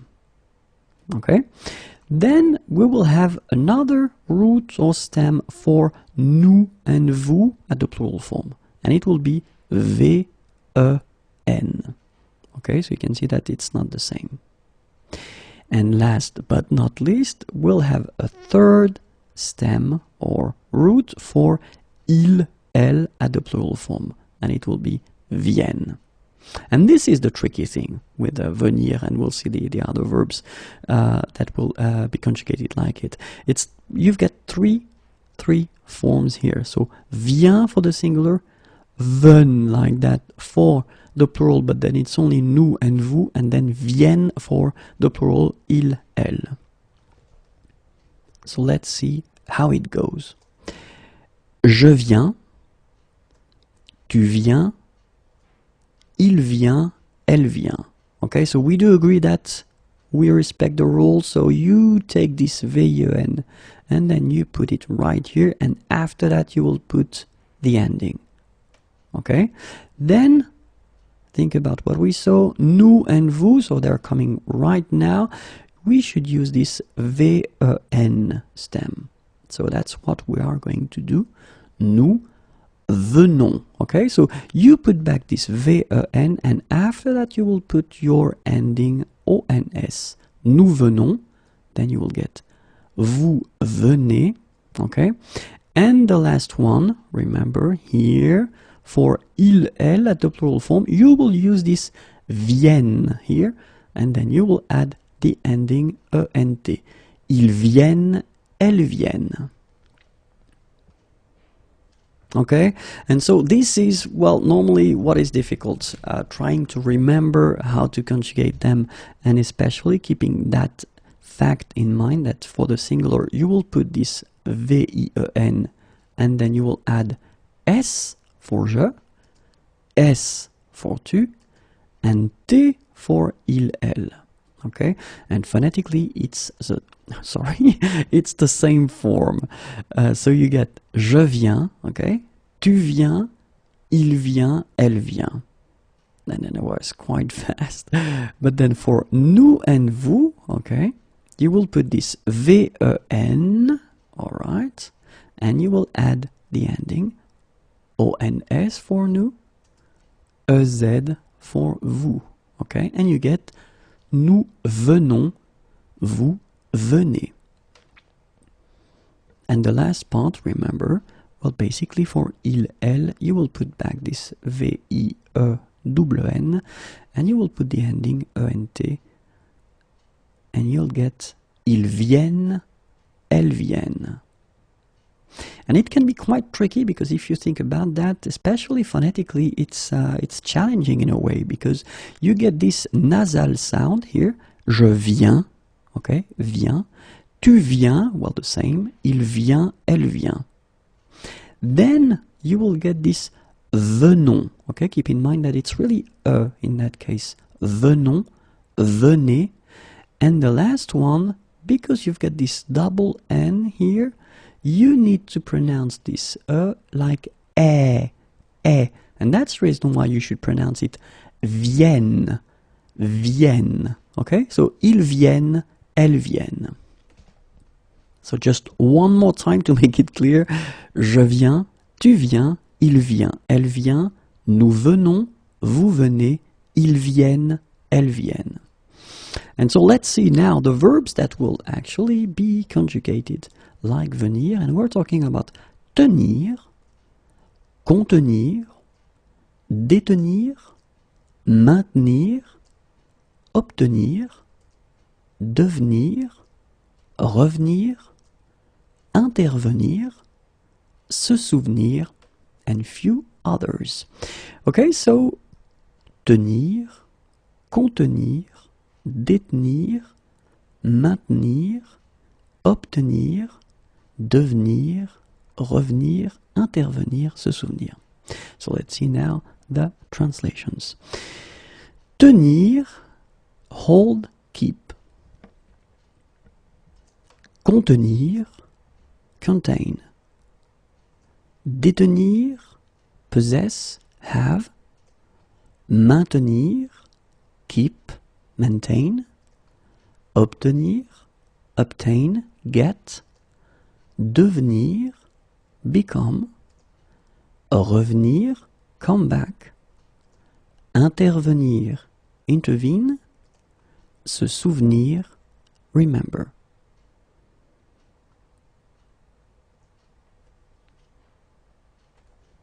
Les verbes du troisième groupe, and more precisely, how to conjugate les verbes, the verbs that are ending with URE. Okay, so UR. And well, actually, even if it's, let's call it a micro group, I think it's quite important to just take the time to see how to conjugate these verbs. Okay, and so the example I wanted to use or to take is conclure, and basically it means to end, close, or conclude. Okay, so let's see how we will conjugate conclure. Je conclus, tu conclus, il conclut, elle conclut, nous concluons, vous concluez, il conclut, elle conclut. So as usual, let's say that the singular is not that difficult because probably you would put that without knowing that it goes like that. S-S-T. Okay, so you get conclu, conclu, conclu. Okay, the same phonetical form here. The tricky thing in a way is for nous, vous, il, elle of the plural, because basically you don't put anything between this U and the ending. So you get this concluons. Okay, so don't put any S or anything here. So it's not conclusion or conclurons or something like that. For the present form, it's concluons. Okay, concluez, and then here conclu. Okay, keep in mind that even if you put this final ENT, so the ending, you don't pronounce it. So phonetically, you get conclu, conclu. Okay, so je conclus, tu conclus, il conclut, elle conclut, nous concluons, vous concluez, il conclut, elle conclut. And so when I say it's a micro group, it's just because you will see that we've got actually two verbs that will be conjugated like conclure. But you know, honestly, it's quite important to introduce them anyway because they are not that tricky to conjugate. And it's inclure and exclure. Okay, so inclure, exclure, and I'm pretty sure that you understand how or what they mean without the translations, but of course I will offer you the translation, and it's inclure means to include or incorporate, and then exclure, exclude or get rid of. Okay.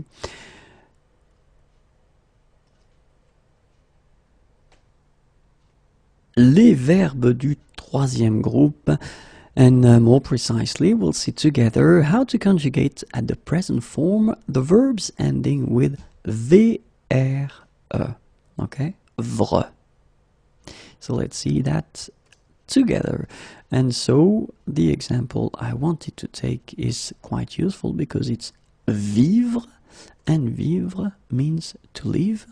And so the tricky thing that you've got to keep in mind with this group of verbs is that it will have actually two stems or two roots. So we'll see practically what it does mean, okay? But then keep in mind that for the singular form, so je, tu, and then il, elle, actually the stem or the root will be vi, okay? So basically you take away this vre ending. Okay, and then for the plural form, so it will be nous, vous, and then il, elle. The stem or the root will be v, v. Okay, so and that's the difficult thing because for the singular the stem will be vi, for the plural it will be v. Okay, so let's see now how it will go when we conjugate this verb. So you will get je vis, tu vis, il vit, elle vit. Okay, so we do agree that you take this root or this stem here, you put it right here, and after that you will put the ending. For je it will be s, for tu it will be s the same, and for il, elle it will be t. And so if we keep the logic as we saw now for the plural form, we will take VIV, and then after that we will add the ending, and the classic ending for nous is ONS. Nous vivons. Vous vivez. Ils vivent. Elles vivent.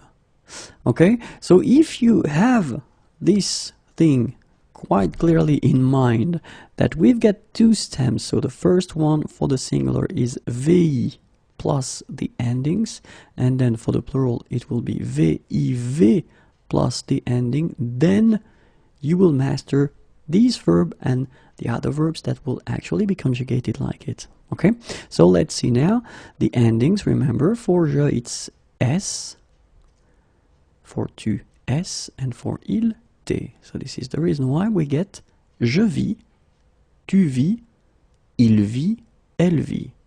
Okay, and then for nous the ending is ONS, so you get nous vivons, then EZ, vous vivez, and after that ENT, ils vivent, elles vivent.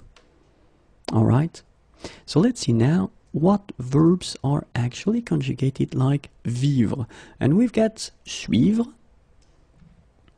poursuivre, revivre, survivre, and a few others, but then these are the main ones. So suivre, poursuivre, revivre, survivre.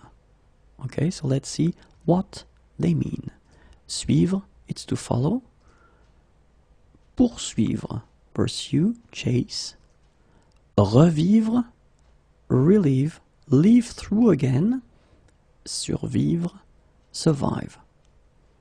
Okay, and these verbs will actually be conjugated like vivre that we saw a few minutes ago.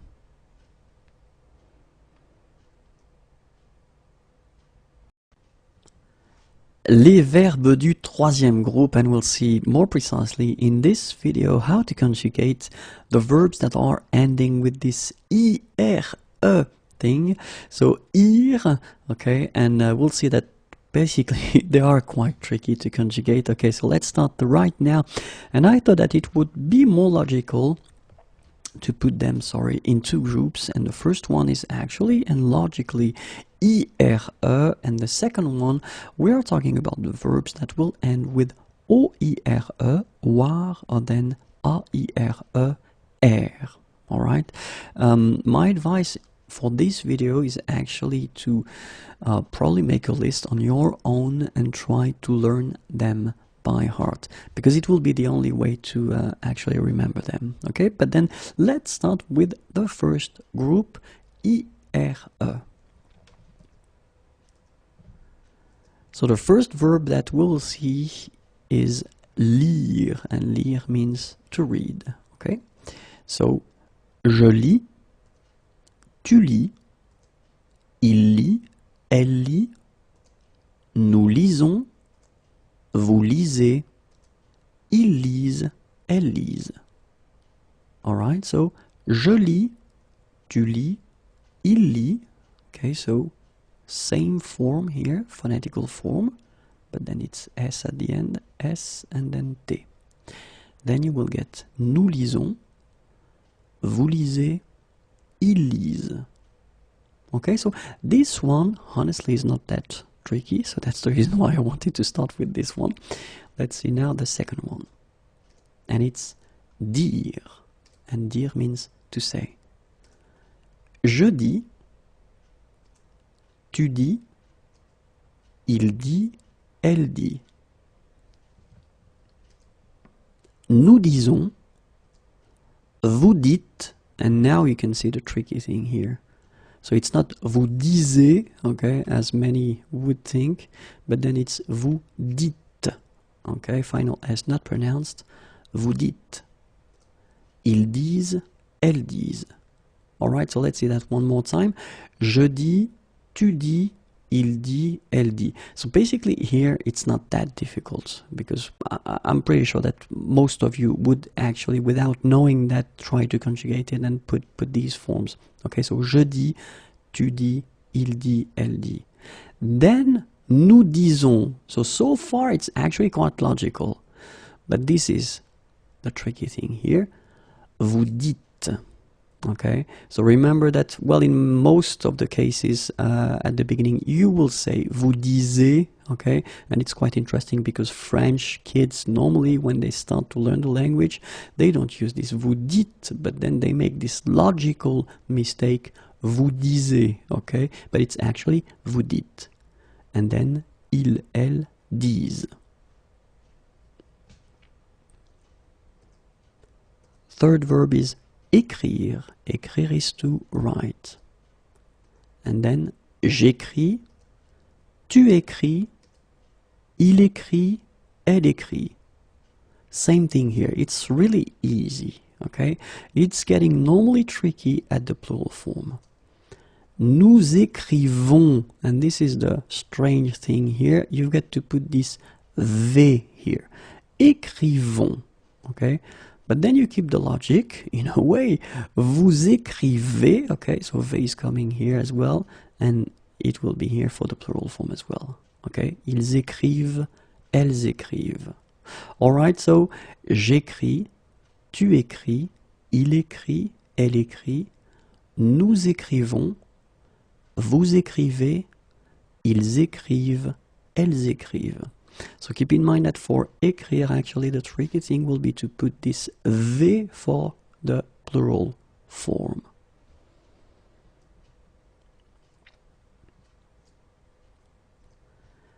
Rire, and it's to laugh. Je ris, tu ris, il rit, elle rit, nous rions. And this is a tricky thing, nothing between I and O, rions, vous riez, il rit, elle rit.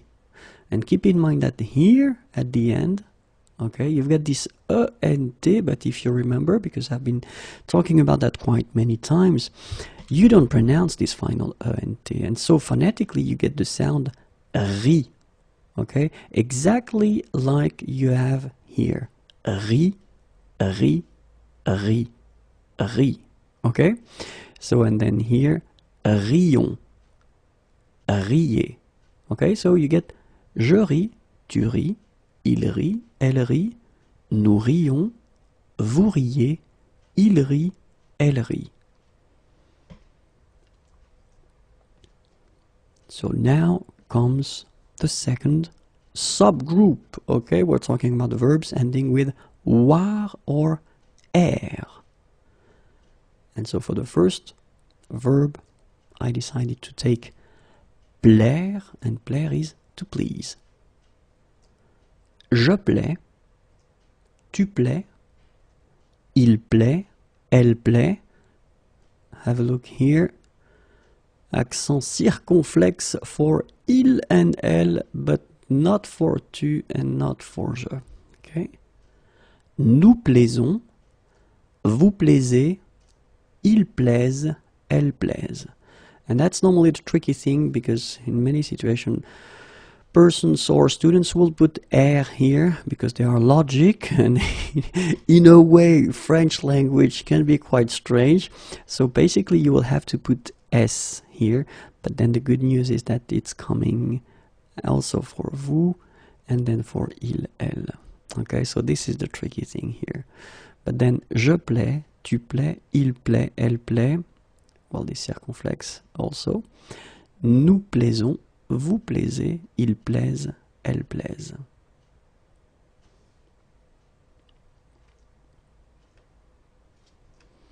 Faire is quite useful, and we use this verb quite often in French because it means to do. Okay, so let's see how we will conjugate it. Je fais, tu fais, il fait, elle fait, nous faisons, vous faites, ils font, elles font. Okay, so this one is a tricky one. Well, basically, if you think about je, tu, il and elle, well, this is not really tricky, and this is quite easy to make because phonetically it's fait, fait, fait. And then for the endings, it's quite logical, S, S, T, like we have normally for the third group, okay? Now, nous is actually quite strange because even if, of course, you put this S here, and in a way it's a surprise, but then the most difficult thing that you should keep in mind is the way you will pronounce it, because you don't pronounce it E as normally you should, but you will pronounce it like E. Nous faisons. Okay, it's really fe, fe, fe. Nous faisons. Okay, you see it with E, but then you pronounce it fe. Nous faisons. So this is the first difficulty, and the second one is here, because if you look, it's a bit like we had for dire previously. Actually, you don't have this faisait. If you would be logical, it would go like that, but then it's fait.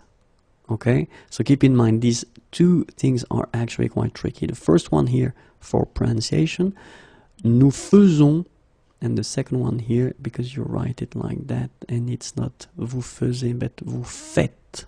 Okay, and then ils font, elles font. So just for one more time, je fais, tu fais, il fait, elle fait. Nous faisons, vous faites, ils font, elles font. Okay, this one is important because we use it quite often in French. We've got many expressions that are combined or constructed with faire. Okay, so keep in mind that it goes like that: faisons and then faites.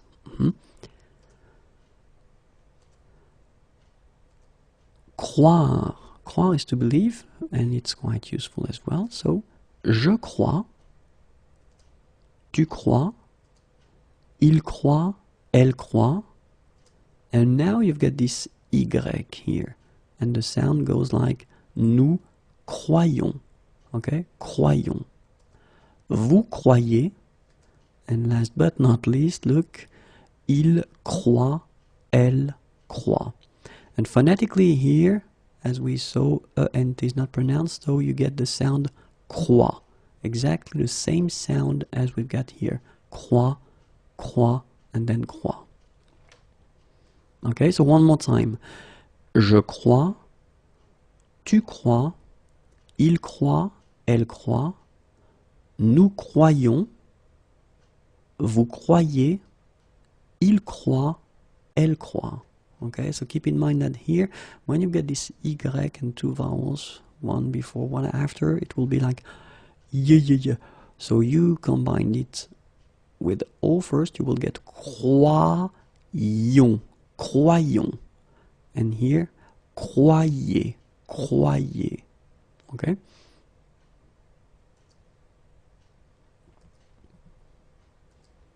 Boire, and boire is to drink, so it's quite useful. You do that every day, or then at least you should. Je bois, tu bois, il boit, elle boit. And this is the tricky one. Nous buvons, vous buvez, ils boivent, elles boivent.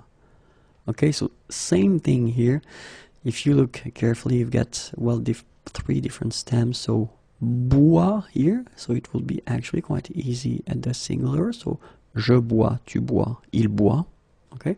Then for nous and vous, you've got this stem. So buv, then you put the ending. Buvons, then buvez. And for il, elle, we've got a third stem or root, and it's boiv, and you put the ending ent. Okay, so you get je bois, tu bois, il boit, elle boit, nous buvons, vous buvez, ils boivent, elles boivent.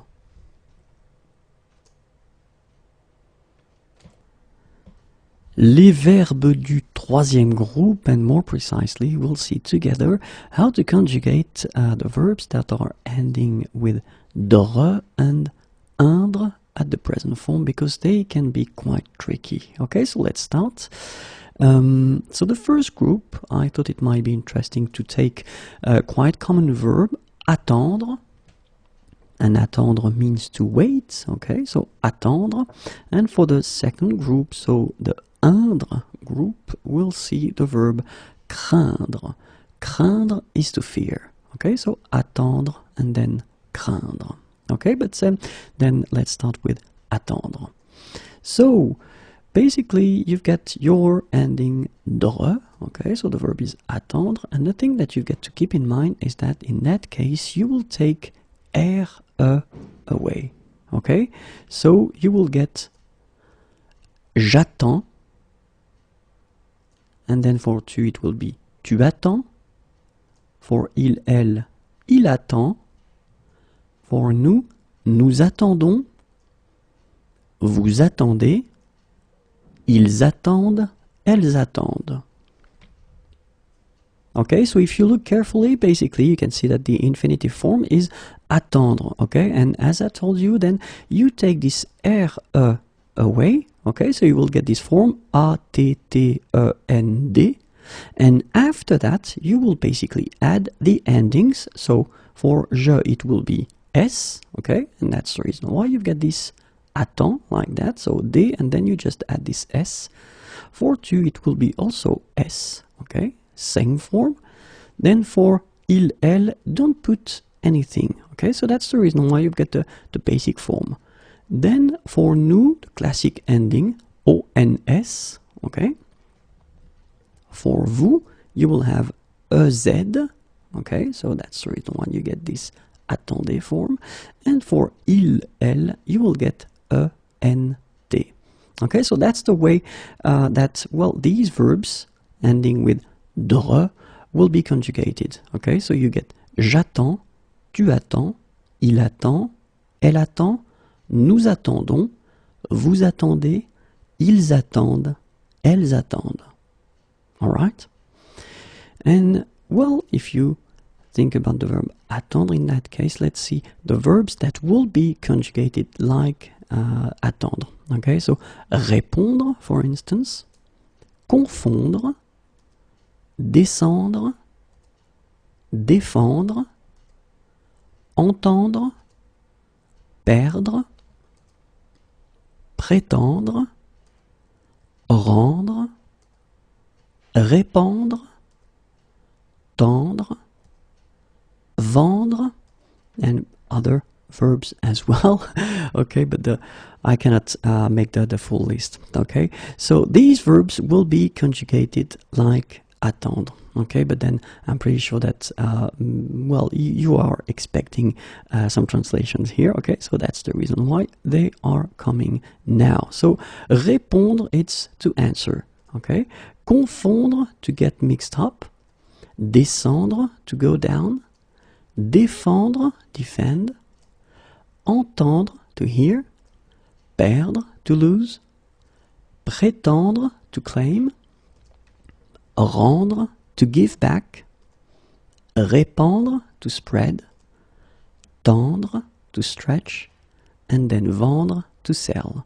Okay, so these verbs will actually be conjugated just like attendre was conjugated a few minutes ago. Okay, so répondre, confondre, descendre, défendre, entendre, perdre, prétendre, rendre, répandre, tendre, and then vendre. Okay, but as you know, like almost all the time in French, we've got some exceptions. Okay, and of course, the verb prendre, and it's quite used because it means to take, is an exception. Okay, so even if it's ending with DRE, well, basically it won't behave like attendre that we saw previously. Okay, so let's see how it goes. So DRE, prendre, you've got to remember that the forms will go like that. Je prends, tu prends, il, elle prend, nous prenons, and here you can see the difference. Vous prenez, and the last one is quite tricky because it's ils, elles prennent. Okay, so basically you double the N here, and it will give you well, different sound here because you've got to open the sound, so it's prêt, prennent. Okay, so let's see that one more time. Je prends, tu prends, il prend, elle prend. So if we look carefully, actually we've got, I mean, these forms are pronounced the same, okay? Then we've got nous prenons, okay? Keep in mind that you should pronounce it prenons. Vous prenez, and then the last one, the tricky one, ils prennent, okay? Ils prennent. All right. So basically, remember that prenons, prenez, and then prennent will be different as, well, the forms that we had for attendre, for instance. Okay, and well, when we speak about prendre, actually we've got the verbs apprendre, comprendre, entreprendre, reprendre, surprendre, and few others. And these verbs will actually be conjugated as prendre. All right, so let's see what they mean. Apprendre means to learn, comprendre, understand, entreprendre, begin doing something, reprendre, to take again or to take back, and then surprendre, surprise. Okay, so keep in mind that these verbs will actually be conjugated like prendre. All right, and so now let's see the second main category that we had, and it's indre, and the verb, the example that we will take is craindre, and craindre means to fear.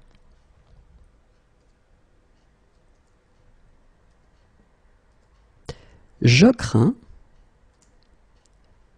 tu crains, il craint, elle craint, nous craignons, vous craignez, ils craignent, elles craignent.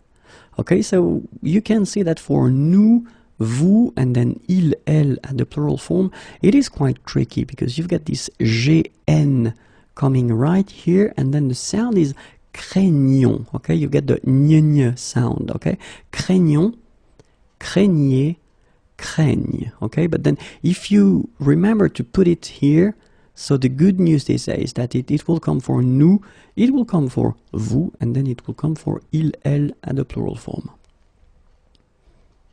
So je crains, tu crains, il craint, elle craint, nous craignons, vous craignez, ils craignent, elles craignent.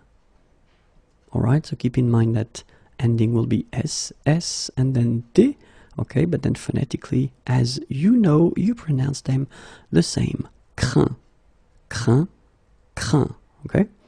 Then ONS, craignons, craignez, EZ, and then craigne, ENT. And of course, we'll see few verbs that will be conjugated like craindre, and they are atteindre, contraindre, éteindre, joindre, peindre, plaindre, teindre, and few others. Okay, so atteindre, contraindre, éteindre, joindre, peindre, plaindre, teindre. And so let's see what they mean. Atteindre, it's to reach. Contraindre, force, constrain. Éteindre, turn off. Joindre, join, combine. Peindre, paint. Plaindre, pity, complain. And then teindre, dye. Okay, and so keep in mind that these verbs will be actually conjugated the same way as craindre is conjugated. All right.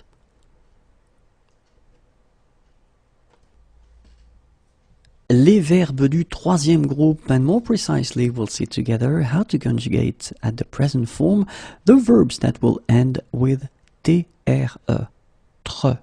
Okay, so we can start right now. And I thought it might be more logical or easier to divide them in two groups. Okay, the first one would be verbs ending with tre, so it's not a big surprise. But the second one, and I thought that maybe we should put them in a special group. So the verbs ending with être and votre. Okay, so A-I, accent circonflexe, T-R-E, être, votre, O-I, accent circonflexe, T-R-E. Okay, so because basically they will behave a bit differently. So let's start now with the first one, so the verbs ending with T-R-E. And for this group, I thought it might be interesting to use a quite useful verb, mettre. Mettre is to put. Okay, and so the concept is that you will have for the singular form one stem or one root, okay, and it will be M-E-T. And for the plural, you will have actually another stem, another root, and it will be M-E-T-T, T-T. And this is the tricky thing if we're talking about these verbs. Okay, so let's see how it will go. So, je mets. So you can see that now, as we saw, you put back this M-E-T, so the root, M-E-T, and then you add here the ending, S. Tu mets, il met, elle met. Okay? So then now, if we think about that, we should, for the plural form, put back this M-E-T-T, and after that we will put the ending. And this is the reason why we'll get nous mettons. So you can see that we put back M-E-T-T, and then the ending O-N-S. Nous mettons. Then vous mettez, so in the same way, we keep this first part, so the root or the stem, plus the ending. And then finally, il met, elle met, exactly the same thing. And this is basically the difficult thing when we're talking about this group of verbs, okay? Just to remember that for the singular form you will have to use this stem here, and then for the plural you will have to use another stem. Then the endings will be S for je, so you will get je mets, S for tu, tu mets, nothing for il, elle, so that's the reason why we have this M-E-T. Keep in mind that phonetically you pronounce them the same here. Mais, okay? Then for nous, you will put the ending ONS, but then keep in mind that the stem is different, METT. For vous, EZ, same thing, same stem here, and then ENT for il and elle. Okay, so now let's see few verbs that will be conjugated like mettre, and we're talking about admettre, commettre, compromettre, permettre, soumettre, transmettre, battre, abattre, combattre, débattre, and few others. Admettre, and it means admit, confess. Commettre, commit. Compromettre, compromise. Sorry, this is my French pronunciation here. Compromise would be more appropriate. Then permettre, allow, permit. Soumettre, submit, subdue. Transmettre, pass, transmit. Battre, beat, defeat. Abattre, knock down. Combattre, combat, fight. And then débattre, discuss, debate. Okay, so keep in mind that these verbs here will be actually conjugated the same way as mettre. So as we saw, we've got a second group here in this video, and it's actually concerning the verbs ending with être and votre.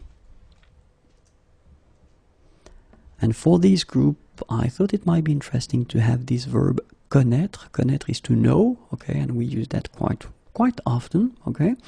And basically, we will have the same kind of situation, meaning for the singular form, we'll have one stem, one root, and it will be connaît, like that. And for the plural form, we will have a different stem or root, so connaissent. Okay, so connaît and then connaissent. And that's the reason why we'll get the following forms. Je connais, tu connais, il connaît, elle connaît. And keep in mind that it's a strange thing. I know, but you should put here this accent circonflexe. You don't pronounce it, I know that. But then if you want to write correctly, you should put it here, okay? It doesn't come for je, it doesn't come for tu, but then it will come here for il and elle. It's strange, I know, but still that's the way it should be done. For the plural form, keep in mind that we've got our stem here, our root connaissent, okay, so we should put it back here and then add the ending ons. Nous connaissons, vous connaissez, ils connaissent, elles connaissent. Alright, so one more time, you just put for the singular this stem here, and then for je you will add s, for tu you will add s, for il you will add t.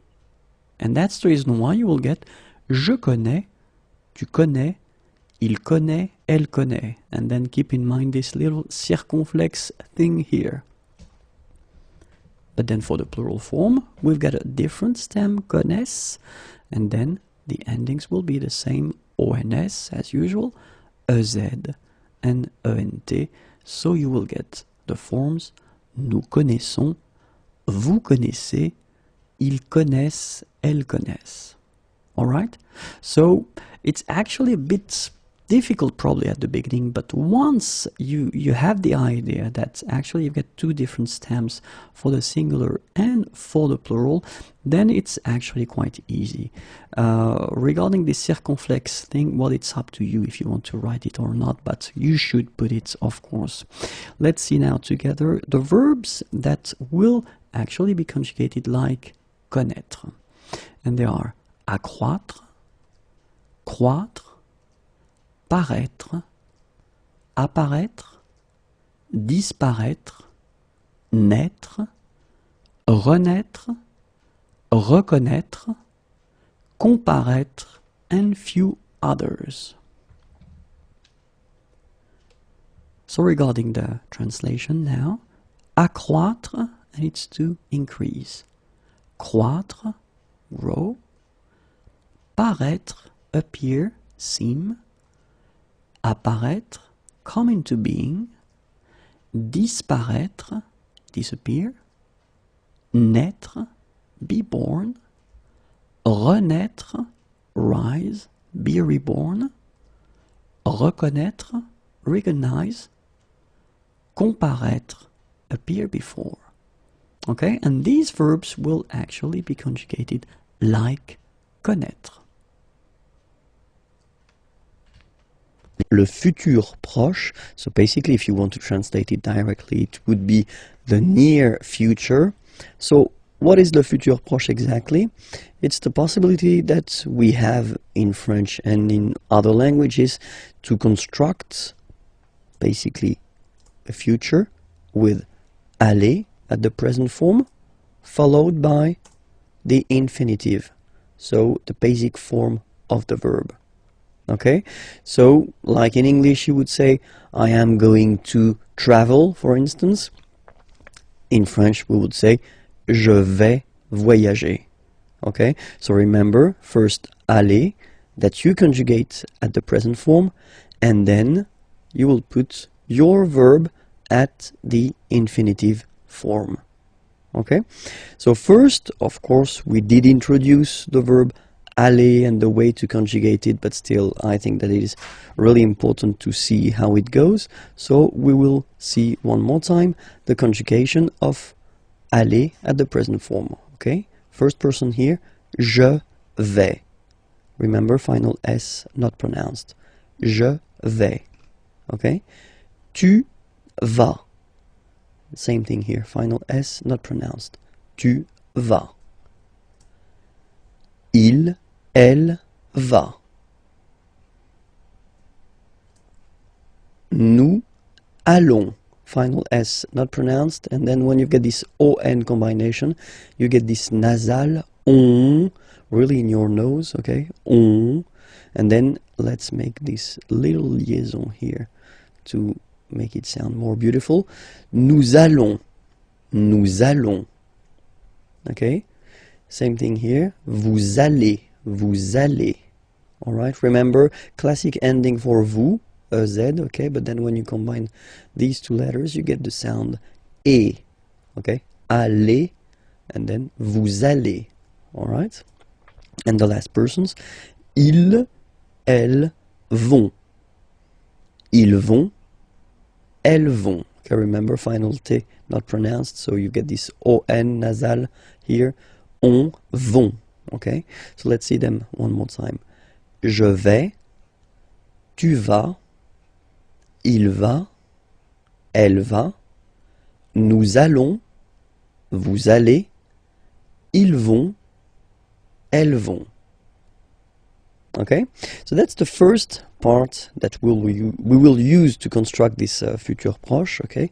And then the second part will be, well, the verb that you want to express, but at the infinitive form. So I've been writing few examples here. So the first sentence, je vais voyager. Voyager means to travel. Avec, with, ma famille, my family. Je vais voyager avec ma famille. Okay? So, quite simple way to construct a future form. Tu vas chercher. Chercher means to search. Une nouvelle maison. Okay? Une nouvelle. Nouvelle, it's the feminine form of the adjective nouveau, new. Okay, because maison, house, as you can see here, is feminine, so une nouvelle maison, a new house. Tu vas chercher une nouvelle maison. Okay, and then il, elle va partir. Partir is to leave. Okay, pour means for. Pour un an. 1 year. Un an. Okay, so I will make the liaison just to make it more normal after. Okay, but I just want to divide here. Un an. Okay, so let's read it normally now. Il va partir pour un an. Okay, so you can hear that now I make this link between the two. Un an, un an. So no break between the two. Un an. Okay, il va partir pour un an. Elle va partir pour un an. Okay, then for nous, nous allons chanter. Chanter means to sing. Okay. Cette chanson, so remember, cette feminine form of ce, this, okay, chanson, song, and as chanson is feminine, so you should put this form here at the feminine, this, okay. Nous allons chanter cette chanson. Nous allons chanter cette chanson. And then for vous, vous allez adorer. So adorer, to adore, to love a lot. Ce film, okay? Ce, so you see now this, okay? But then it's the masculine form because film here is masculine. Ce film, this movie, okay? Vous allez adorer ce film. Vous allez adorer ce film. And the last one. Ils vont boire, boire is to drink, un café. A coffee. Ils vont boire un café. Elles vont boire un café. Okay, so let's repeat everything again. Je vais voyager avec ma famille. Tu vas chercher une nouvelle maison. Il va partir pour un an. Elle va partir pour un an. Nous allons chanter cette chanson. Vous allez adorer ce film. Ils vont boire un café.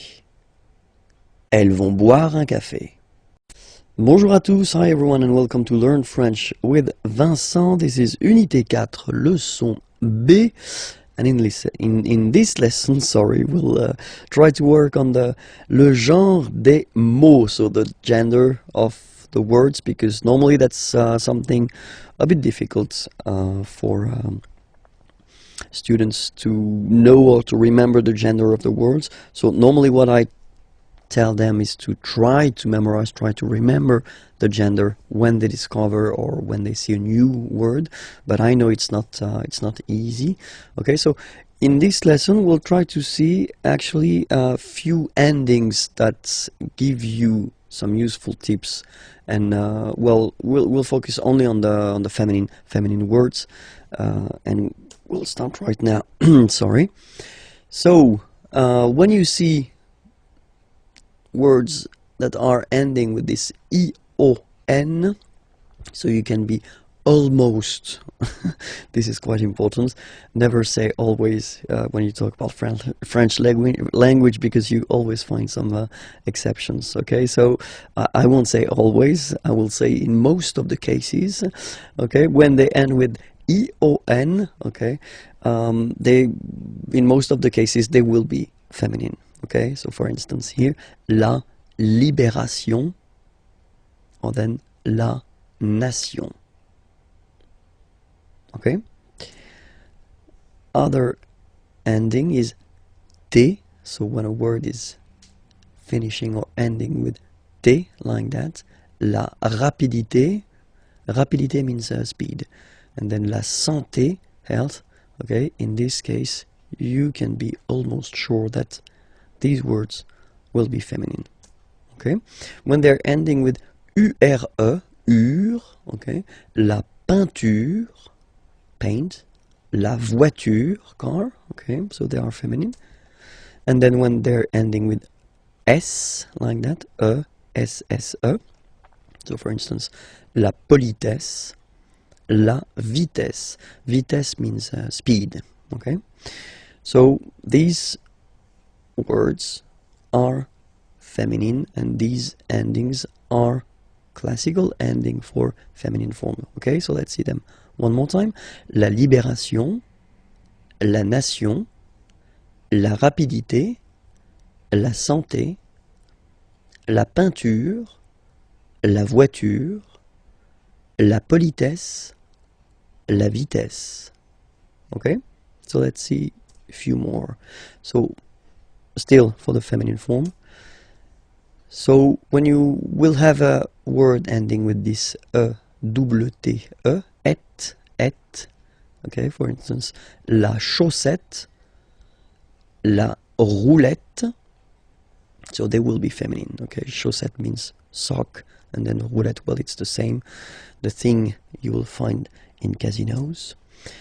And then when they're ending with ie, like here, okay, so basically you don't pronounce the okay, so it will be only the sound I, okay, for instance, la vie, life, okay, la partie, the part, okay, so they will be feminine as well, okay, and then words ending with accent aigu, and then here, okay, remember this final is not pronounced, so you will have this remember accent aigu, it's sound, okay, la poupée, the doll, l'arrivée, the arrival, okay, la poupée, l'arrivée, so feminine as well.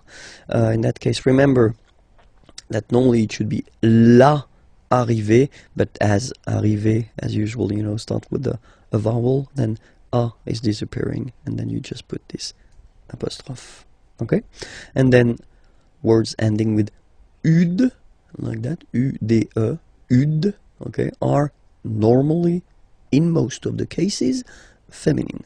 La gratitude, well, if my understanding is correct, it is exactly the same in English. La gratitude, and then same thing here, latitude. Latitude. Okay, so let's repeat them one more time. La chaussette, la roulette, la vie, la partie, la poupée, l'arrivée, la gratitude, latitude. Okay, I know it's not the key, it's not the magic key that will help you forever and that will give you all the time the correct gender of the words, but still you've got some tips now. Okay, it was leçon B. Okay, remember that I've been doing many lessons, so they can be found there on youtube.com/imagier. Okay, and then the website is here, imagier.net. You can find more material there. Have a nice day. Bye bye. L'article partitif. So what's l'article partitif? Well, basically it's when you want to say that you want some sugar, for instance, so you don't want to specify the quantity, okay, just want to say that you want some, but you don't want to say 1, 2, 3, okay, then as usual we will have the difference between the masculine form and the feminine form. Okay, so for the masculine form, it will be du. Okay, du. Simple thing, D, U. This is U, this is D. Du. Alright, and then for the feminine form, it will be de la. Okay, de la. Alright, masculine form, du. Feminine form, de la. Alright, let's see a few examples now. Je bois, boire is to drink, okay, so je bois du café. Alright, so you can see the difference here. It would be possible to say je bois un café. Okay, in that case you would translate it je bois un café by I drink one coffee or I drink a coffee. Okay. In that case, when you put this du café, so first you put the masculine form because café is masculine, okay, and then you want to say, you don't want to specify the quantity, you want to say I drink some coffee, okay, je bois du café, okay. The other option as well would be to say je bois le café, so if you want to put this article défini, but then you would have to put more information after. Le café, de ma mère, the coffee of my mother if you want. Okay, so in that case, in this lesson, we'll only focus on l'article partitif, so it's some. Okay, je bois du café. All right, let's see another option. Tu voudrais. So I wanted to introduce this voudrais form. Okay, so it's coming from vouloir. Vouloir is to want. Okay, but then it's not the present form here, the classic present form. It's the conditionnel form. Okay, so it's the polite form that normally we should use. So I would like to have, you know, you don't say tu veux, you don't say you want, because it is too strong and too direct. So normally we tend to use this conditionnel form. So tu voudrais, you would like to have, and then salade, okay, and it's feminine, so you should put the feminine form of this partitif, so de la salade, so some salad, okay. Tu voudrais de la salade. All right. Let's see another example here. Nous mangeons. So manger is to eat, okay, and that's the form for nous, okay. Nous mangeons du gâteau. Gâteau is cake, okay, and it's masculine, so du gâteau. We eat some cake. Vous voulez, okay, so vouloir again, all right, to want, okay, but here it's the present form, okay. Do you want? Vous voulez du fromage, cheese, du fromage, so some cheese, and it's a question. Vous voulez du fromage? Okay, and the last example here. So I've been putting this il y a, we'll see that a bit later in this unit, but it will come. Il y a means there is, okay? Il y a, there is, okay? Il y a de la neige. Neige is snow, okay? Par terre, on the ground, par terre. So there is snow on the ground. Il y a de la neige par terre. Okay, so let's repeat all these sentences. The first one, je bois du café. Second one, tu voudrais de la salade. Nous mangeons du gâteau. Vous voulez du fromage? It's a question, so I've been insisting a little bit too much maybe. Let's do it one more time. Vous voulez du fromage? And the last one, il y a de la neige par terre. Pourquoi? Why? Pourquoi? Why? Okay? So, if you ask a question with pourquoi? Why? Normally, the answer that you will have will start with whether parce que, because, okay? Or then pour plus one verb at the infinitive form, so the basic form, okay? So whether parce que, and then you just start a sentence, or then pour plus a verb at the infinitive form, okay? Let's see now some examples. First question, pourquoi es-tu ici?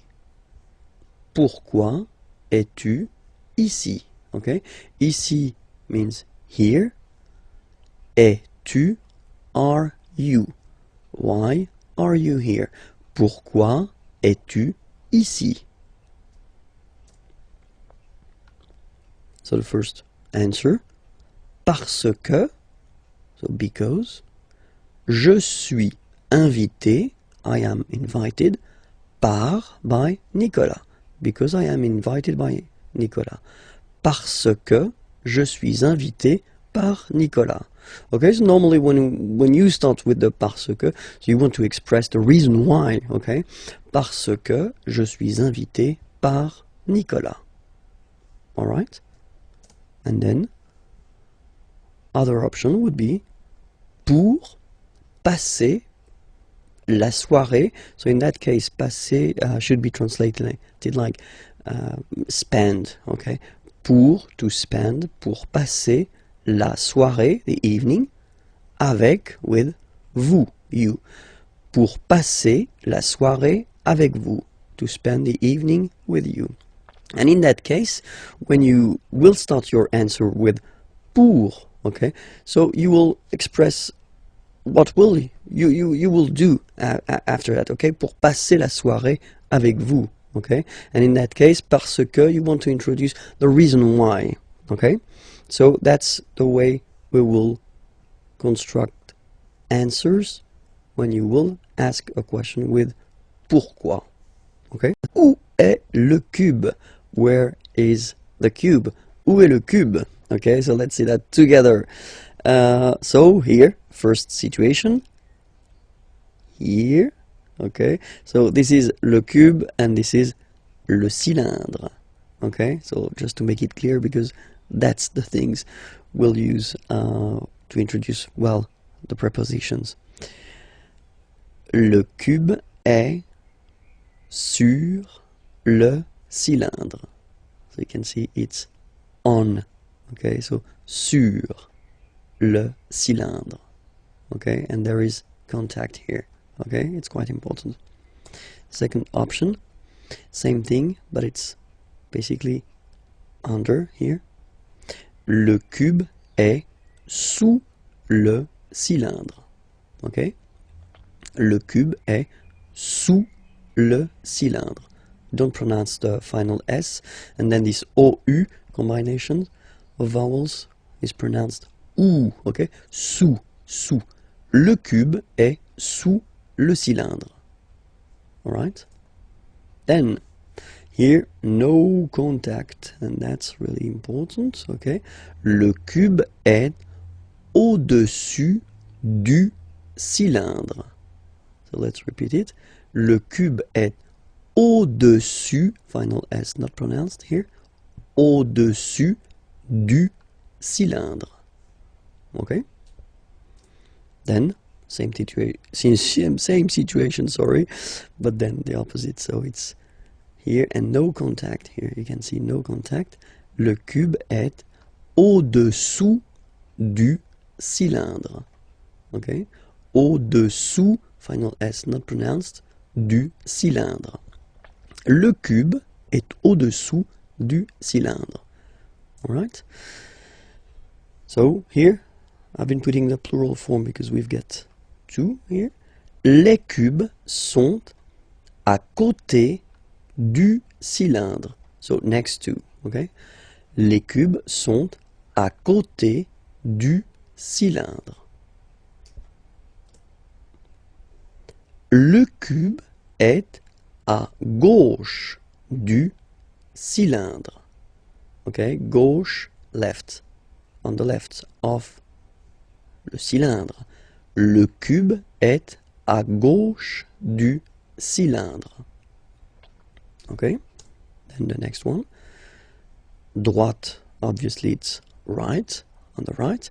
Le cube est à droite du cylindre. Le cube est à droite du cylindre. Okay? In front of. Le cube est devant le cylindre. Le cube est devant le cylindre. And now, behind, it's not possible to see it, that's the reason why. Le cube est derrière, so behind, le cylindre. Le cube est derrière le cylindre. So I've been taking away the color just to show you that it's inside, okay? So in, le cube est dans, so in, le cylindre. Le cube est dans le cylindre. Les adverbes de lieu. So really useful, and we're starting right now. So the first one that we'll see, so I've been putting each time the English first and then the French version here. Okay, so here. So I won't read the English one. I will focus on the French one if that's okay with you. Ici. Ici. okay? Then la. So remember, you've got this accent, but, well, you don't pronounce it, okay? So it's la, la. Oops. Là-bas, là-bas. Remember, final S not pronounced. Là-bas. Loin, loin. So remember, when you get this combination O-I-N, it's ouin, ouin, ouin, okay? Loin, all right? So let's see them one more time. Ici, là, là-bas, loin, okay? Devant, final T not pronounced. Devant, devant. Derrière. So if you look carefully, you've got E here and then double R, so it will open the sound of this E, and you should pronounce it E, okay? Derrière. Same thing here, you've got this E accent grave, E. Derrière, okay? Don't pronounce the final E. Derrière, okay? Final S not pronounced. Dessus, dessus, dessus. Dessous, dessous. Final S not pronounced here. Dessous. Okay, so let's repeat them. Devant, derrière, dessus, dessous. Okay? Dedans. Final S not pronounced. Dedans, dedans. Dehors. Okay, so remember, final S not pronounced, and then this H in French doesn't exist phonetically, so you don't pronounce it. Dehors, dehors, dehors. En haut, en haut. Okay, final T not pronounced, and then this H as previously, you don't pronounce it, so this is O. En haut, en haut, en haut. En bas, final S not pronounced. En bas, en bas. Okay? Quelque part. Don't pronounce the final T. Quelque part. Quelque part. Autre part. Autre part. Autre part. Ailleurs. Look, final S not pronounced, and then you've got this y sound. Ailleurs. Okay, so sorry, I insist a little bit too much maybe, but still, let's read it normally now. Ailleurs. Ailleurs. Okay? Autour. Autour. Autour. Okay, so repeat them one more time. Quelque part. Autre part, ailleurs, autour. Comment exprimer l'obligation? So when you must do something, well, there is a verb for that to express must, and this is falloir. Falloir, okay, falloir. And then you will have two options. The first one will be il faut, so you've got to remember that falloir is what we call verb impersonnel, okay, because there is only one form and it's il, third person of the singular. Il faut, okay, so je, tu, nous, vous, etc. They don't exist for falloir, it's only il, okay. Il faut, and then the verb coming after will be at the infinitive, okay, so that's the way to express to must, okay, and then, or to have to if you want, il faut, okay, same form, but then you will add after that un nom, a noun, okay, so whether a a verb at the infinitive form or then a noun.